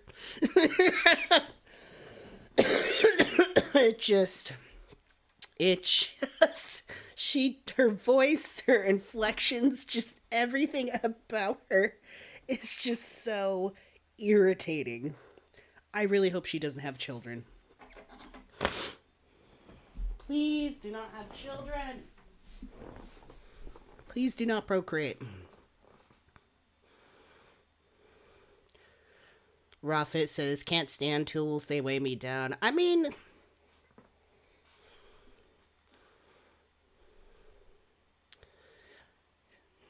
I think I've done some practices with crystals in the past for sure. But I've never, ever in my life, when I dabbled into witchcraft and paganism and New Age Wicca and stuff like that, I never felt like I was playing with something that I shouldn't. Because I always went into it with, like, a certain, like, intention. Do I think it was helpful? I think it was definitely helpful at the time because I was just getting out of, being a full believing Mormon. So when I got into that, it really helped as, like, a bridge to get out of the religion and start learning how to think more rationally.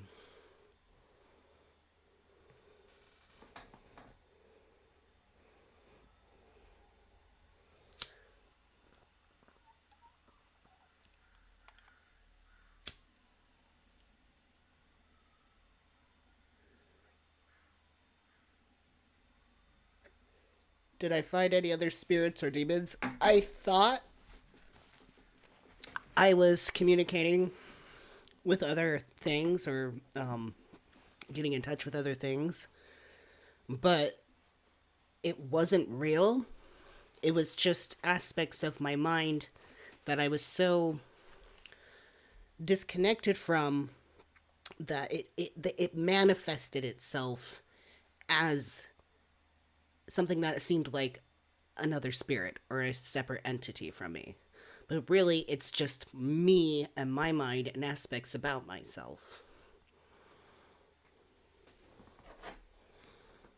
I wish I never had kids. Lauren, don't tell them that.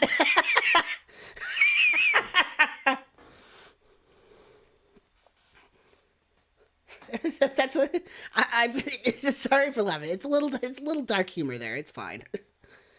No regrets.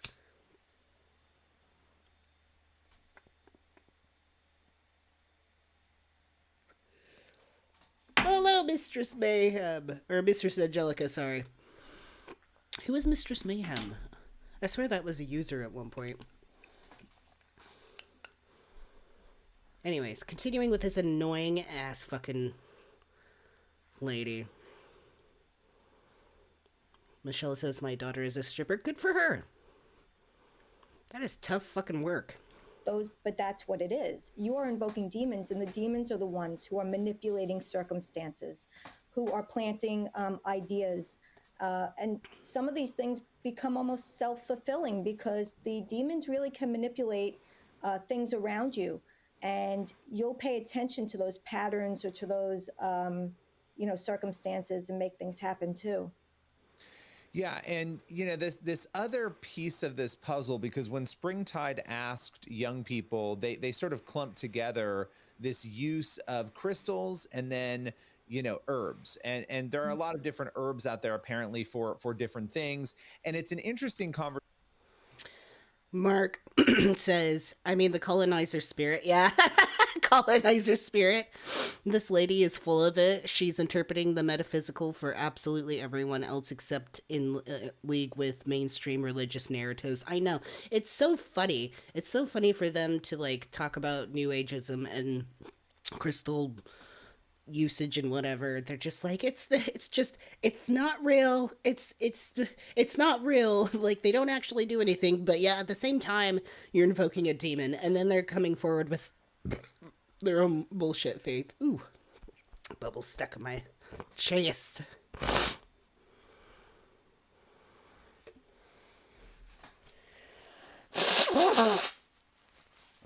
My child is... Oh, that's right, I don't have a child. I would like a child someday. I would like to be a dad. But I'm 35 and I'm not ready yet. Maybe in 10, 15 years, I'll be ready for that, to be a dad. But I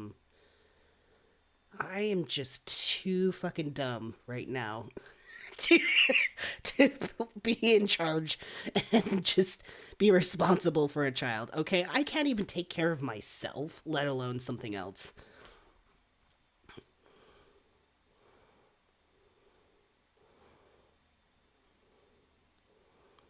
Baby would be crying and I'd be like, do you need corn chips or Oreos?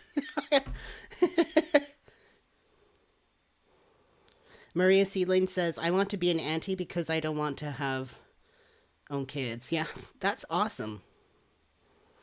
Mark says, mine is 9 and the light of my life. I waited long enough to get it just right. Nice. That's amazing. I think kids are hilarious, honestly. I mean, yeah, kids can be annoying, but I mean, they're children. That's their job. I don't know. So I think kids are hilarious. I think kids are bright And I don't know. I think they have a lot to offer. And I think kids have a wisdom that we all once had that we just kind of lost through conditioning. So, Cassie says, yes, Maria, anti-life for the win. Yeah, Cassie's an ant. Cassie's a kick-ass ant.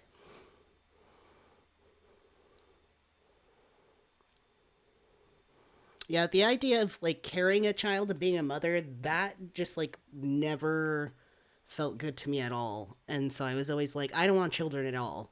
But I think, like, the last year or two, I've thought about, like, just kind of playing in my mind, like, if I did have a kid, like, what relationship would I have to it? And then I'm like, if I don't want to be a mom, it's like, then I just, like, experimented in my head, like, what if I was a dad? And suddenly I got, like, filled with just lots of, like, really good, warm feelings of the idea of being a dad. So now I'm like, you know what? I want to do that. I want to be a dad.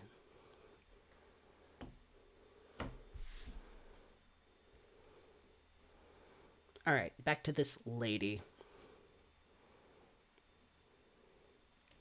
Conversation, because, and I want to separate this out, and feel free to maybe speak to this when I'm done and correct me or add or agree. But you know, it's one thing to use essential oils or to use herbs to heal things that God's given us.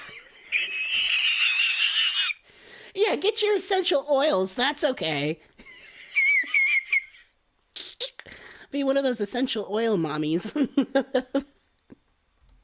You know, we take them because we take vitamins, let's say, that have certain things in them, you know, medicinally or for health. It's another thing to rely on these herbs in a magical sense. Do you want to speak to that? No, not at growing all? up. Growing up, herbs, I mean, like, we weren't even, like, my parents were so weird. We weren't allowed to have tea. And, like, they didn't, like, want any kind of tea. Like, even if it's herbal. Like, straight up, I remember back before I completely broke it off and went no contact with the Mormon family I grew up with. I remember one instance where my Mormon father at the time and my brother and then my nephew went out to eat Chinese food, and I ordered green tea. And my nephew wanted to try it, and because he never tried it before. He's like, can I taste it? And I was like, yeah. So I go give it to him, and my stupid butt fuck Mormon father was like, no, absolutely not. It's against the word of wisdom. You don't have that. Like, no. And I was like, it's just tea. It's just a plant. Like, it's good for you. And he's like, no, it isn't. It isn't good for you. Don't do it. Absolutely not. Like, he made such a stupid fucking stink about it. And my nephew just felt, like, dumb because, like, he just wanted to taste it. And now my father's, like, being very shaming. And I just remember thinking, like, what a fucking ridiculous asshole he was being over fucking green tea. Just so butt fucking superstitiously religious that my nephew couldn't even just have one little sip of tea. And he was probably gonna hate it, right? Like, he was a kid. He was, like, maybe 10. Like, he was gonna hate it. Like, he would have sipped it and just been like, ew. Or liked it. Like, it's just, but, like, just no tea. No tea at all. I'm thinking about Doctor Who with that dialect that's like, would you like some tea? Can't believe that. Yeah, my stupid Mormon father did a lot of things against the word of wisdom. And he's dead now. Yay! I was sincerely happy when I got the news. It was actually pretty recent, like last year. I'm like, good. That fucker can just rot in the ground. Happy. I'm gonna do a dance on his grave. Anyways. He Rebecca.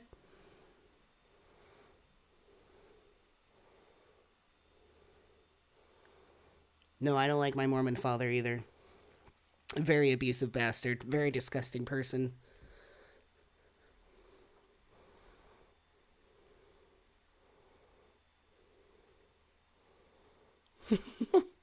He was definitely a devil. Absolutely. If you want to talk about real demons in the world, real demons, it's evil fucking ass people.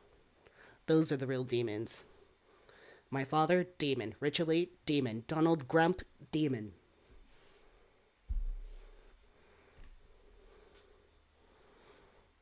Martha Stewart, demon. I don't know what it is about her. She just creeps me out. Absolutely. I would say the biggest one that stands out to me, of course, is Sage. And that is so trendy. I hate to use Imaginista Elise says, I wish I would have been more informed, had more options, and waited before having a kid. The health issues both me and my kid have to deal with has been a struggle in the learning process. That's, first of all, I'm sorry, but that's good to say, because some other people need to hear that. Like, there should be the stupid mainstream Christianity, like Christian nationalism. They're all about, like, just keep having babies. Even if you don't want them, have them. Like, have as many as you can. And it's like, people aren't even, don't really prepare people to be parents. My Mormon idiot parents, they were fucking dumb. They had absolutely no business having children in their possession at all. Honestly. And as much as it sucked, I gotta say, I am thankful not to be put in any foster care system. That would have sucked more.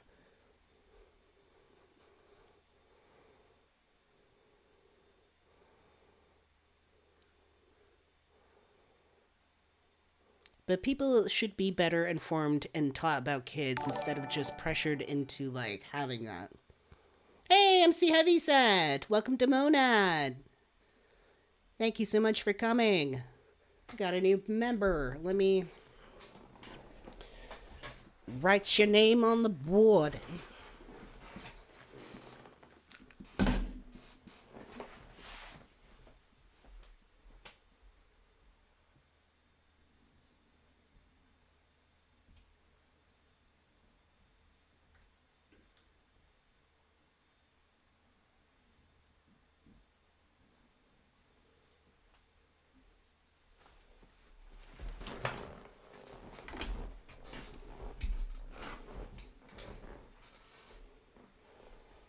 Great skiddly skidoo. Lauren says you'd be a good daddy. I'd like to think so. You could be my... Wait a minute.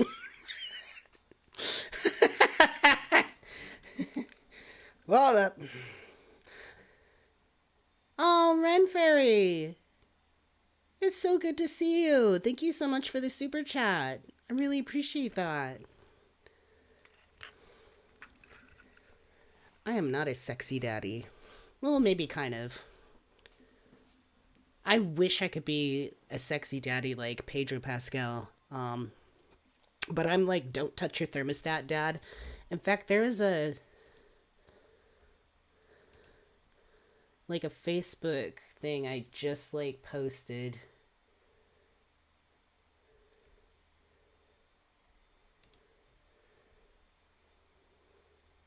This is me. Her. I have a daddy kink. Me. Thinking something of it. Don't touch my fucking thermostat. That's me. That's the kind of dad energy I have. I'm like, don't touch my thermostat, Dad. Like, I am not a sexy daddy. Maybe I will be, though. When I get older and more mature, maybe I'll be like one of those sexy gray, speckly, like, hot dads. You know, it's so funny. When I was like 25 or like in my early 20s, the idea of like being 35, I'm like, God, that's so old. That's over the hill. Like, that's it. I'm done for. But honestly, being 35, I don't feel that old. If anything, I still feel like 22. I don't feel that old. So when I think about, like, the rest of my life, I don't know, I think I'm gonna live for quite a while. At least till I'm 35. I feel like I'm gonna make it till I'm at least 70, for sure. In which case, that's literally a whole other lifetime. It's like if I'm born, like, right now, like, 35 more years, like, I feel like I have plenty of time to do stuff.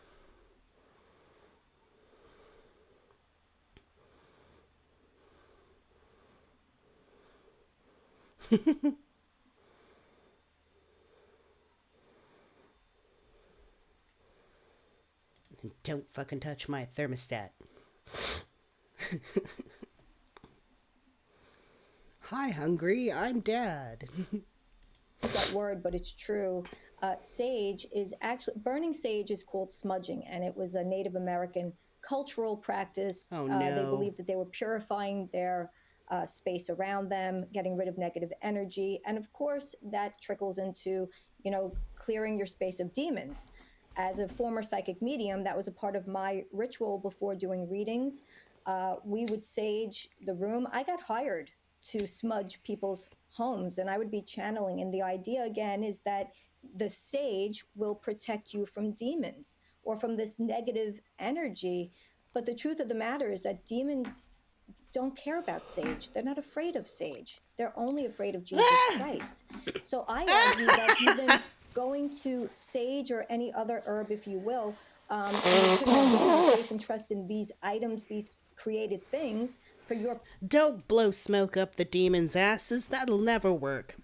Use Jesus, a completely, imaginative figure in your head. I love this. It's like the pot calling the kettle black. Protection for your spiritual safety, you're invoking, you're attracting. I mean, I'm sure they're laughing. Those demons are laughing. The demons are laughing. They're all gonna laugh at you. It's a horrible thing to do. They're all gonna laugh at you. Sage is delicious for eating and for cooking. I like to cook. I use sage. Very good. But not, it won't do anything for you in regards to satanic attacks, demonic attacks. Satanic attacks! Satanic attacks! What the fuck is a satanic attack? Like, what does that look like? A bunch of asshole Satanists coming out and beating you with a stick? Like, what the fuck? What the fuck is a satanic attack? Oh my god. Oh my god. Oh, thanks, Rebecca. That's so nice. I like that. I like the little stickers.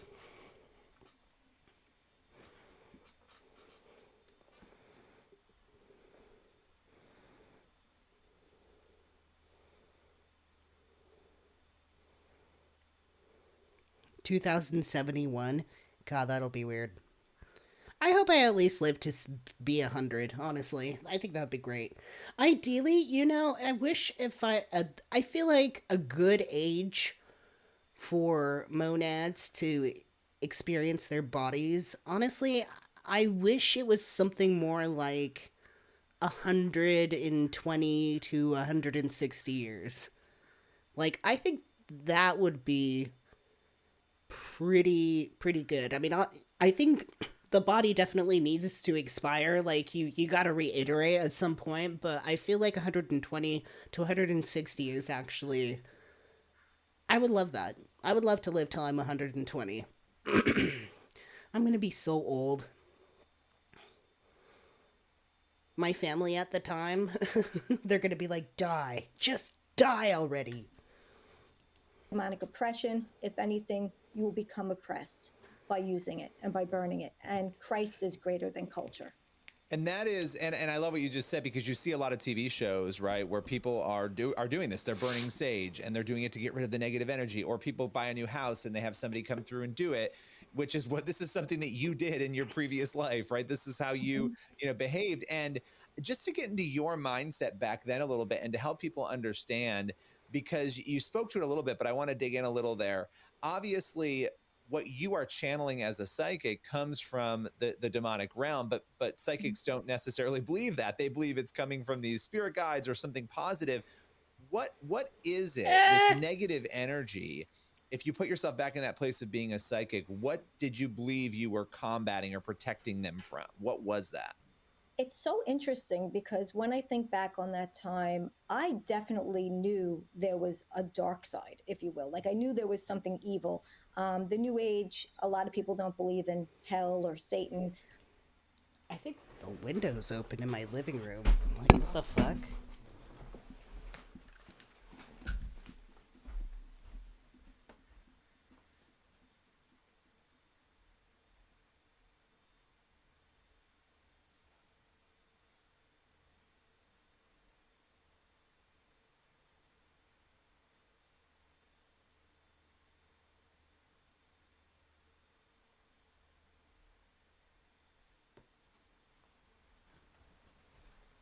Okay. That was weird. The blinds in my living room totally, like, blew around like the window is open and it's not open. That was strange. It's a satanic attack! Hold on, I gotta pee.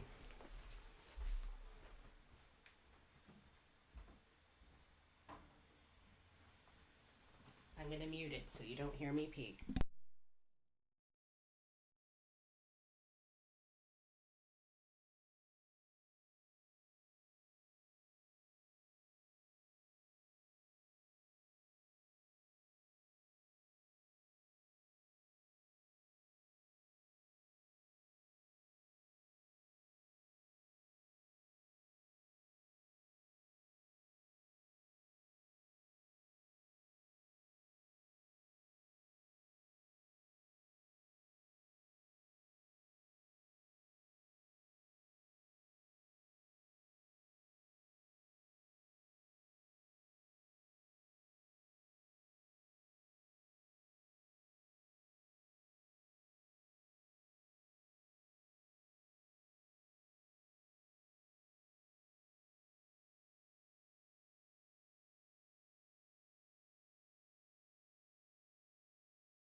Where's Jan hiding the Ouija board? You know, I asked my roommate, I'm like, would you do Ouija with me? And he's like, no. I'm like, you're like atheist. He's like, I know. I'm like, you don't believe in anything. He's like, just no. I'm like, what are you afraid of? He's like, no. It was such a weird conversation. I'm like, what are you scared of? He's like, because if anything weird happens, I'm going to be very upset. Am I in California? Yes.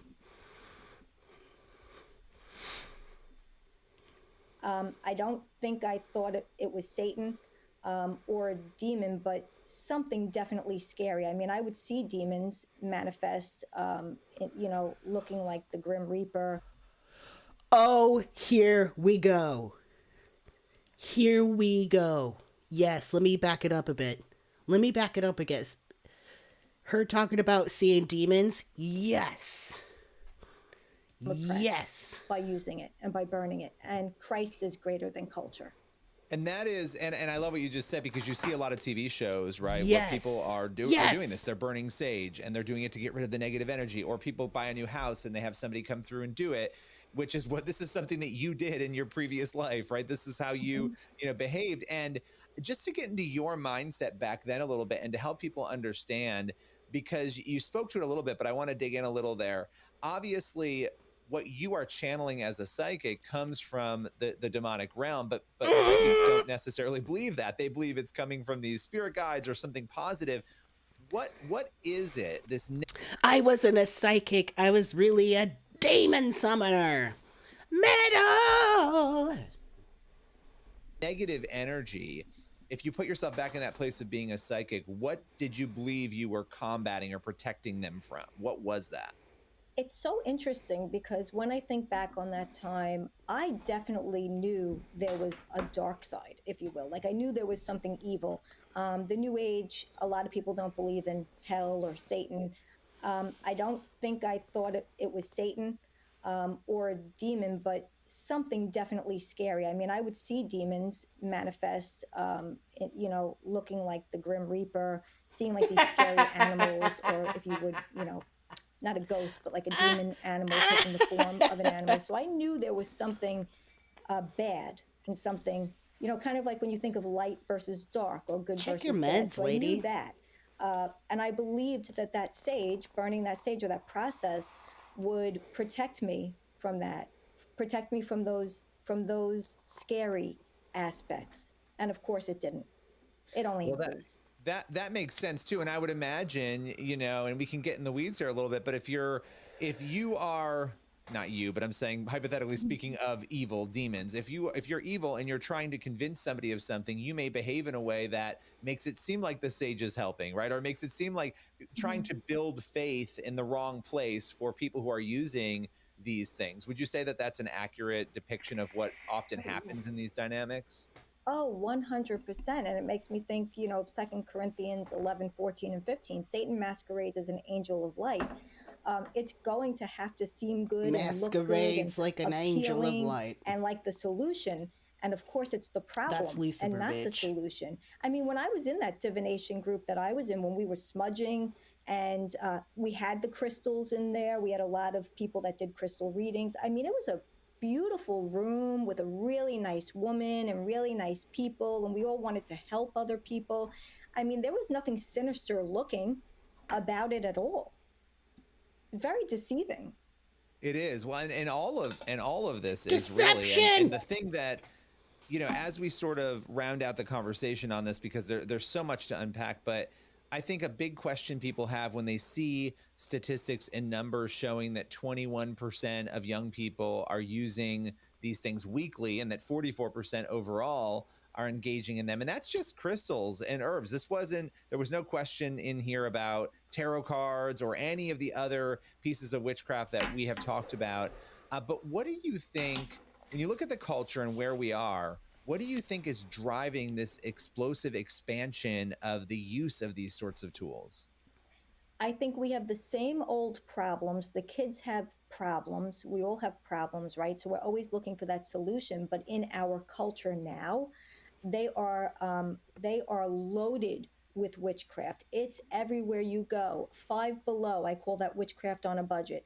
Instagram, social media, cinema, the movies, Ouija boards. I mean, it's everywhere. It's on the shows. It's on Netflix. This is our children's it's called culture. fantasy. This is their It's called fantasy, lady. And you're living in it. their culture. As a matter of fact, it's heartbreaking, those numbers, but is it really shocking? I mean, it's heartbreaking, but it's not that shocking. It's everywhere you look. It's every spa. On every street corner now. You have metaphysical shops. Everything's about the crystals. And these kids are going through, I think they're so overstimulated too. They're loaded with anxiety, they're loaded with depression, and they're looking for help and they're looking to feel better. And this is what their culture, I mean, the devil's not hiding in today's. They're depressed because their parents are Christian assholes. Date. I'm not saying that he necessarily Not all was of them, hiding, but I mean, like, but he's bold and he's blatant and he's out there, and the kids are exposed to it constantly, and especially on the TV shows, the Kardashians. All the Kardashians. As a That's the real witches in the world. Kardashians, witchcraft. Called the Casa Grandes, I believe that it was called. There was smudging on there.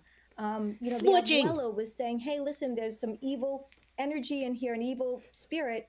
This is how we get rid of him. SpongeBob SquarePants, of course. I talk about that a lot.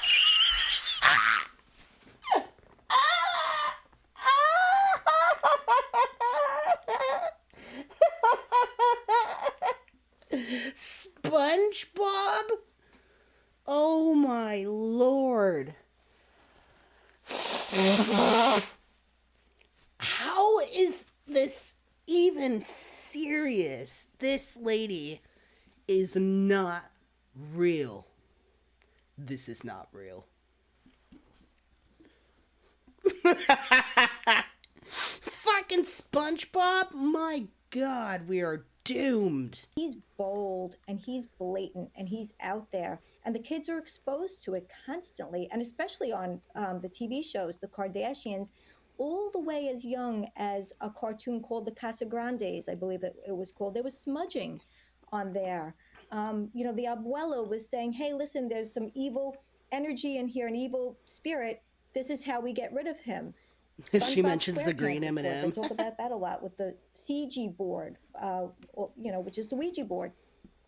Our kids almost can't get away from it. We really would have to lock down on the social media, the cinema, like I said. So I feel terrible. They're so exposed to witchcraft. Well, and it through really is a SpongeBob. natural progression. You have a number of things happening right now. When you push the Judeo-Christian values out of the way and you say they're not going to be in school, they're not going to be in culture, they're not going to be in Hollywood, they're not going to be anywhere. And of course, there are little projects here or there and little movies here or there. But the reality is the culture has moved in a direction that has created this vacuum. And if as Christians, we believe that God designed us to have a relationship with him and that there's going to be an internal sort of compass pointing us towards something Oh my divine. God, God is a needy bitch. Or something bigger than ourselves, when you push God out of the way, people are going to look for that. And it seems like God a is lot a of young needy, people in record depression, needy, clingy little suicide, bitch. overdoses, we're seeing all this effect, but we're also seeing that gravitation toward the occult. And so I guess my final Not question the to you, and I occult. don't know what your thoughts will be on this, but in light of that fact that we actually see, and none of this is positive, but there's clearly a thirst for something bigger. That is the part of this that is actually interesting, right? How can Yes. we as believers, especially as somebody who came out of this world of the occult, reach people who are engaging in these things? You mind your own business. You leave people alone. You mind your own damn business. That's what you do as a believer in Christ and God and whatever. You mind your business. You leave people alone. Mind your business. The exact way that the devil is doing it. Use these platforms, use our ministries for God's glory, and keep letting no. people know, keep making people aware. So people like me and other ex-New Agers, we're on YouTube, we're on Ex-New TikTok. Ager. Ugh, TikTok. We're on Instagram, and we're out there, and we need to go into the churches. We were just talking about that a moment ago, so that we can make parents aware. How much is this being preached right now in the church? So we need to do our best to keep making the kids aware, talk to the kids too. I don't know about you, but I know that my daughter, I'm around her friends, and they used to, congregate around the island in my kitchen while I was cooking dinner and giving me the opportunity to talk about Jesus Christ. Oh, That's what we great. need to do, especially in lieu of the fact that schools, She has I mean, just real children. quick to go back 1 second, because we were talking about movies and cinema and everything, and the schools, and like you mentioned, the world is trying to push God out further and further away every day. Schools don't want God in there. They want Well, no shit. satanic clubs. No. They want, you can be whoever you want. You can do whatever you want as long as God is not involved. So we need to, if your kids are in public Lord. school. Oh, God. What? So who cares if there's a Satanist fucking club? Like, leave people alone. I pray, and I'm really praying for parents, Billy. I really am. My daughter is going to be 22, so I'm not in that, the small child range anymore. So my heart goes out, and I'm praying for all parents. But let's keep speaking up and using all these things, because technology is not scary. God will use it. God is using it. And let's get into those churches and help equip parents with the truth of Christ. Now, I love all of that, and that is a great place for us to close. Now, you have your own podcast, which we No Gods Allowed was my favorite high school club. I know, right? have worked together on. It's Ex Psychic Saved podcast. You're on all the platforms. People should download that, listen Psychic to it. Saved. It's incredible. This lady but you is also have a full book. of Do you want to shit. do a little plug for that? Oh, a shameless plug. Sure. I'm always happy to do that. Yeah, my new book is Out of the New Age and Into the Truth. And after 2.5 months of spiritual warfare, we finally have it up on paperback or in paperback on Amazon.com. And in this book, I'm actually going deeper into these topics, Billy. I'm talking about smudging. I'm talking about crystals, yoga, Reiki, and Jen Niza. Oh, Jen with 2 N's. Oh no.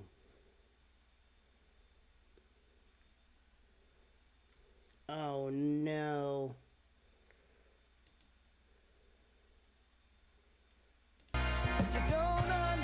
When you believe in yoga, tarot, astrology, psychics, numerology, angel cards, you will suffer because it's demonic.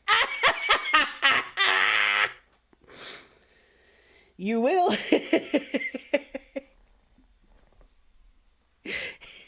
Kids, don't have sex. Just don't do it, because you will get chlamydia and die. Like, it's just, this is just... All right, everybody have some rubbers. Pass out some rubbers.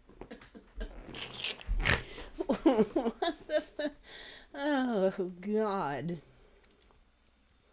This lady... hardest times of your life right now, I want to give you some encouragement. I'm going through a lot of spiritual warfare right now, spiritual attacks, and really big trials. She still believes in being attacked. Like, it's just like she just switched tools. Like, you're still fully investing yourself into something ridiculous In my life. So the best thing that we all could do is go right to God's word. So I want to share this with you.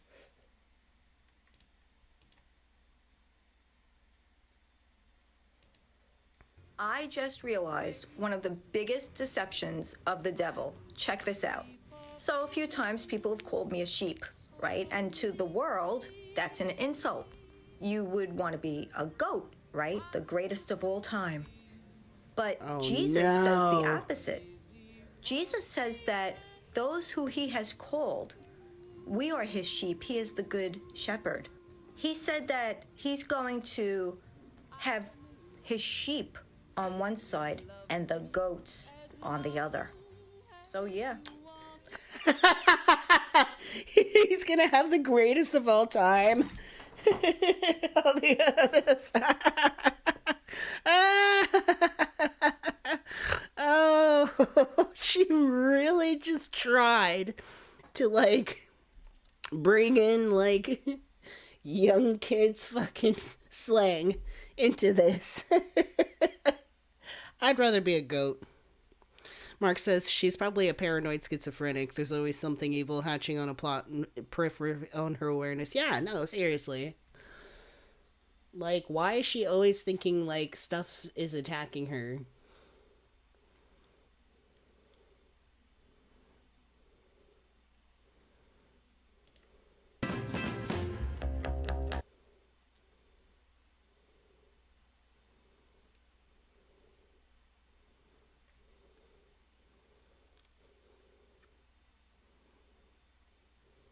So she was when she was a psychic medium, she thought that she was talking to dead people and pets. And now she thinks she's talking to God and Jesus. So, I mean...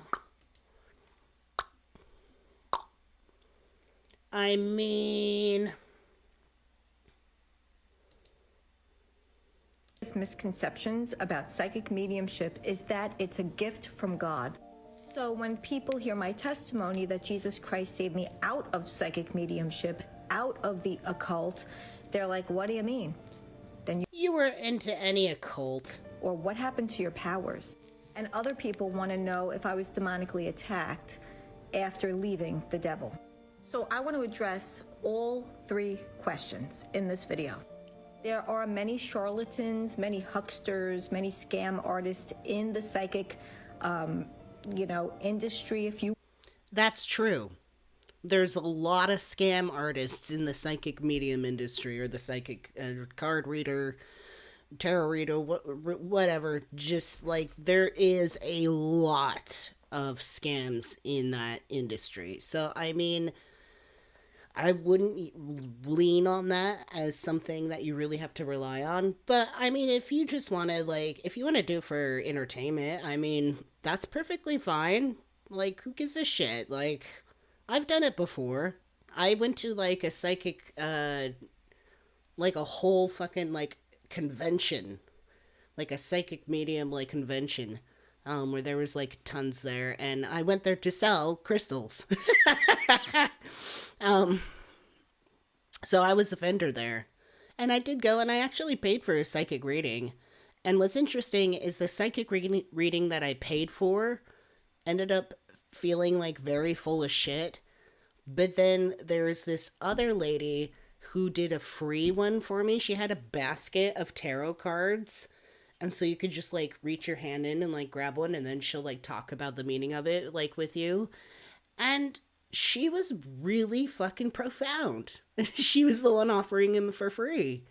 So I grabbed a card, and it was, like, something, like, with, like, a brain in a cage, and she was talking about, like how reality can be a prison, and, like, the mind is very powerful, and there's, she said something about me, like how I have a drive to, like, break out of, like, the illusion and stuff like that. And it was when I was, you know, pretty new to Hyperianism, but, you know, I was getting into that. So it was like, wow, like, this is way better than, like, what the other lady was talking about that I actually paid for.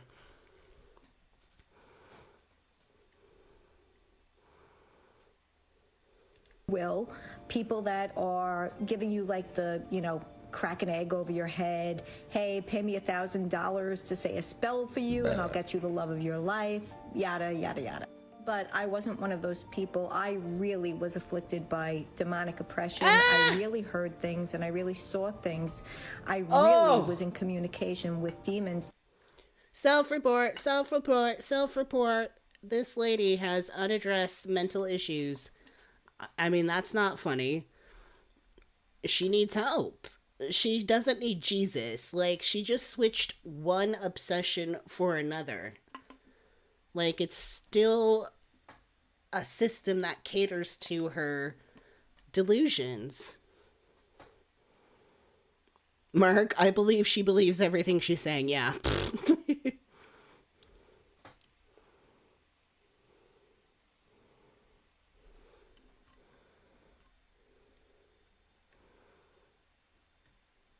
I mean, if she seriously has some,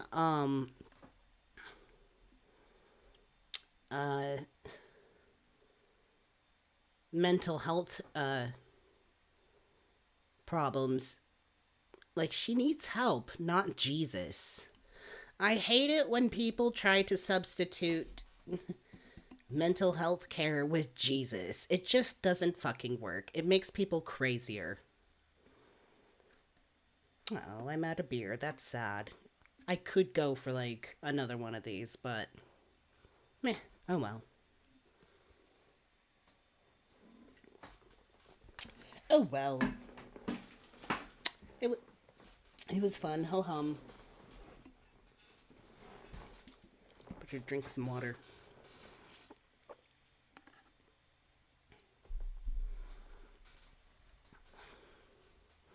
That gave me lots of information about the stranger sitting in front of me. Okay, so is it a gift that you can't just get rid of? No, thank God. No, it's not a gift from God at all, because God condemns it. He doesn't gift you with something that he says not to do. God is extremely clear in his word from beginning to end not to practice fortune telling, interpreting omens, or any form of divination. He even mentions the word medium. To answer the third question, did the devil attack me when I left? Absolutely yes, 100%. It was a satanic attack! I said, it's not a gift, so it's a choice. When Jesus Christ set me free, I chose that day to pick up my cross and follow him, and I quit my job as a psychic medium and turned from it completely. Oh, the devil was mad.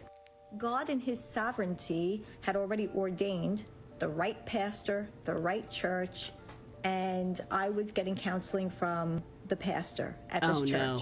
He's so cool because he knew about divination.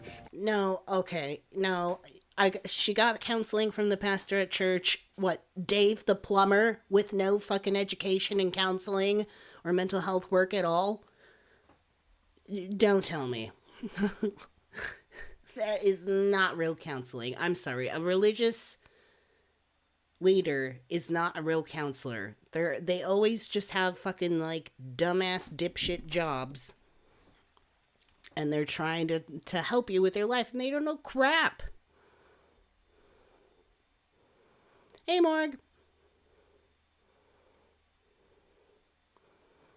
Yeah, Lauren says 100% therapy, not Jesus. Yeah, get a fucking, like, psychiatrist, please, and a psychologist. Like, don't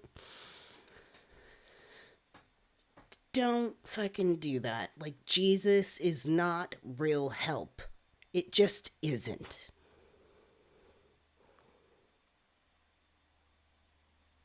Oh, it's exactly that, Rebecca. You do that @ symbol and you just start typing out people's username. Except for if you're on your phone, I think for a lot of people, it doesn't automatically pop up. Like if you're on a computer and you start typing out somebody's name, it kind of pops up a little tab that you select. But if you're on your phone, I don't think it does that. So you have to like just type out the name, but you have to do it exactly as it's written out on the screen.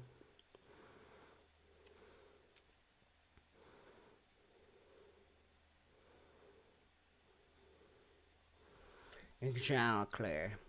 And now, of course, we see it's not even being preached enough, but this pastor knew about divination. He knew about psychic mediumship. So he was the perfect pastor God picked to counsel me. A couple of weeks into my new walk, baby believer, I'm in church on a Sunday and Pastor Jonathan is saying the sermon, which was weird because he didn't the first couple of times I went. Of course, I didn't realize that just because he wasn't the usual pastor that he could say a sermon. And so he was, and I loved church. I was so new, and I'm sitting there, and all of a sudden, I start receiving psychic communication about Pastor Jonathan. I would like to note that Pastor Jonathan did not sign up for that. He wasn't... What did he say? What was said about him? Asking for a reading. I wasn't asking for information, so I still argue that the Holy Spirit would have made it very difficult had he been volunteering to get a reading. I was frozen. I was scared. I didn't understand all the ins and outs thus far. You know, I didn't know about the full armor of God or, you know, asking Jesus to cast down those demons around me. Cast out the so demons! I went on Tuesday for my usual appointment with They're Pastor letting me Jonathan. know that Pastor John is cheating on his wife. I don't need to know this information. It's the devil. It's a satanic attack. And I thank God that the Holy Spirit nudged me to tell him what had happened. Because if I would have stayed isolated with that, that would have been a horrible attack on me, and God knows what else would have happened. I told Pastor Jonathan, he said, we don't give the devil any glory, but I want to hear what you were told. And I told him, and he said, I'm not going to lie to you, it hit a nerve, but this is where it ends. And the devil mixes a little bit of truth in with a lot of lies, and we're not falling for his lies. And from that day on, Pastor Jonathan worked with me, but he taught me, you know, the Bible. In a sense, he did. He led me to the full armor of God, resisting the devil, and he will flee. And thank you, Lord, that I haven't received any psychic information since. That was 9 years ago. I still get spiritual attacks, though. That's normal. I get the spiritual. Solution is the same. Armor of God. It's normal. I get spiritually attacked all the time. It's perfectly normal. I just lean into Jesus and Pastor John. What kind of relationship do her and Pastor John have? I do wonder. Well, hello, Fachita. Yes, I'm having a marvelous time. I'm out of beer, which I'm kind of bummed, but it's okay. Because I have root beer. Then the other kind of beer, root beer. I have ice cream. I forgot that I have ice cream. Is she done yet? Read and pray daily. No. Go to church. No. Be with fellow Christians. Oh, hell no. And blast that worship music. Oh, extra fuck no. No. No, no, no, no, and especially no to that, honey. I ain't blasting no worship music. I'm sorry. I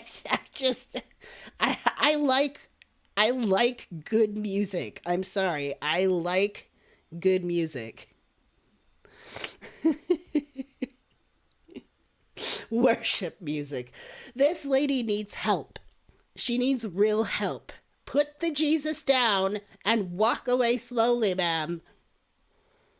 Blast that worship music and don't let the enemy steal from you. He does his oppression, and it's personal. The demonic attack that you may be going through is different than the one I go through. I thank God it has not been psychic information, but I'm not going through a demonic attack. I am going through a stupidity attack right now from you. I've had other attacks, which in a way is a demonic attack. And God is good and faithful. Call on his name. They are scared of Jesus Christ. Jesus! I don't know if I can handle any more of this woman. I just don't know if I can handle any more of this lady. She is just a piece of fucking work.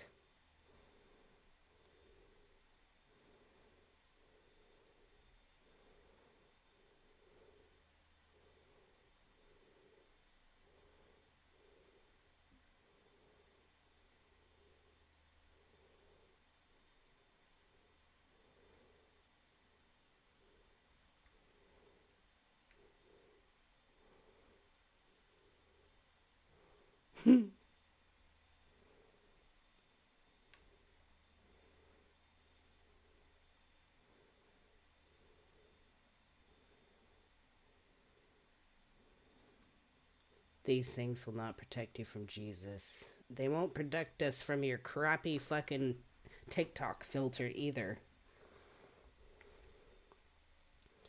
Our local stores are selling witchcraft.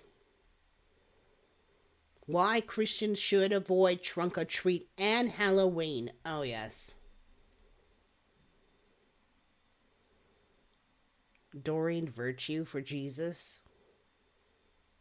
Oh, at YouTube? No way. Is she getting after Doreen Virtue? Doreen Virtue makes a ton of... She's like a really iconic, like, New Age, like, author and, like,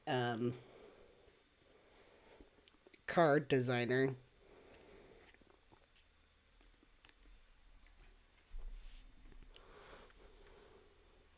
Oh, no, that's okay, Laura. Thank you, though. That's a very good thought.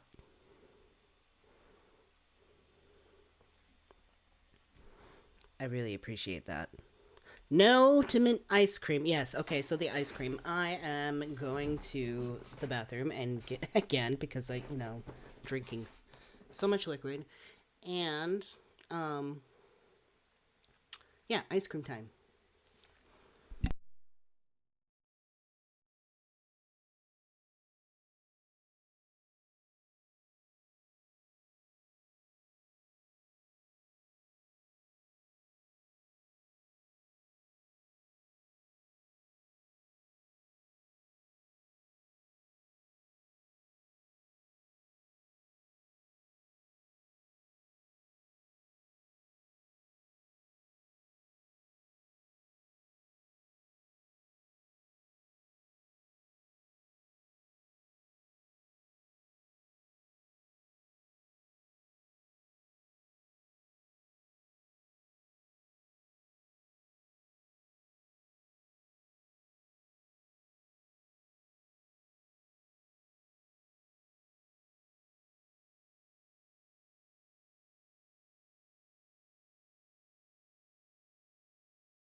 I just realized I was muted. The mute curse!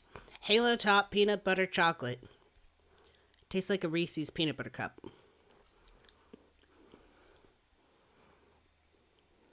It's not bad.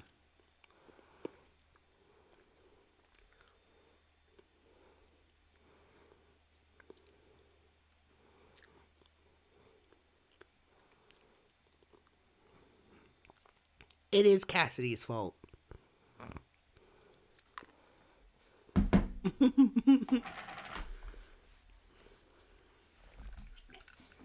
It's your fault.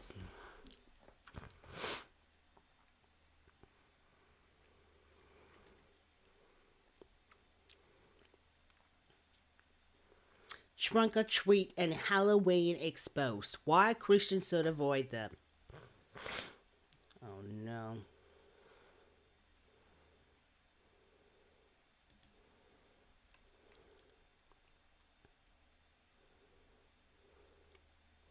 And she loves worship music. God damn. Oh no.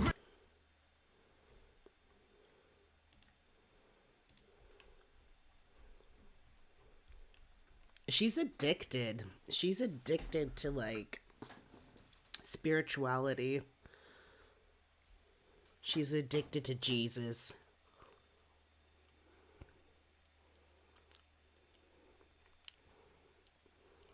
It's okay, Cassidy. I literally only said those two things. Like, it's Halo Top ice cream, it's peanut butter chocolate. It tastes like a peanut butter cup. So, that's fine. I don't know. I just stop messing with me. I don't know when you're messing or not. Ice cream.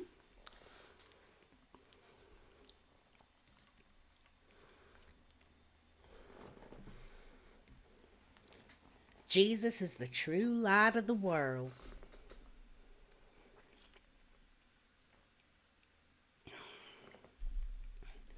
I think I've had enough of this lady.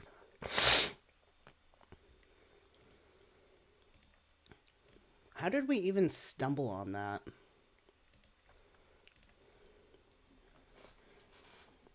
What rabbit hole are we down?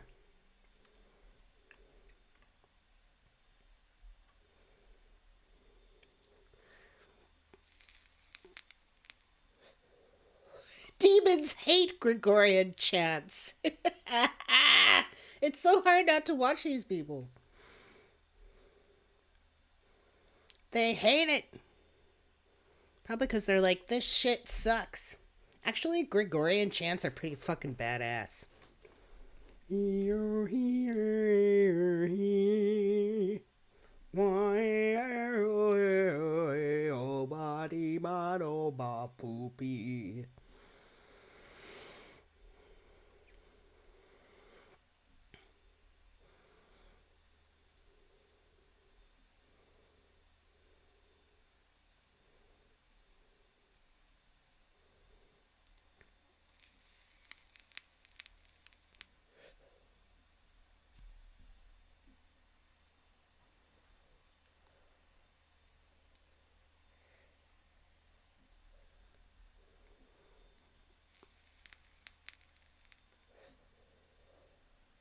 Satan offered me a deal. What is it? I gotta see. Hi, my name is Brennan. Hi, Brendan. What did Satan offer you? And that looks like a lovely grandma's knit fucking Afghan on the back of the couch there.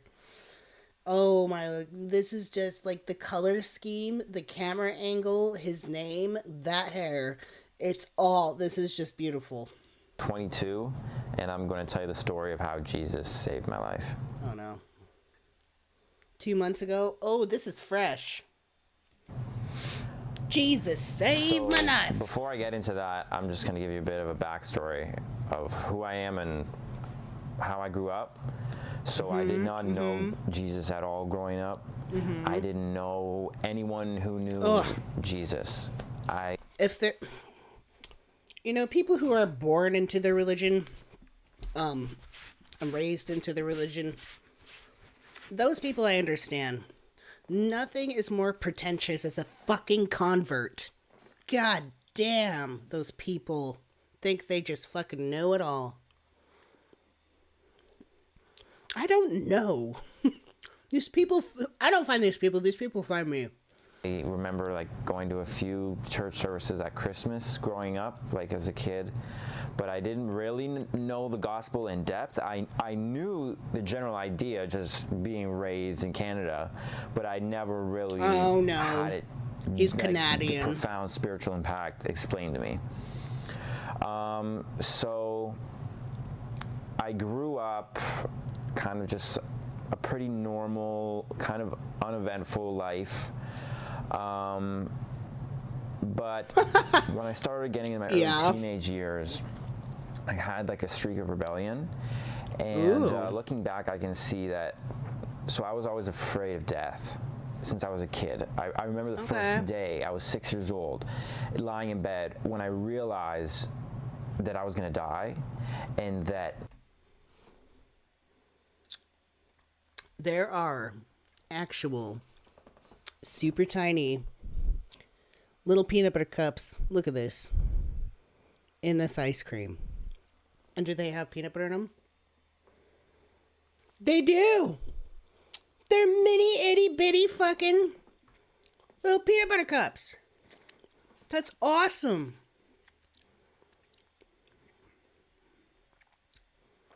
I love that.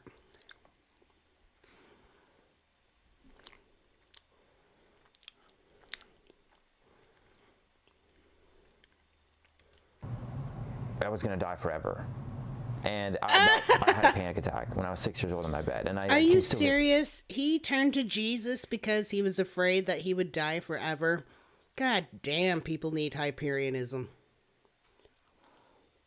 If only he had a chance to learn that he's a monad, an eternal fucking mathematical goddamn being, he would have stayed away from Jesus. That's sad.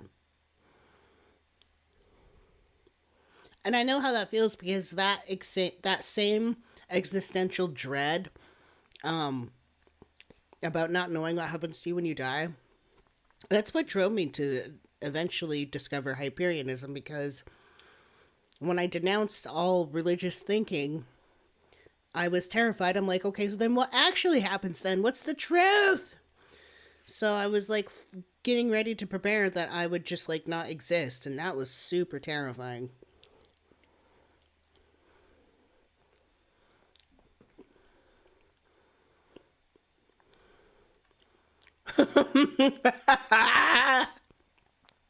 Mark, boy just needs to reach behind and wrap himself in Mama's quilt. Take over the future. What the fuck?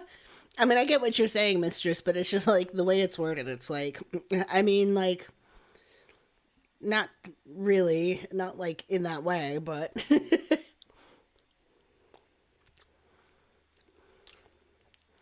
we're just gonna take things over. Move. Vividly remember it. And so that was always a really big thing in my life. And it caused a lot of anxiety that I had growing up. And so when I started getting older, I started to notice that the world wasn't really as great as I was taught and that I thought it was as a kid. I didn't know at the time. Welcome to the but fucking club. I was seeing sin. I was seeing the fallen nature. I was seeing the curse over the land. But I didn't know that.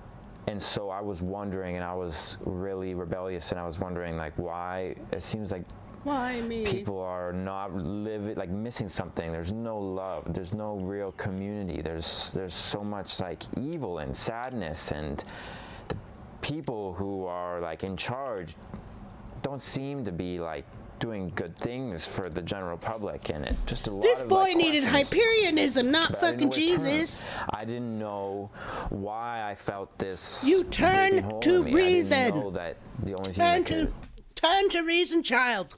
Come to the light. Come to the real light. Okay. God damn it, child. Why did you have to go there?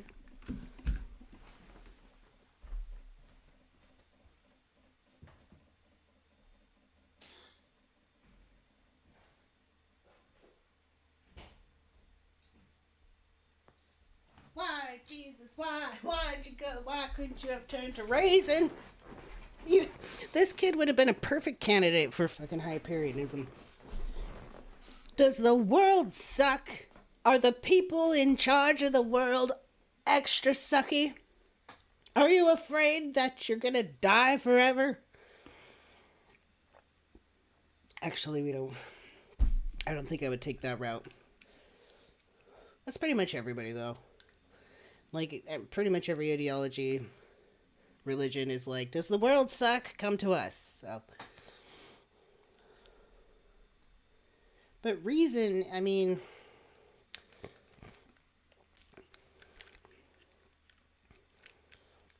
that's what we need here, is more reason.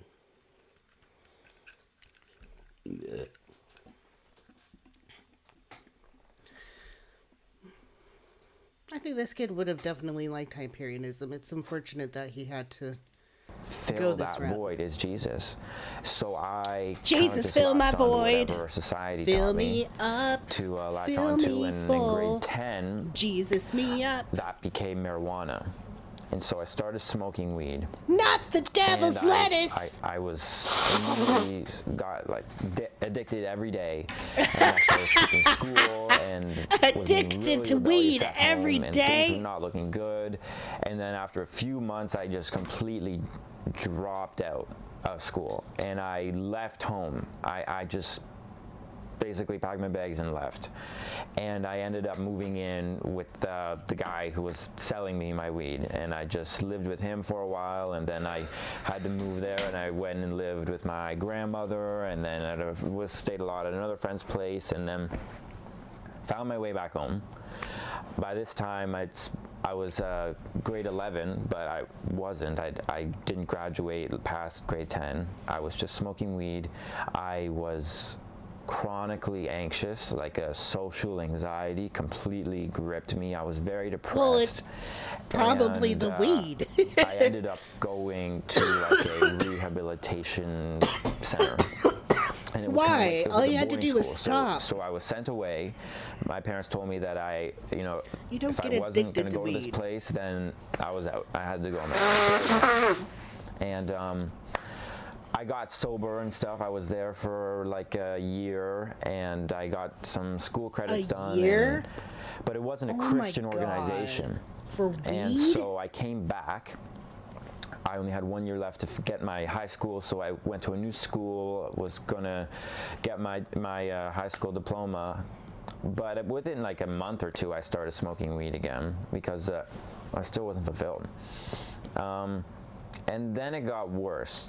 I started getting really into all of these different new age beliefs. Oh no! Quick! Go get Jen! Go get Jen! Go get Jeniza! Get her! She's got plenty to say about that new age. Satan attack! We're seeking to kind of find out about life after death. Is there life after death? Can I learn that now? I wanted to answer those questions. And so I fell into this kind of community that glorifies like psychedelic drug use and like, meditation and like oh searching no! into witchcraft and trying to like get like your spirit guides and all that stuff. And so oh no! I did mushrooms for the first time, and it is now my understanding that psychedelic drugs and really all drugs open up doors spiritually, but these are not good, Doors. This Okay. is demonic. You are No! allowing demonic entities Boy to saw demons when he did shrooms. enter He had your a bad life trip. when you are kind of doing these drugs. And so I want to tell you a bit about that experience I went through. It was about a 4-month period. By the end of it, I would label myself, looking back, as I was in a state of drug-induced psychosis for sure, and I was close to death. I almost died. That's true, and it's actually more common in young men or those with more like that. You know, okay, so like psychosis is something that happens to some people when they smoke weed. It actually does like fuck with their heads, and it puts them into a deep depression, this, that, and the other. So it just doesn't work out for some people to smoke weed. So I feel like that's what happened. He tried out weed, and it didn't work well for him. But that's not demons like entering you. It just, you just found out that it didn't. He could have easily just stopped smoking weed and like been just fine. Like, you don't have to do that. Tried a couple times, and I really let some demonic things enter my life. Eventually, leading up to, I actually witnessed somebody get possessed. But we'll get to that. No. But then No, Jesus saved my life. stop But we'll it. also get to that. So I just want to You tell you didn't about see the first anybody get experience I had. possessed. You saw somebody I have a took bad trip. mushrooms, and I was sitting down on like the side of a bed, and I was in an apartment building on the 10th story, and there was a door to the balcony right beside me. And I felt this horrible energy the whole time. I felt like just like everything was wrong. I felt like there was a million little eyes watching me. It just was a terrible experience.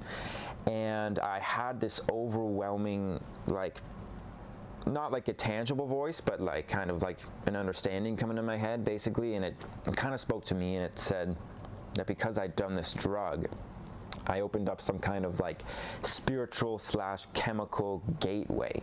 Oh, Lord. And that I had a chance to reach immortality. And if I jumped off of that 10-story building and killed myself, my body would die, but my spirit would ascend, and I would escape don't human listen to death, that and I voice. would live immortally in spirit. And that I opened a window and it was shutting, and I had minutes to decide.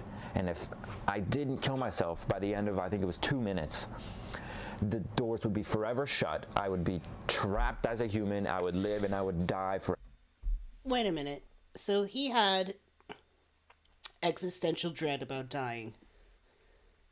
And then he does that. And the experience is something giving him a certain window to learn about death. Like, that's not an entity. That's like his subconscious mind. And it's like worries and anxiety, and it's understanding of like how to figure out death. Well, you know, if we just die, then we'll figure out what happens.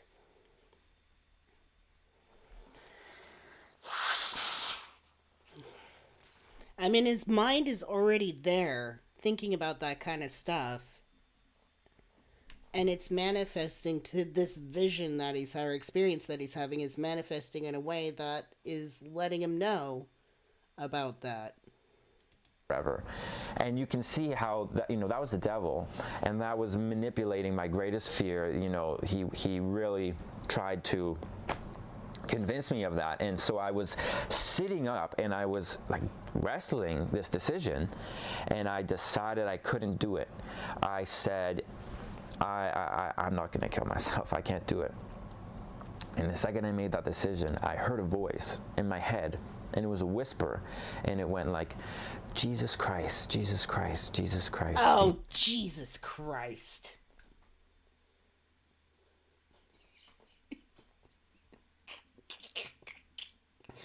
I can't even with this kid. I just can't with this kid. Like, Jesus Christ, indeed. Jesus Christ. Jesus Christ, Jesus Christ, Jesus Christ. And like, I didn't get saved then. I didn't really even attribute it to anything. I guess the devil stole that seed, but looking back, it's pretty clear what that was. Jesus so Christ. yeah, that was my first drug trip, the third time or something.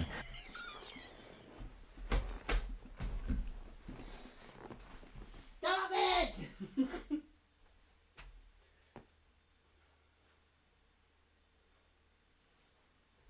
Stop it with this. Stop it with all of this. This boy doesn't need Jesus. He needs shadow work. He needs a psychologist. I mean, he goes to a fucking place that's religious. Like, I mean, like, this... Do we have to connect? Do I have to connect the dots? Like, I'm sure you're all getting this. Like, why his brain is in this space, why he's having this kind of a drug trip, why he's seeing these specific things. Like, you've had a ton of existential dread, and like, you've got a lot of subconscious thinking about like Jesus being the answer and shit like that. Like. Was this before he went to the rehab place?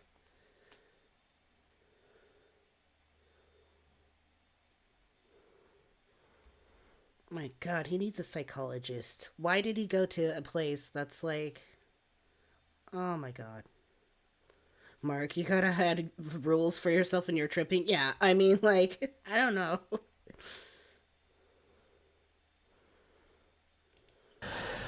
I was really out of it.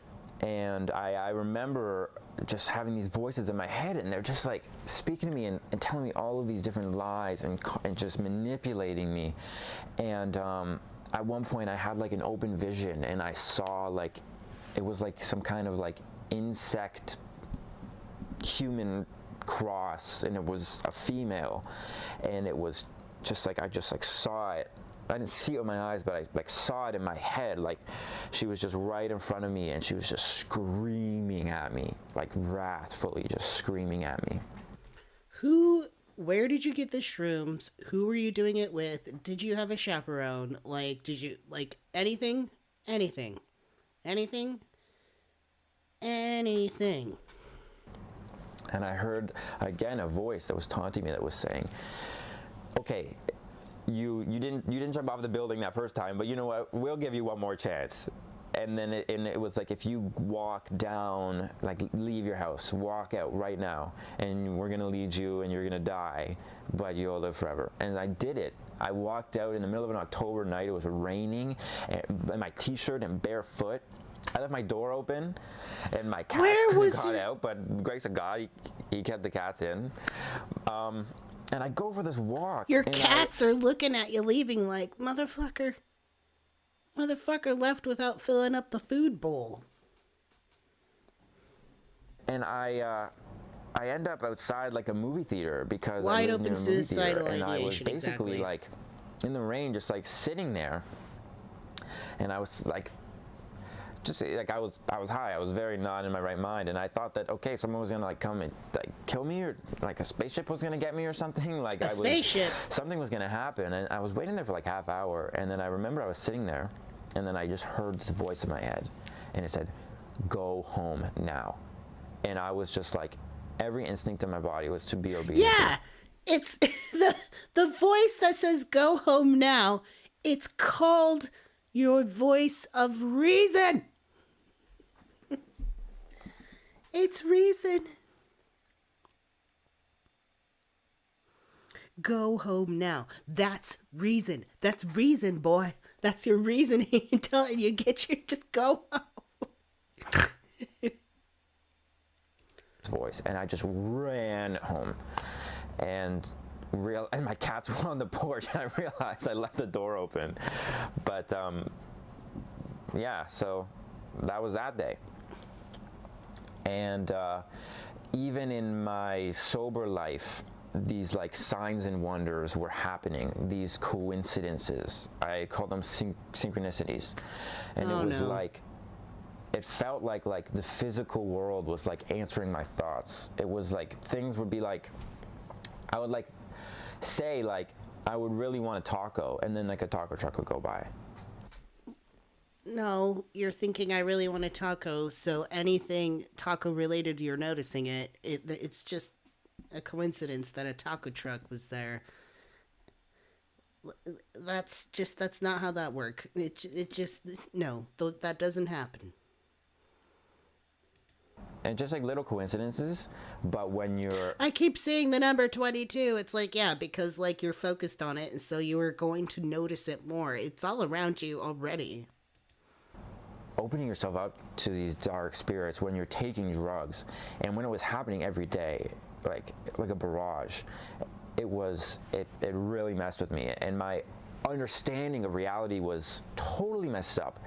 But in all that happening, because it was all negative, it was never like a good. Were you doing anything with anybody? Sign. Did you have friends? friends? I would say things like, "Do all humans go to hell?" Or did you just do all and this like, shit? I would think that, and then like the TV by in the yourself? background, the character would be like, "Yes, yes, they do." Like right after I said that, and just like weird stuff. And but the reality is I realize that there are some forces that I can't see that have some kind of power over space and over time. They don't exist confined inside of time, inside of space, the same way we did, which opened me up to realizing, there is something more powerful than me. Probably many things. And I kind of had an idea that there's probably a bad guy and a good guy, right? I didn't know Jesus. I didn't know the devil as Lucifer, but I knew there was some kind of dark spiritual energy, so there must be a good. Yeah, it's your voice of reasoning, and it's your shadow content, your subconscious content. One, and it actually ended up opening me up to that revelation. I had a girl over to my house, and it was like my parents were gone somewhere far, like they were hours away, and it was like the middle of the night, and she became possessed. I didn't know exactly that's what it was at the time, but I knew something had taken over her. So the first thing that happened was she froze. Like she was just like a normal person, and then all of a sudden, like a computer when it boots off, like frozen. Like her eyes weren't moving, like she had literally been stuck in time. And then she started just like twitching, aggressively twitching. And I remember thinking like, it looks like she's fighting something off. Like something was trying to take over. Or she's having a seizure. Call an ambulance. And then what the fuck? All of a sudden, like a second, this just energy, this horrible energy just came over the whole room. And I just felt this sharp, evil presence. And I heard in my head, "You are in the presence of Satan." And I realized that girl was taken over. I thought by the devil himself, but could have just been a demon, whatever. So I left. I walked away and I went downstairs, and I was kind of in my main room, and I didn't leave the house. I was tempted to just run, but because of everything that happened to me at that point, I thought I wasn't any more safe out there in the night. I would just stay there, and I would see what happened. And so about a minute later, I look upstairs, because like you could see up my stairs into my room, and I look up, and she was peeking out at me behind my door. Yeah, she was bitching. She was tripping. The doorway was covering half her face, so only one eye was showing, and she was just like looking at me, not blinking, with a look that I couldn't imitate and I couldn't describe. The way the eyes that she had, but it's not human. She was It's tripping. not human. And it looked like a horror movie. Like when I saw her possessed, looking in my soul. He really, all of this, and not once he went to a fucking psychiatrist? Really? Really? Really? Am I tripping? Are we tripping? I mean, I'm tripping, but like... Looking through me. It's kind of cool, though. Like, at this point, it's like a really interesting, like, story. Like, it should be a movie. It was like, okay, so this is where they get horror movies from. Based on true stories. Based on true stories. It was just, not only the sight was horrible, but the feeling, the energy you feel. Yeah, So your she gets senses. up Your and she fucking starts senses. You limping can't rely on your senses to explain to you what's really happening. You have to use reason, and reason would tell you that you're fucking tripping balls, man. Towards the stairs. And I'm talking like limping. And her bangs were covering one eye. The entire time she was possessed, I never saw both of her eyes. Pizzazzed with pizzazz. Da da da da da. And she starts limping down my stairs. She didn't blink once, and she didn't break eye contact with me once. Just kind of like following me with her head, with her eyes. And her eyes didn't move, just her head moved. Her eyes stayed looking directly forward. And it took her like at least 4 minutes to get down my stairs. She was limping so slowly. But I was honestly just waiting. I said to myself, in the moment I was like, well, I guess that this is how you go. It had to be this way. It couldn't have been a regular death. You had to have had somebody become possessed and kill you inside your house, but whatever. So just kind of frozen.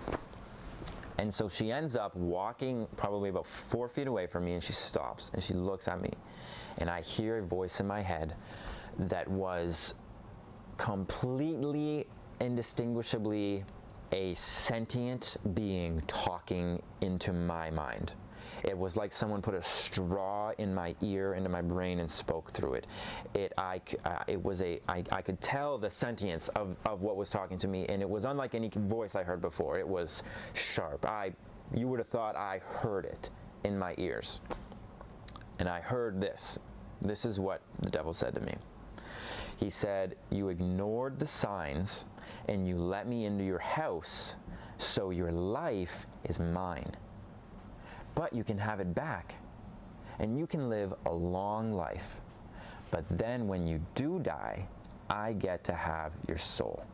I was pretty shaken up when I heard that, and I thought back. Give me 5 minutes. Motherfucker's tripping on mushrooms. They both are. It was a male voice, and it was like, and he's taking okay. it like. And then the second for real that happened, because she hadn't spoken a word physically, she turned he's around terrified and of limped into girls. my kitchen, and like limped, like turned the corner, and I couldn't see her anymore. So I went back into my living room. I'm just gonna go back and into the living room. I had to decide: was I gonna make a deal with the devil and live my life? But you see, I didn't know. Again, I didn't know Jesus. I didn't know Lucifer. But I knew that whatever had taken over her, whatever was trying to make this deal with me, is evil. You could feel the evil a mile away. Literally it's horrible. tripping. It's brutal. And there's nothing worse literally than tripping, being my with guy. That for eternity. I am not going with that evil for eternity. And if I have to die today, if I have to face my greatest fear, if I have to realize if there's a God or not today, then I have to do it, because I can't go with that. Literally. And I also realized if there's a devil, has to be a God. There has to be. It's like my atheism, my agnosticism was proved to me. I just met the devil. Of course there's a God. And those... I mean, atheist and agnostic. This is just like a perfect storm, I swear. This is a perfect storm. This is like a perfect series of his thoughts, his mental process, what he was doing, the mushrooms he was taking, the vision he had, like, and then the treatment he got. Like, this is all This is just like a perfect storm of how he's now like uber religious now. And it's unfortunate because if he would have really leaned into reason, I think he would have been he obviously would have been way better off. Like, this is sad. Like, this could have been helped. This could have actually been helped. But I don't know, religion really preys on those, as we can see from him and this Jen Niza woman. Like, religion pretty much targets people when they're super fucking low. And they're really desperate for a release of just tension, of dread, and this is how people get swept up into this kind of shit.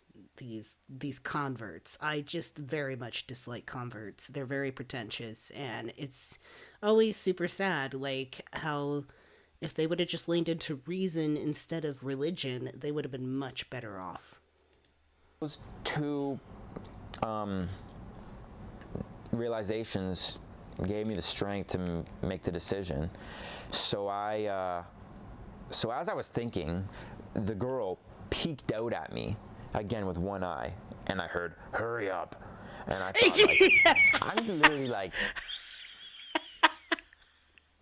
They were tripping, and she was probably up in the bedroom, like I want to get busy, and now she's like telling him, like, hurry up. And he's scared to death. That was really funny. Hurry up. Hurry up.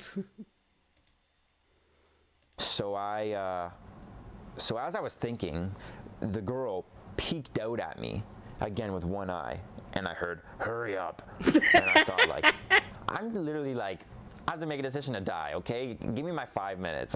And so I decided I would go outside and I would take one last breath of fresh air. And this is the part that if I didn't believe before, there was no denying this was real after what happened next. It wasn't real, you were All my tripping. doors were shut, all my windows were closed, and I'm on my porch. And this girl is now limping around in my hallway. And you're not helping her. And I took my last breath, and then I cemented my decision, and I whispered, "I make no deal with the devil." And it would have been physically impossible for this girl to have heard me. But the second after I said that, she went from stone cold, frozen, and silent all night. And I mean, a millisecond after I said that, she started screaming. Yeah, because you went outside and left her alone. The most unfathomable fit of wrath I have ever seen. An outer world wrath. And her voice had this raspy, dark tone in it, and she was just saying the F word and screaming the F word. And at that moment, I swore, like, yeah, I she's took her my pissed you whole went life outside and left her alone. Growing up, and I realized, okay, that word is from hell. It is a demonic word. And she was just screaming, "No, fuck, no!" And she looked at me through my window, and she said, "Go home. Home is that way. Go home." And I knew, like, yeah, there's, like, this is real. And I didn't know what would happen. I thought that I was gonna. She pointed me down the street, so I thought I was just gonna walk, and then, like, I would die or something, and then I would hopefully find out if there was a God or not. So I started walking, and then she comes out, and yeah, right. She's now she wanted you to leave because she didn't get walking get to around have like this sex and with you. giggling and laughing and, like, going like this, and she was just like, and then she walks up to me, and then back to anger, this anger in her face, and she said, "I said go home." And then back to this, like, loopiness. Yeah. And so I'm walking, Both and then of you she's were following on fucking behind me. mushrooms. And then I'm like, oh, great, that's what you want at 12 a.m. or whatever.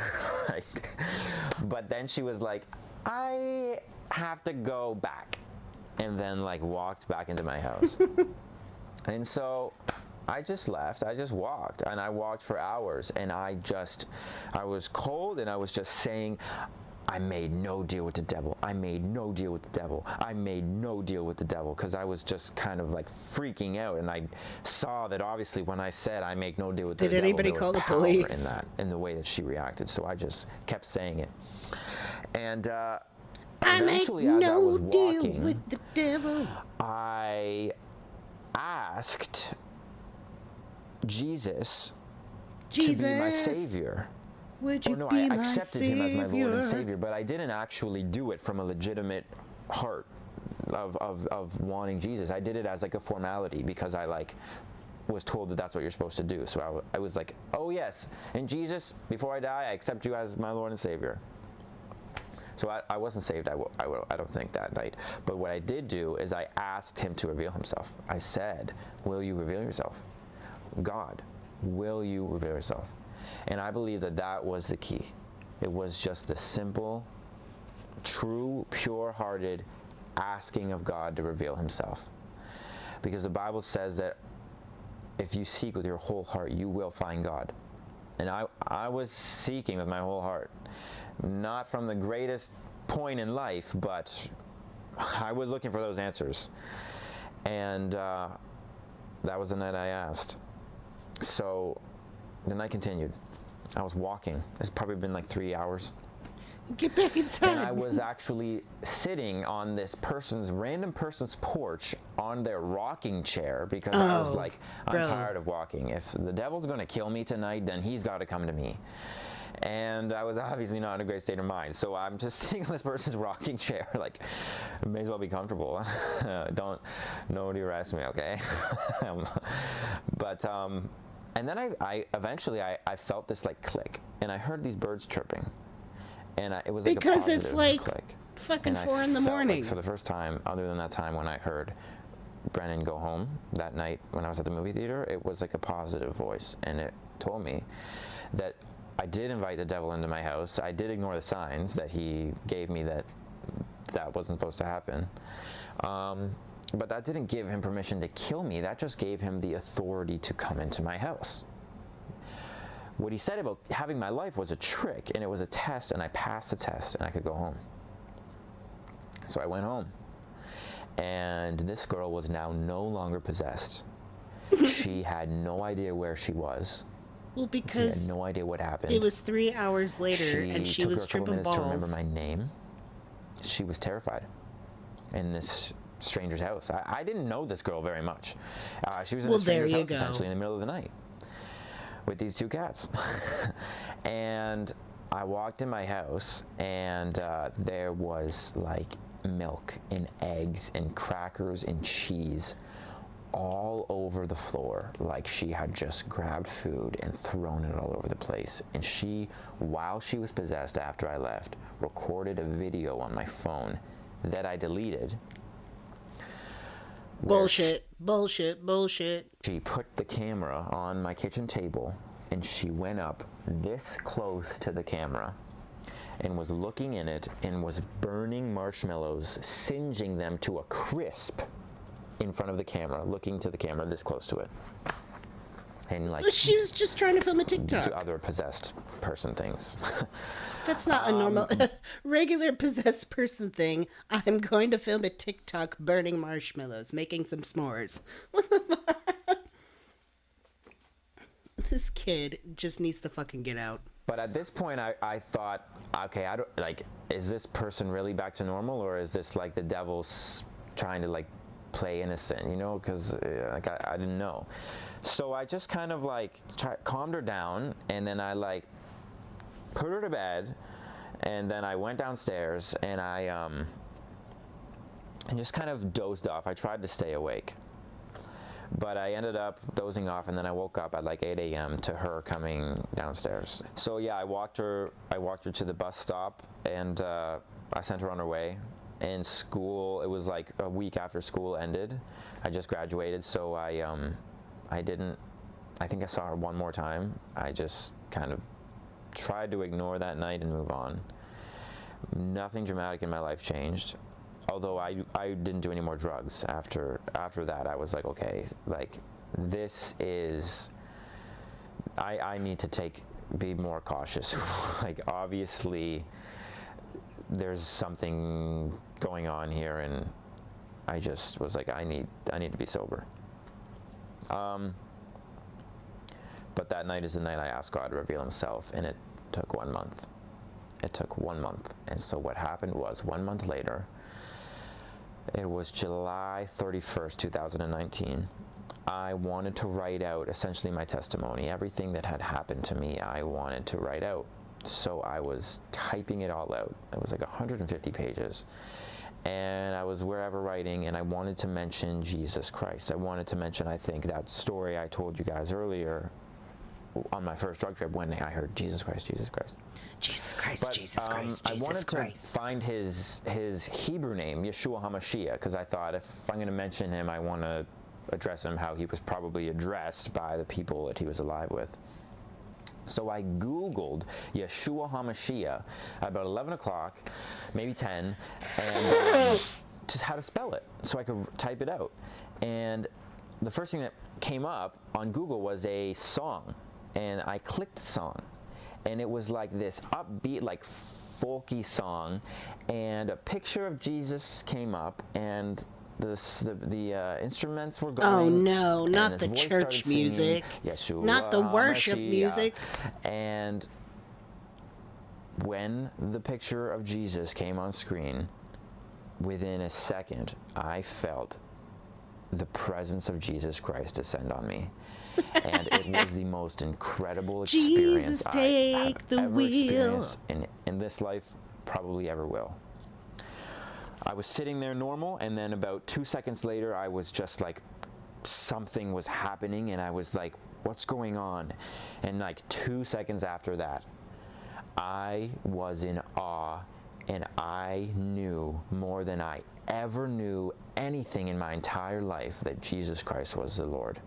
Oh, Lord. And the presence of Jesus Christ was more real than the skin on my bones. No. There wasn't a doubt in my mind that he is God. This that he is the reality, answer our to skin is, every question we're I made of have mind. This ever isn't been real asking. either. And that right now it is him. It is Jesus Christ in front of me. And I felt like I was flying, like my body was in this Jesus, take the glow wheel. of fire. And I started to cry, and my Jesus, first fill my instinct when the halls. presence of Jesus and the love of Jesus fell on me was to repent. And I didn't even know that repentance was a crucial step for salvation, but it was instinctual. It came out of me. I said, Jesus, is that you? But I knew it was, and I felt this reassuring, you? yes. And then I said, do you forgive me? And he said, yes. And I realized in that moment that the reason that I am alive, the reason I exist, is to be with God, is to be his son, and to be in a relationship with him. That's the reason that I even have I didn't breath realize in you my liked God that lungs. much. In my entire life, I had been separated from God because of my sin.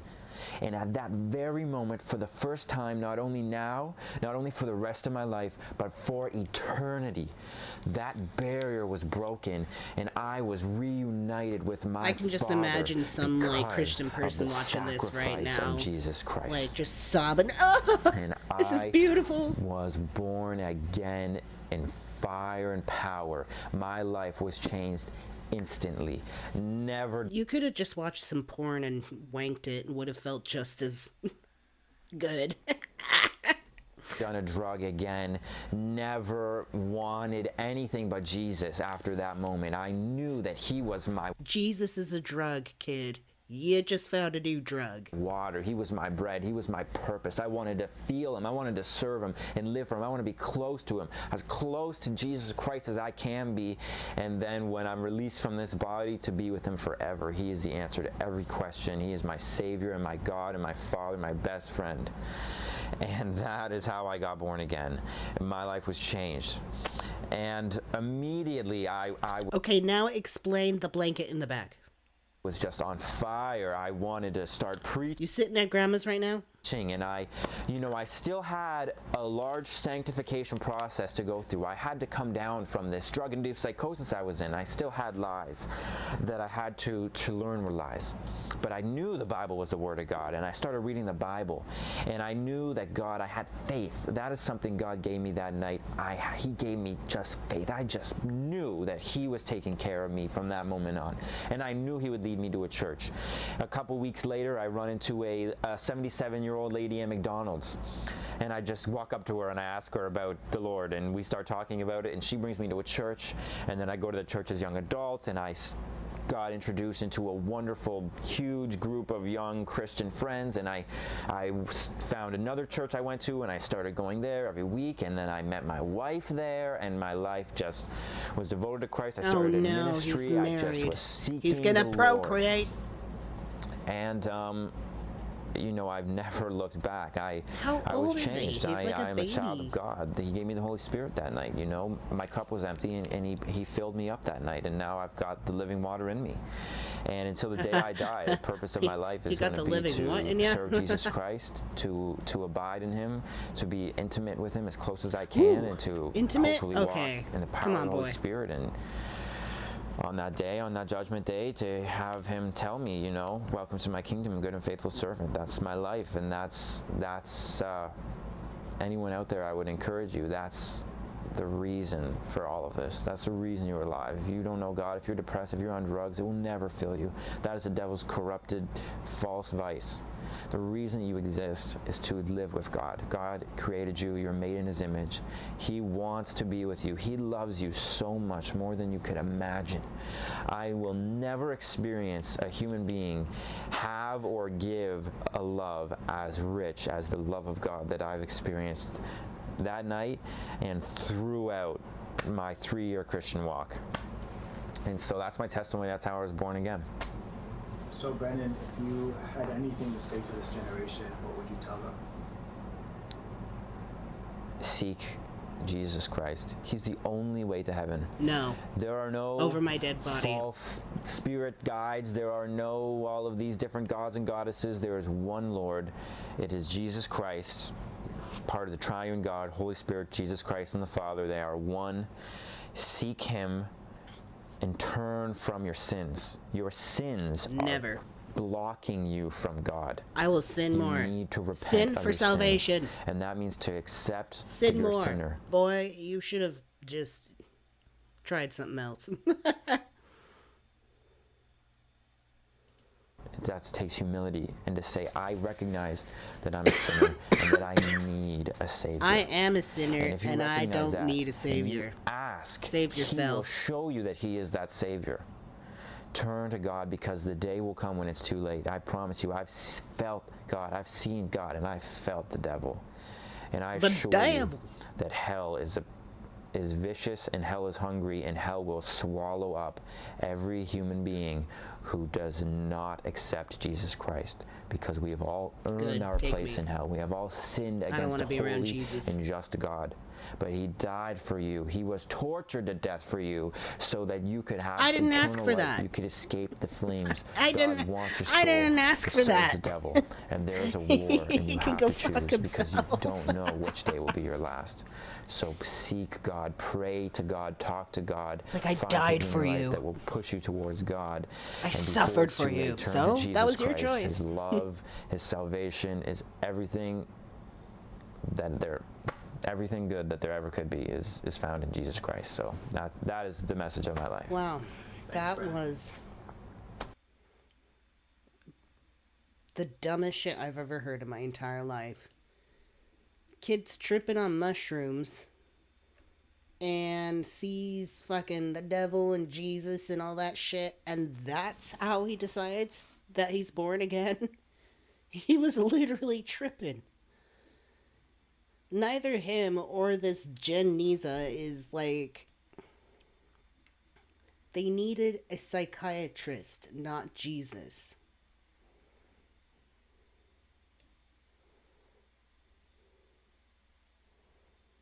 And we are just hitting 6 hours just now. Yay.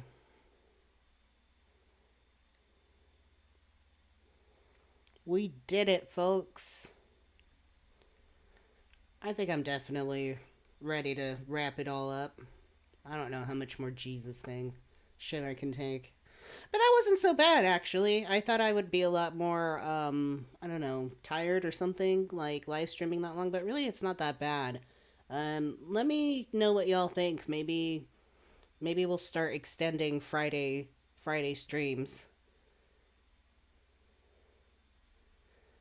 Make it like a come in and go as you please thing.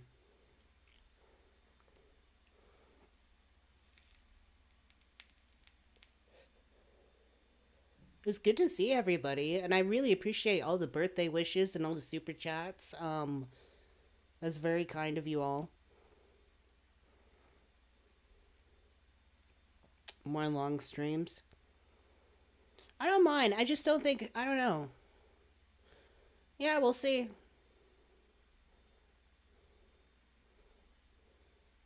We'll try longer streams on Fridays. Unless there's, like, something going on I have to take care of.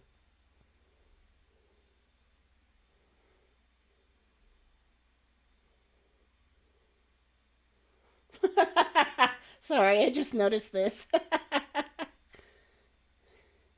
The one thing that conservatives and liberals have in common is if they don't repent and believe in Jesus Christ, they both go to hell.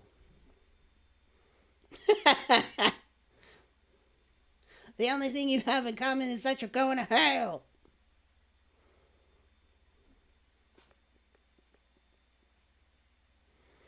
Thanks, Michelle. Good night.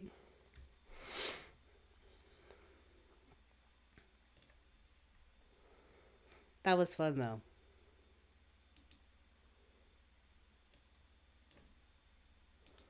Turn on the exit mute. Oh my god, I just realized I fucking forgot to fucking fix and update the damn exit credits. I'm so sorry. I forgot to do that. They're still, like, outdated. I need to write myself a note.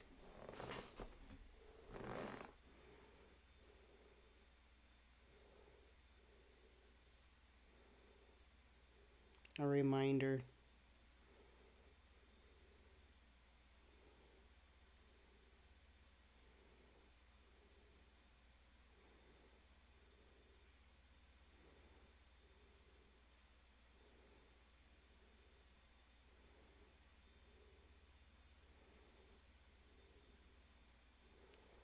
There. Okay. Reminder set. I will remember. I am sorry. Why did I do that?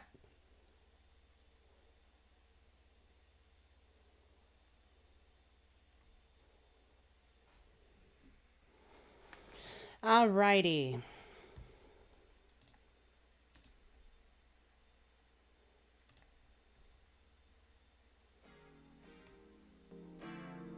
Well, what a fun day. Ooh, I'm hungry.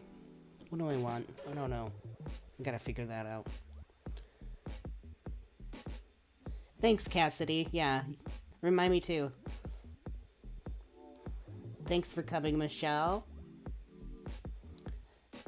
Thank you, Mistress Angelica, for coming. Thank you, Elise. This was a really good birthday. You all made it very nice. It's so fun hanging out with everybody. And we covered a lot of really interesting things today. Like, I had no fucking plans at all. We just, like, got on here and did shit. And I kind of like that. I think that's why it would be cool to maybe try Fridays for longer. Just so we can just take time and see what kind of rabbit holes we go down. Thank you, Fachita.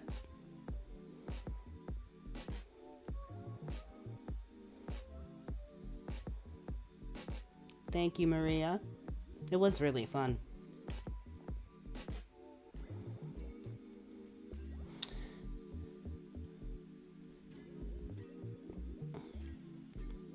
Alien rabbit hole? We'll see. Thank you, Ontology Dragon. And thank you to our moderators, Mark and Cassie, for hanging out and keeping the chat room safe. We didn't have any trolls or anything today, so that was awesome. Lauren says, Mistress and I want to hear you talk about interstar actualization. Yeah, we can definitely start doing more of that. We kind of got into some of that subject, especially like looking at these Christian converts.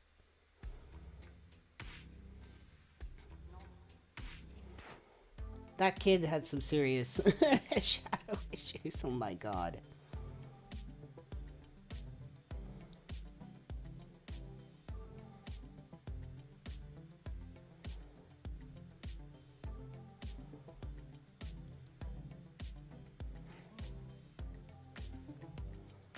Boom, boom, ba-da-da-boom, boom, boom.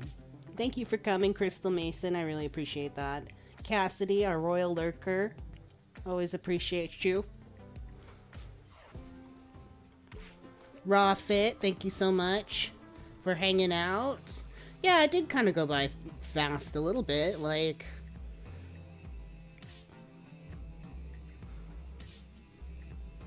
it didn't seem too bad at all. It was a nice way to spend the day, I thought. It was so funny, too. We had, like, that drama where, like, that person was, like, screaming, and I guess their cat got out and ran up a tree, and... and then there was, like, police and firemen over. That was insane. What the fuck? I wish I had, like, a camera, like, posted outside that we could, like, pan to.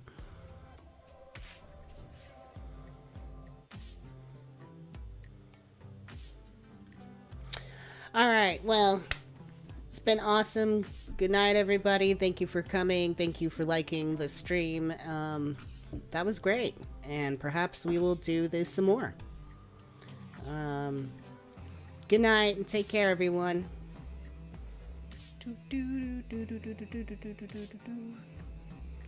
Good night.